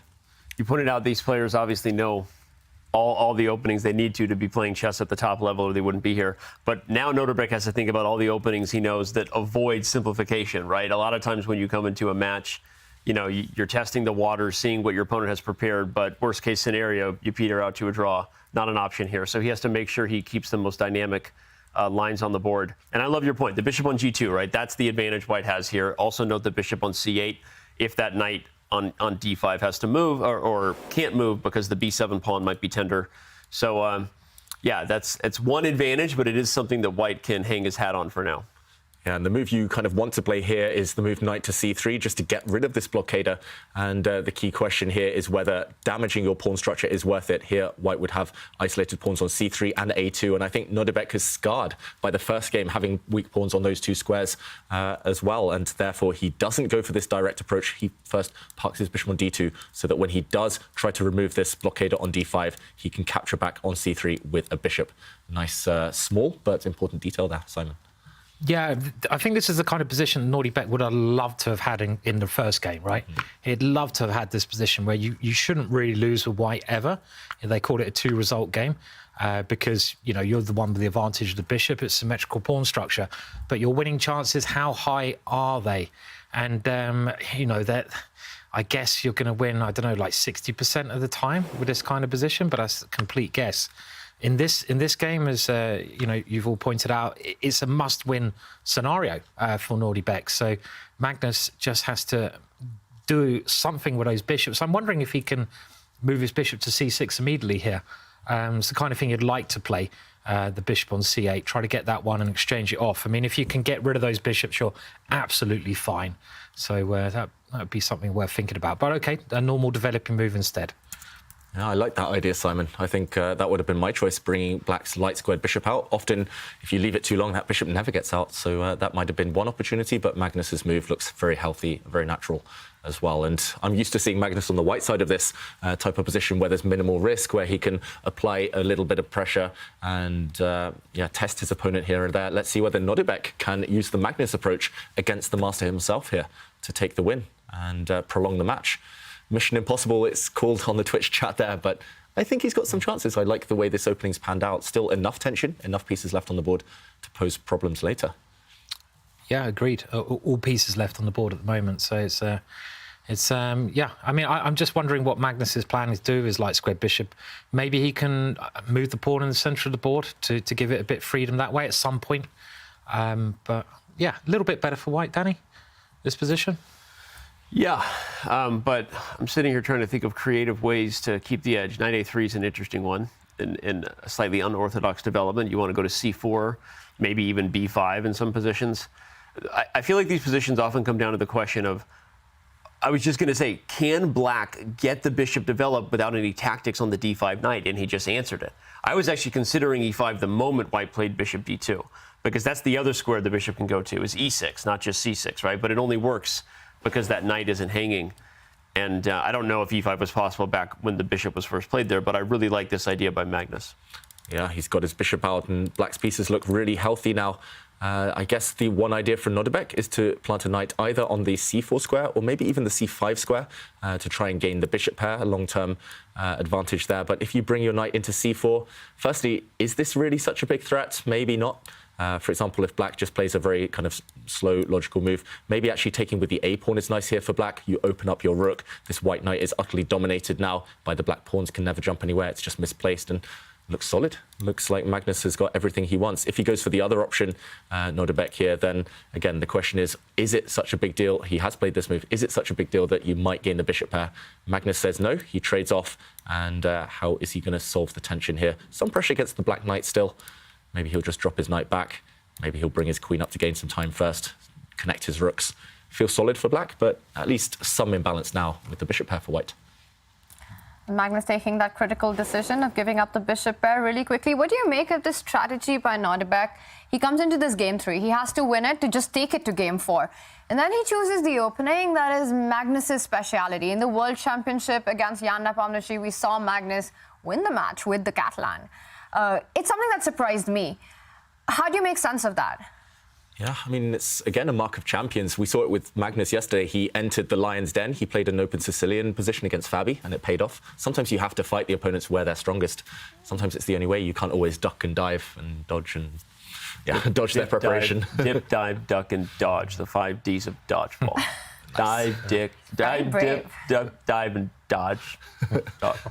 I'm already confused. Sometimes you can't dodge the opponent's preparation, is what I'm trying to say. Yeah. I think, you know, a big difference between these two players, I mean, they've both obviously got all their strengths, but is the experience and the fact that Magnus's opening range is so much more than Nodirbek's opening range, right? I mean, Nodirbek is younger. He obviously specialises in well, he surprised Aronian with a new opening, but his range of openings that he's comfortable in is not as big as Magnus. Magnus can play anything, and in a situation like this where you have to win, and we see Nodirbek now taking some big risks, but he has to, you want to have a wide range of openings to draw upon in certain situations. But yeah, this is a big change in positions here, isn't it? So do we like what White's done here? Whether we like it or not, I think he had to do it. I think he had to try something, and this is the current position. Let's do a quick action replay. It was here that Magnus made quite a committal decision. I was surprised. I thought just retreat to this square, back up the knight with your other knight, but Magnus said no, I'm going to plant it on b6, and he allowed a capture on c6. And the reason, Simon, I guess you're saying this is so risky is because White has parted with his beautiful Catalan bishop. There are holes on light squares now around the White king. You have to be a bit careful here, especially with opposite colour bishops favouring the side who can whip up an attack. But the whole idea is to capture on e5, and Magnus in move. To be honest, I quite like it. It takes a while for Black to ever kind of create a checkmate threat. You can plant a bishop on h3, but White just dodges. A pawn on f3 will later guard the light squares. But maybe Magnus's idea is to take this pawn. At least now there's a nice safe square for White's bishop on c3. Black has weaknesses here. Even in an endgame, maybe some small chances. What do we think? But it's obfuscated bishops too, right? So, and here he goes. He does take the a-pawn because White better get something on the dark squares in forms of an attack, right? Bishop to c3, a rook to g5, and, you know, use your imagination in terms of what could happen over there on g7. But outside of turning the opposite bishops into a strength, which is where you really assault and attack on the color complex your opponent lacks, this is getting closer to a draw. Yeah, closer to a draw. We should also point out that White couldn't here have trapped this black bishop on a2. Normally this happens if you go behind enemy lines. A famous example in the game Spassky-Fischer from 1972, where he took a poisoned pawn, got his bishop trapped. But here, maybe there's even better. Actually, firstly, queen d6 I've spotted now with a double attack. But at the very minimum, Black could play bishop takes pawn and get his bishop out because the White queen is overworked. Suddenly this bishop would fall and Magnus would be safe. So you couldn't trap this bishop. And we're going to see maybe an endgame if the queens come off. That's got to be bad news for Nodirbek if this goes into an opposite color bishop endgame.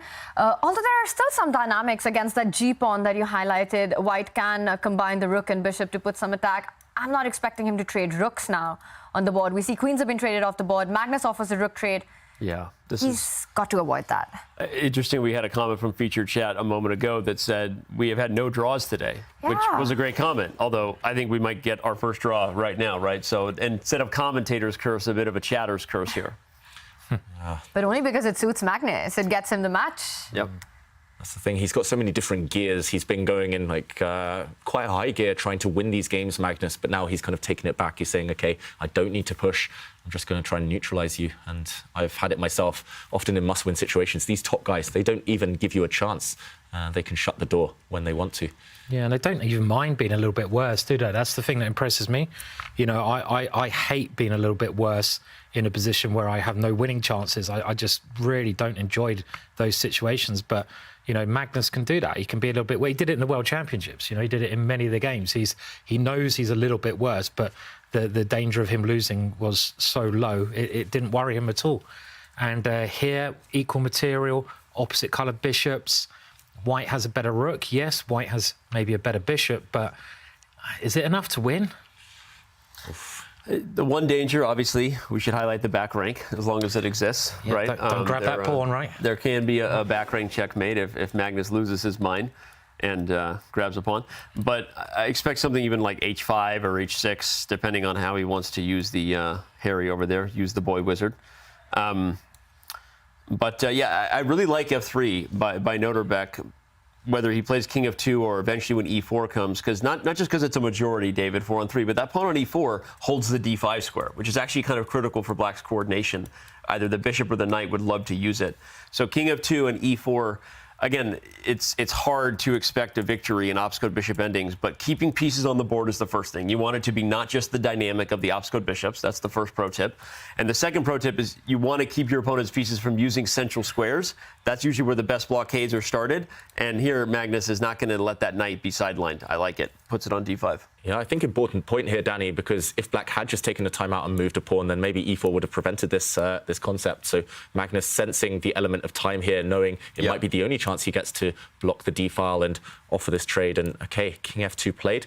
I guess the e-pawn was attacked there as well. And now big decision. Does Magnus eliminate this bishop? I think he has done, David. I think he's already taken it. Wow. And, oh, he already has. Yeah. I mean, this has changed the nature of the position, right? Because no more opposite-coloured bishops.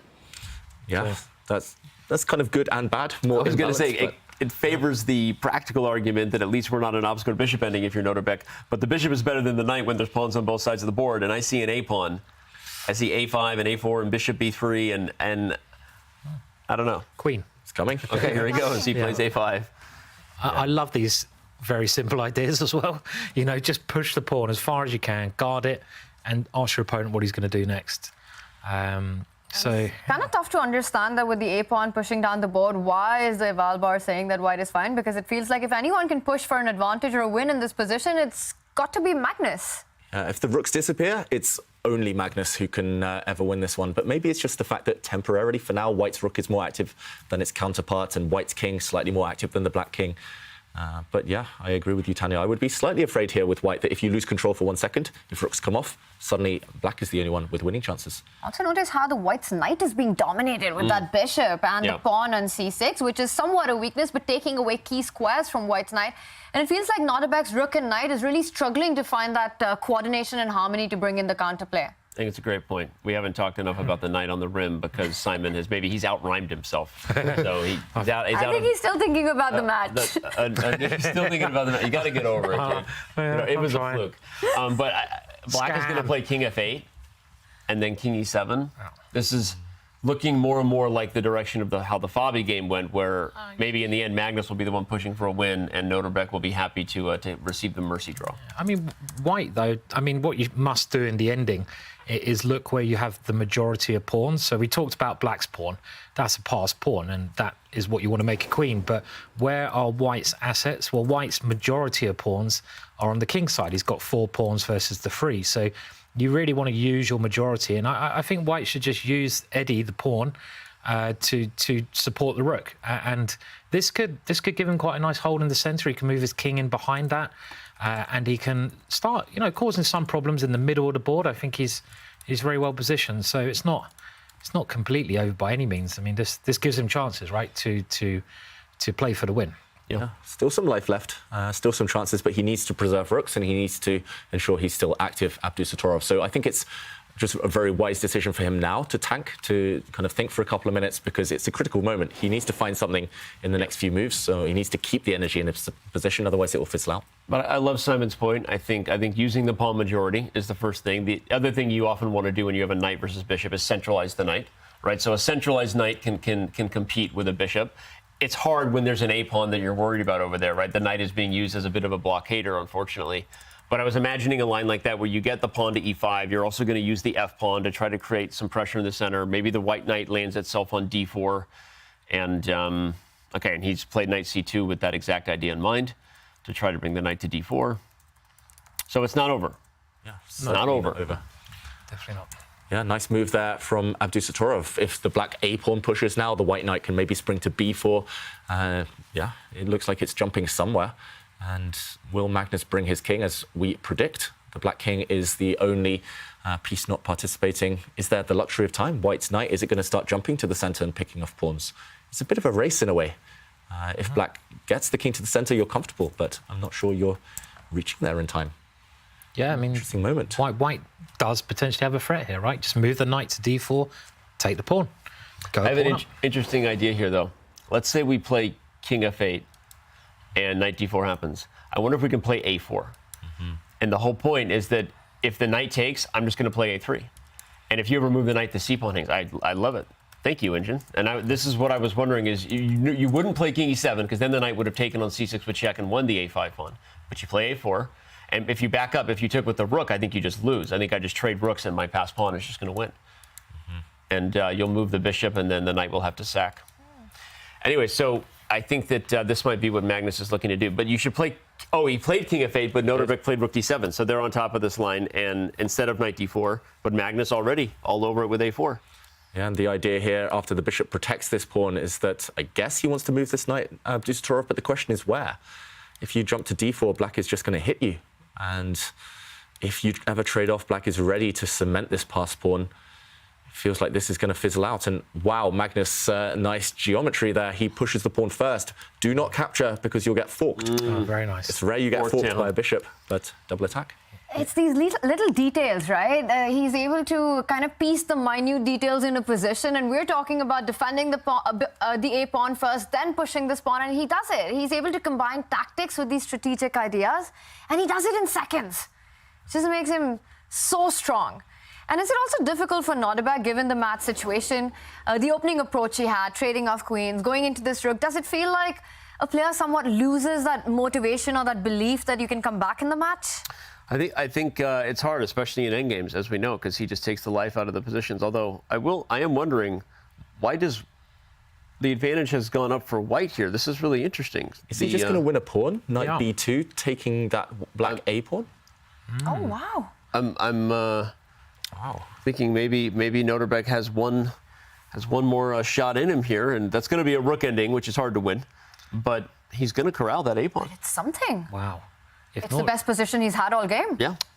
All match, maybe. All match, maybe. Yeah, possibly, yeah. I mean, I really like what he's done. I mean, you know, I was saying move the pawn in the centre of the board, but the positioning the pieces has proven to be a lot more important. He's put his rook behind the passed pawn.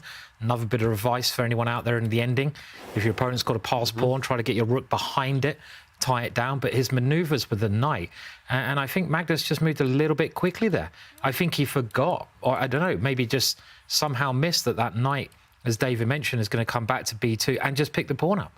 And there's no easy way now to draw this at all. I mean, if Magnus was white here, I'd be on the verge of saying he's just going to win. So, I mean, it's a free pawn, isn't it? Yeah. I mean, I can't see anything. Did you see Magnus a moment ago? He kind of just moved his hand. It's like, I missed it. I missed it. Yeah, he's just made a mistake. So what was the mistake? Where did he go wrong that he just loses this pawn? Because we thought c5 was brilliant. Yeah, if we backtrack, maybe it was the move c5 that was a small mistake, kind of forcing white to find a new route for the knight into the centre. If instead he'd played this move, now the white knight dropping back, I don't know here, but maybe the black rook has more options to try and get active. Maybe, for example, you could try and get active via d5, and if the knight ever moves, you kind of come for this pawn. That's such a hard idea to find if that's the case. What an engine! How often do you rook lift in an endgame in front of your own pawn to hit the isolated pawn? But what a save that would be for black. But this is great. I think the match is going to go on, and I think Nodirbek's going to convert this. I mean, like, we know Magnus is still a brilliant endgame player, so it's by no means clearly winning, but it is a clear pawn. And Nodirbek has played fantastic so far in this game, really, really well. Magnus is now trying to think of the optimal rook ending, right, for a draw, which is a huge moment, because he may even want to try to give up the c pawn so that he gets the other c pawn, right? So, like, you try to give up both the c and the a pawn along the way to get the e pawn, the c pawn, because that actually is a draw, the 4-on-3. It's not the easiest draw in the world. Everyone remembers the famous Garry Kasparov loss to Jerome Pickett, right? We've seen world champions lose 4-on-3, so it's much harder than any other version. But look at that, h5 is also usually where you want the pawn in these endgames. Trying to set up f7, g6, h5. Anyway, obviously it's going to remain to be seen whether he can do it, but when you're about to go into a bad position, champions try to find the optimal bad position. Yeah, and the evaluation bar doesn't like it. Maybe it's a timing issue that the black rook can't get active now. But yeah, it looks like white can just go for that pawn and grab it. Like you say, Danny, if the c pawn's disappeared from the board, great drawing chances. Probably just dead draw when it's Magnus involved. But yeah, with those c pawns on the board, it's going to be white having a kingside majority. And the fact that black's rook will be tied down. I think that's huge. The c pawn staying on the board increases white's winning chances like tenfold, like literally, right? Now you can do principle of two weaknesses. You can flex a king that gets in the center to attack a pawn. So this is going to be really difficult for Magnus if he can't eliminate the queenside pawns. But he needs to make a decision fast. Nodirbek needs to catch up on his speed. He can't just let the seconds go down. If he has to go for the pawn, make that move. Is there an alternative that he's thinking about? Because the idea you mentioned, you want to play it immediately on the board. Yeah, it's the most obvious move, going for that pawn, the most consistent move. And as we see there, the engine says it's by far the best move. If you don't seize this moment, maybe then the black rook will get active later on. And he doesn't go for it. Strange. I remember a famous saying of Tony Miles, Britain's first ever grandmaster. He just his most famous saying was "simple as good." It's just, there's no reason to overcomplicate it if there's a good, simple solution. And in that position, you win the pawn. It's simple. It's good. So why overcomplicate it? It's probably still good for white, right? But still looks good. What can black now do even? I agree, simple is good, and I'm surprised he didn't. But I'm also still thinking this is really difficult because the rook a5 move is actually kind of creative in a way, because now if the c pawn falls, he's pointing out that the h pawn is under fire immediately. And again, I don't know what the engine would suggest here in regards to how is black holding here? Why did the eval get worse, right? It still looks like a really difficult position for Magnus. Is there a bishop c2 and you race the king in if the knight... Oh, no. I'm trying to get rid of the c-pawn, right? So I want to race my king in here. You want to race? Hopefully you take the a-pawn. I'm trying to get this ending. Yeah, you're trying to get the big trade. You mentioned before where I've got great drawing chances, but... Yeah. 4 versus 3 is a draw here, but there we see the engine suggestions, and they're all to do, or at least the best move is rook to do d8? with activating the rook. What a move, though. Rook d8 is that is an engine move I've ever seen when you're giving up the c-pawn in both ways so that the rook can get active. Like rook d2, I assume something like that. And now you can take on a4, but then rook c2, and I'm going to win the pawn back. Yeah, that's the ending. Yeah. Oh, no, apparently not. Apparently not. Maybe you get pinned here. It was bishop c4 instead of rook c2, and the e2 pawn was fine. I didn't see that. It must be. Yeah, you can go for this pawn instead. But Magnus needs to find... Let's show rook d8 again, because this is, for a human, incredibly tough. Just not even trying to get through to the open And he file. doesn't find it. That's my point, is rook a5 was frowned upon by the eval bar, but rook d8, that is an impossible move to find. Yeah, agreed. I think maybe if Magnus had an hour by process of elimination, but king e7, much more human. He's going, as Simon says, racing towards his pawns. And the problem is, I don't know if you should take, because king d6, as you mentioned, Simon, this pawn is going to drop, most likely. So maybe you should still go for this pawn on a4. I think maybe 2 still. Keep the pawns on the board. But once you haven't played it once, right? Will you play it the next move when you've actually lost the tempo? Psychologically, it's hard to play, because you're giving yourself more complications. You now got 3 pawns or 3 ways you can take a pawn, right? And you got to decide upon one of them, which is a little bit trickier. And he does it. He finds the right move. So keeping his chances alive, he wants to keep those c pawns on the board. Goes for the a pawn, and now also up on the clock. How easy is this? An easy convert or requires world-class technique?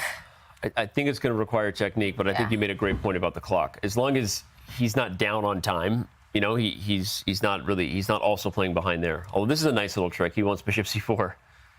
Oh, he's found the idea, just one move too late, maybe. But as you say, Danny, there's a threat coming to c4. Well, rook a2 is also a threat, winning a piece. Dual threat. So is there a knight takes pawn and a check or something? I'm just trying to think how you deal with this. Yeah, let's show this. As Danny mentions, for example, if the white king moves forward, then suddenly a pin, and white here is forced to bail out, I think, with a move like knight takes c5, but this would only lead to a draw. Instead, if you do take this pawn, the most obvious, then suddenly... Yeah, as you say, Simon, it's not easy to take this one. If you give a check, I'm not sure where the black king goes. Just be careful. I guess you go back. Yeah. As you say, be careful. Don't move forward. You walk into a knight fork, those pesky forks. But yeah, it looks like still impossible in this position to defend the e2 pawn. Counterplay. Such a hard moment to be a young player facing Magnus Carlsen, right? You're both getting under time pressure. You're in a must-win spot, and he's doing what he does as far as making it messy. Okay, but Nodirbek is up to the challenge. He finds the most accurate approach, which includes giving up the e-pawn to activate the king. That's a great move. I just didn't see that move. Yeah, bringing the king in and supporting your passed pawn at the same time, right? Beautiful. That's really nice play, yeah. Coming in with the tempo to the center of the board. He attacks the c2 pawn, and that's a mistake because the white king can jump forward. Yeah, can continue marching. I think the issue was black's bishop was lacking squares. He wants to capture the e2 pawn with his bishop instead, just to get it out of the way. But evaluation bar says blunder, and nice move from Abdusattorov. Brilliant move. He finds it. And the point is if rook takes c3, rook c5, and you pin the bishop. Oh. It's brilliant play, yeah? I mean, he found it so quick as well. So quick. The match is on. The match We get a game 4. on. This is... Wow. I felt like it was going to be a match in 3, but Nodirbek Abdusattorov, he is on his way to do the impossible. make a comeback for one round at least against Magnus? Can he still convert this? Because both players at 2.5 minutes. David, how close is he to actually winning this one? I think he's on the brink now. Just 1 or 2 more accurate moves and he should have this in the bag. Let's just show again the genius of this last knight retreat. Knight stepping back is always the most difficult visual move, but knight d3 clinched it because rook takes c3 now does just walk into this pin. Next move, simply king to d4 is going to win the game. For example, if black tries to keep things alive, at the very minimum, you can grab a second pawn on h5. I think that's even better there. But yeah, we see instead catching up with the game. It's still a 2-pawn advantage. And yeah, as long as he doesn't allow too much counterplay with the rook going behind, he's got this in the bag. He drops his rook back to a2. What a move. Brilliant technique. These are the kind of games that that earn your stripes as maybe a future world number 1. The fact that you didn't go quietly into the night, you were down 2 games, and you rose to the occasion. It doesn't mean he's going to complete the comeback, but the comeback has to start somewhere. It can only start with 1 win. And these are the kind of games that, like, show Magnus, like, hey, like, I'm ready to play with you for the years to come. And there aren't too many players who can beat Magnus in an end game. Yeah, exactly. I mean, that's it. He's outplayed Magnus in an ending. He's how pulled many... a Magnus on Magnus. He has, yeah. I mean, how many players outplay Magnus in an ending? There's a handful that can do that. And if you can do that, then it's quite phenomenal, actually. So. Yeah, and his 2 previous wins against Magnus came in queen endgames. And actually, I think Magnus is the best queen endgame player of all time. He always seems to know where to put the queen, when to start running with kings. But Abdusattorov outmaneuvered him there twice. So he shows he's capable, and you can tell Magnus has almost given up on this. I'm not a body language expert like you guys, but it looks like he's just playing moves out of inertia here. And all you need to do is combine when to push your pawns as white. White's rook looks like it's perfectly poised, just defending and protecting the king from checks. Here we go. The pawns are going to start running now. It's a matter of time. Got 2 extra pawns there. He's got less than a minute and a half. Magnus with 2 minutes. But Magnus isn't going to give up. And getting a winning position against him is half the job done. He is going for the pawns, forcing Nodirbek to take a decision. Does he actually just ignore the threats on the pawns and think about advancing his own c-passer? I think it's too early to do it just yet, because only because the black king can come over and help. I think if there was a way, if the black king was cut off by the rook, if your own white king wasn't in the way, maybe. But I think you'll need to play a move like rook d3, if I had to guess first. Just defend the pawn. Rook d3 also has another purpose, which is it prepares rook c3. Okay, he doesn't go for it, but that allows rook c1, so I'm surprised. Maybe he's just repeating to gain time. But I think if you go back to that same position, rook d3, rook d3 is the move. I mean, you can go king d... Oh, he's going this way. I'm worried about his clock. Oh, wow. Yeah. That's 17th piece. He's trying to transform his advantage here. He's going for black's kingside pawns. He's happy to use the white c-pawn as a distraction. Will we see him play a move such as h4 now, maybe? Or will he just push his pawn? c5 for glory. It looks like, there we go, he keeps it for now. And yeah, maybe black's just not in time to create counterplay right now. The white king's keeping everything protected. And yeah, he might switch his focus. He's made his rook and his king passive here as white, but I think he's going to go for black's kingside pawns. I love how he switched up the king and the rook, right? Because the rook now cuts off black's king from trying to defend the c-pawn from queening. Meanwhile, white's king is defending all the kingside pawns. So a nice structure there by Nodirbek. But how does he make progress? Because for now, black's rook is stopping the c-pawn from advancing. I know who comes to the rescue. Who comes to the rescue? Harry. Harry. Always. H4 is another reason why the rook on d5 is so good, because when you play h4, you force the 5th rank open. That rook can gobble up the h5 pawn while protecting the c5 pawn. I think h4 is white's threat. And you've also got Freddie as well. If you really want to start using them all, you could push Freddie a couple of squares forwards at the same time. Harry and Freddie. But I mean, this is quite. I mean, the white rook is in now a beautiful place. It defends everything. It cuts off the black king. And you can start using other bits, can't you, on the board, like like you say, the H pawn or something like that. So it is, of course, just a win, isn't it? Just a matter of time. He's giving up the pawn now. Now that's interesting. Now's your idea, Tanya. Now the timing was right. The king is cut off. Perfect timing. Yeah, you can't take the pawn because the c-pawn would be unstoppable then. Yeah, let's just show that really nice move, sacrificing a pawn temporarily. Abdusattorov, he dropped his king back to d2. If this pawn had been captured, then c6. And yes, the rook can get back just in time, but suddenly the other rook is there to face off against it, and white makes a new queen. And okay, the game has progressed. He couldn't go for this, and okay, he's trying to create counterplay. Harry did arrive on the board, but this one looks like it should just be over. White can play moves like king d3, kicking away this black rook. This pawn is going to drop very shortly. Okay, he takes it first. Takes it. I think king d3 was Anyway, expecting that, but this is also going to be good enough. Magnus is going to be super angry with himself, how he let this one slip away. In a Catalan, having everything under control, and then suddenly in an endgame, he gets outplayed by Nodirbek. He's going to be annoyed, yeah. I mean, but again, it's it also I think he will tip his hat, right? He knows that Nodirbek is a fighter, and there's a reason we're all hyped up, right? We're not making fake drama here. This is a big match. They know it. He wanted to wrap this up in 3. He wanted to assert his domination, and that's going to annoy him, Danny, that he wasn't able to do it. I agree. Maybe it was just look at that. deflection. Don't take that black rook. Black would have made a new queen, but of course the pawn disappears instead. And now it's just, again, simple math. 3 versus 1 on the king side. And rook's behind past pawns. We've said it before. Baby. It's running that H pawn. Harry, Simon. Called it. Always a winner. Always a winner, that guy. Always a winner. Winner, winner, Harry dinner.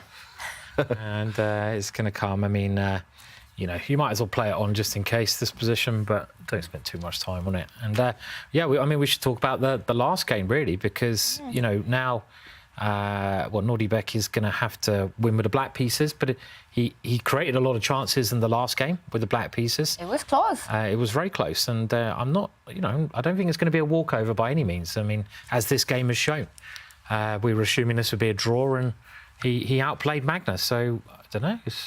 Could be an amazing comeback if he gets the next one. He beat Magnus with black in Tata Steel Masters. He's done it before. Yeah. Yep. He will believe. And, okay, a check. Both players leaned forward. I thought he'd resigned there, Magnus, but all rook end games. 17 seconds. There's still a little bit of the outside chance on the clock, right? So he's... Still can't write it off. It's really not over till it's over against Magnus, with Abdusattorov doing everything right. Yeah. And now the rook will move on to the 5th rank. Magnus defending really tenaciously, defending really well. And if the rook goes to the 5th or 6th rank, the rook will come back to F1. So you enter the king first, but now there's rook F1, rook F4. Obviously, okay, he goes for it. Nodirbek must have calculated it. I was worried about this. I was worried about rook F4. What's happening here? Oh my gosh. King G5. Black just moves the king. Yeah. King G5 guards the pawn. And Magnus 17 seconds, he finds it. He found it. Oh my God, Nodirbek's in trouble. But now the G pawn drops. What's he done? There. He's going round with the white king, is he? Wait. But now the E pawn drops. Oh my God. Magnus knows it. He just gave you the Magnus like nod. Oh, poor Nodirbek. There was me writing it off. Look at that. Oh my gosh. The pin. No. And Nodirbek knows he was so close. Oh, he wow, smiles. He's laughing. How did that slip? I can't believe it. What a fight it was by Nodirbek. But it's really not over till it's over against Magnus Carlsen. And he does it again. He survives. It again. He offers a draw. Nodirbek is laughing. Oh. These top players, how do you beat them? If you can't win from those positions, they're just such fighters. And he was so close. Tanya called it. She said, hold on, it's never over against Magnus until it's over. We thought we were here for another hour and a half. Turns out it's time to go home, everybody. Seen it happen so many times. And look at that. Magnus himself in disbelief at how he saved that one. Just unbelievable. And Nodirbek so close. And look at that. Heartbreak. Oh, man. Oh, we're going to see this matchup so many times over the next few years. Nodirbek versus Magnus Carlsen, and what a fight this was. But today it was the world number 1 who was dominant. He won the first 2 games, and then from a lost position manages to survive in that end game. David, what was the turning point there? The moment he let it slip, Tanya, was this one where he just chose the wrong moment to go for it with the white king. If he'd taken a slower approach, maybe starting with the move rook d6 first, maybe bringing his king around this way a bit later on once the black pieces are passive, then he surely would have won. But he did need to slow play it a bit. Instead, he went for glory now with king f5, but it backfired after a check. Maybe the move he'd missed was rook to f4, a double attack against his 2 pawns, and suddenly it was difficult, and the win did slip away after the move rook e2. King g5. Suddenly, white's rook is passive. You cannot defend both the e and g pawns, and as we saw, one of the pawns dropped off, and that was enough for Magnus to guide the game to safety. Huge missed opportunity for Abdusattorov. We were all so close to thinking this is going into game 4, but once again, Magnus surviving. It's you really have to get that point in. Till he hits that resign button, the game goes on. And look at that, taking the winner's final in just 3 games, 2 wins. The first one dominant, and then finally holding that 3rd game draw. And we are being joined by Magnus Carlsen. He's here. Magnus, can you hear us? Well, while he fixes that, we will get back and ask all the questions to Magnus. But what a save that was by him, and a difficult moment for Nodirbek. So difficult, but it wasn't the cleanest 3-game victory. So I guess Magnus, if he faces Nodirbek again, remember there's a loser's bracket where Nodirbek will have an opportunity to redeem himself. So I think Magnus will remember that. I think Nodirbek is going to remember that. And I think any future matches with these guys just this delivered in terms of the drama. It was a dramatic day of chess, and Magnus is back with us. Magnus, congratulations. Yeah, thank you. It was quite an exciting match. You took it in 3 games, but Magnus, is it fair to say that the scoreline doesn't tell the full story? Wait a sec. There we go. I think the first game was fairly convincing, but the second game just became a complete mess. And I mean, to be honest, like I just completely fell asleep at the wheel in the 3rd. I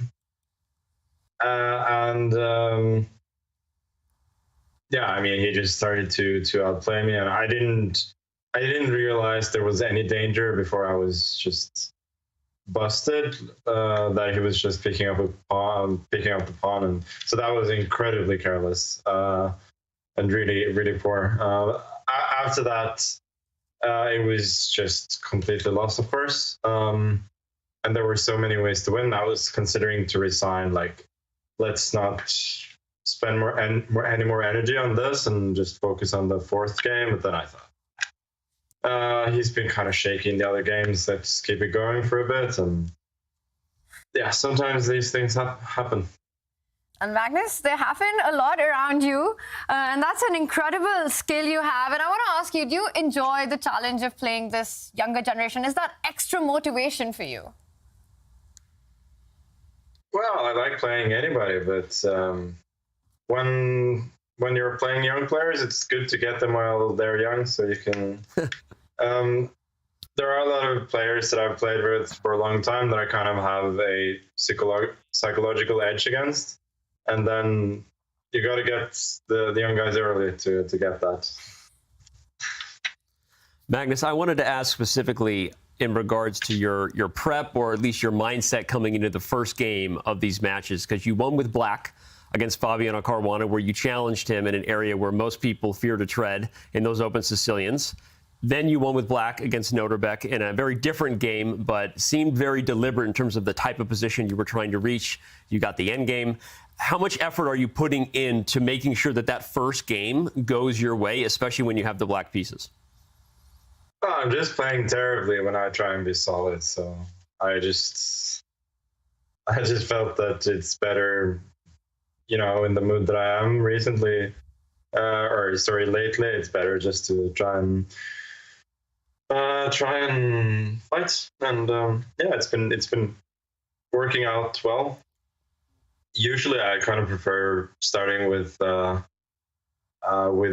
white in these matches, but when you come in unseeded, that's not a choice you get. Of course, like winning with the black in the first game is even better than getting a white win, so I can't complain. Yep. And Magnus, tomorrow you get a rest day. It's been quite a few long weeks for you of chess, and finally you'll get some time off. Meanwhile, in the losers bracket, Wesley, Iturrizaga and Nodirbek will fight it out to challenge you in the grand final. Do you have any preference of who you'd like to meet in the grand final? Oh, of course, it'd be interesting to play Wesley. I haven't played him in a 4-game match in a bit. I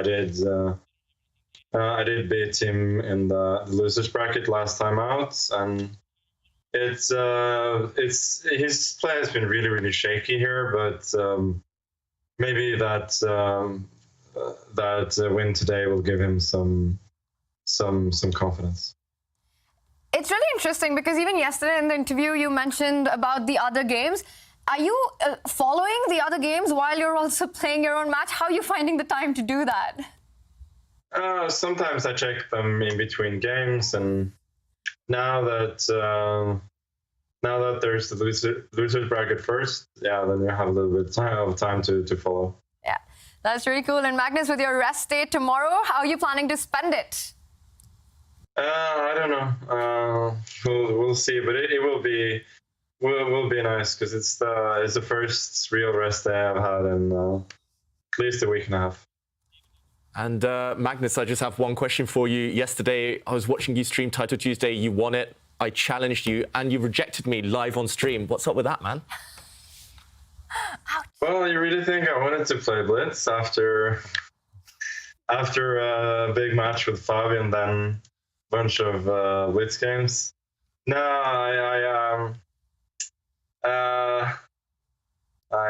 I'm sorry about that. Let's be honest, you were scared, right? Well, when you found the energy to play in the Title Tuesday, no such thing as too much chess. Magnus, you enjoy playing these Title Tuesdays? Yeah, I enjoy. No, I wouldn't necessarily say it. I enjoy it when I do well, but sometimes, usually I win, or usually I get to like 7 out of 8 or something like that, and after the last break I start choking, but you know, sometimes they choke as well. Wow. Awesome performance there today, Magnus, and we look forward to seeing you back in the grand final. Get some rest. Thank you. Magnus Carlsen there with a dominating performance, taking his match in 3. But like he said, it was close in that game 3 for Nodirbek. Nodirbek also has some positive takeaways from this match, Danny.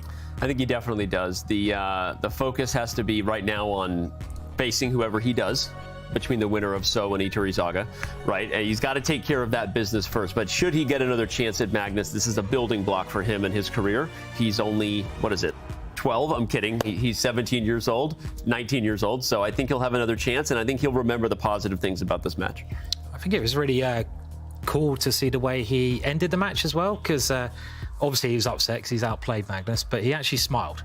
Yeah. And I think that's a really good sign. He's going to be annoyed with himself, but he's also already thinking, okay, there's some positive about this. So that was giving away a good, I think, a good fighting spirit that he's got. Yeah, and Magnus might have said he's keen to face Wesley in the grand final, but I think I speak for everyone here. We want to see a rematch. We want to see Abdusattorov have another shot at Magnus, because the way he played in that last game, he'd definitely have a chance. I don't know. I'm going to say that Wesley So has found it, and I've seen this Wesley before. This is I think that a match between Magnus and Wesley, given that Wesley, again, was on the brink in Armageddon in the losers bracket. That would mean by definition that Wesley took out Iturrizaga and Nodirbek. I would also love to see a Wesley So Magnus grand final. I feel you guys, but I'm rooting for Iturrizaga. I feel like his story has been just phenomenal in this event, and I would love to see him go down to the distance and make it to the grand final. Let's take a look at the action that is coming up. This is our bracket at the end of day 3, and what a day of chess it was, with Iturrizaga knocking out Levon Aronian. Fabiano Caruana goes down to Wesley So. Magnus Carlsen wins in 3 games against Nodirbek Abdusattorov. We will have the losers semifinals, with Wesley So first taking on Iturrizaga. The winner in that match plays against Abdusattorov to decide who challenges Magnus Carlsen in the grand final.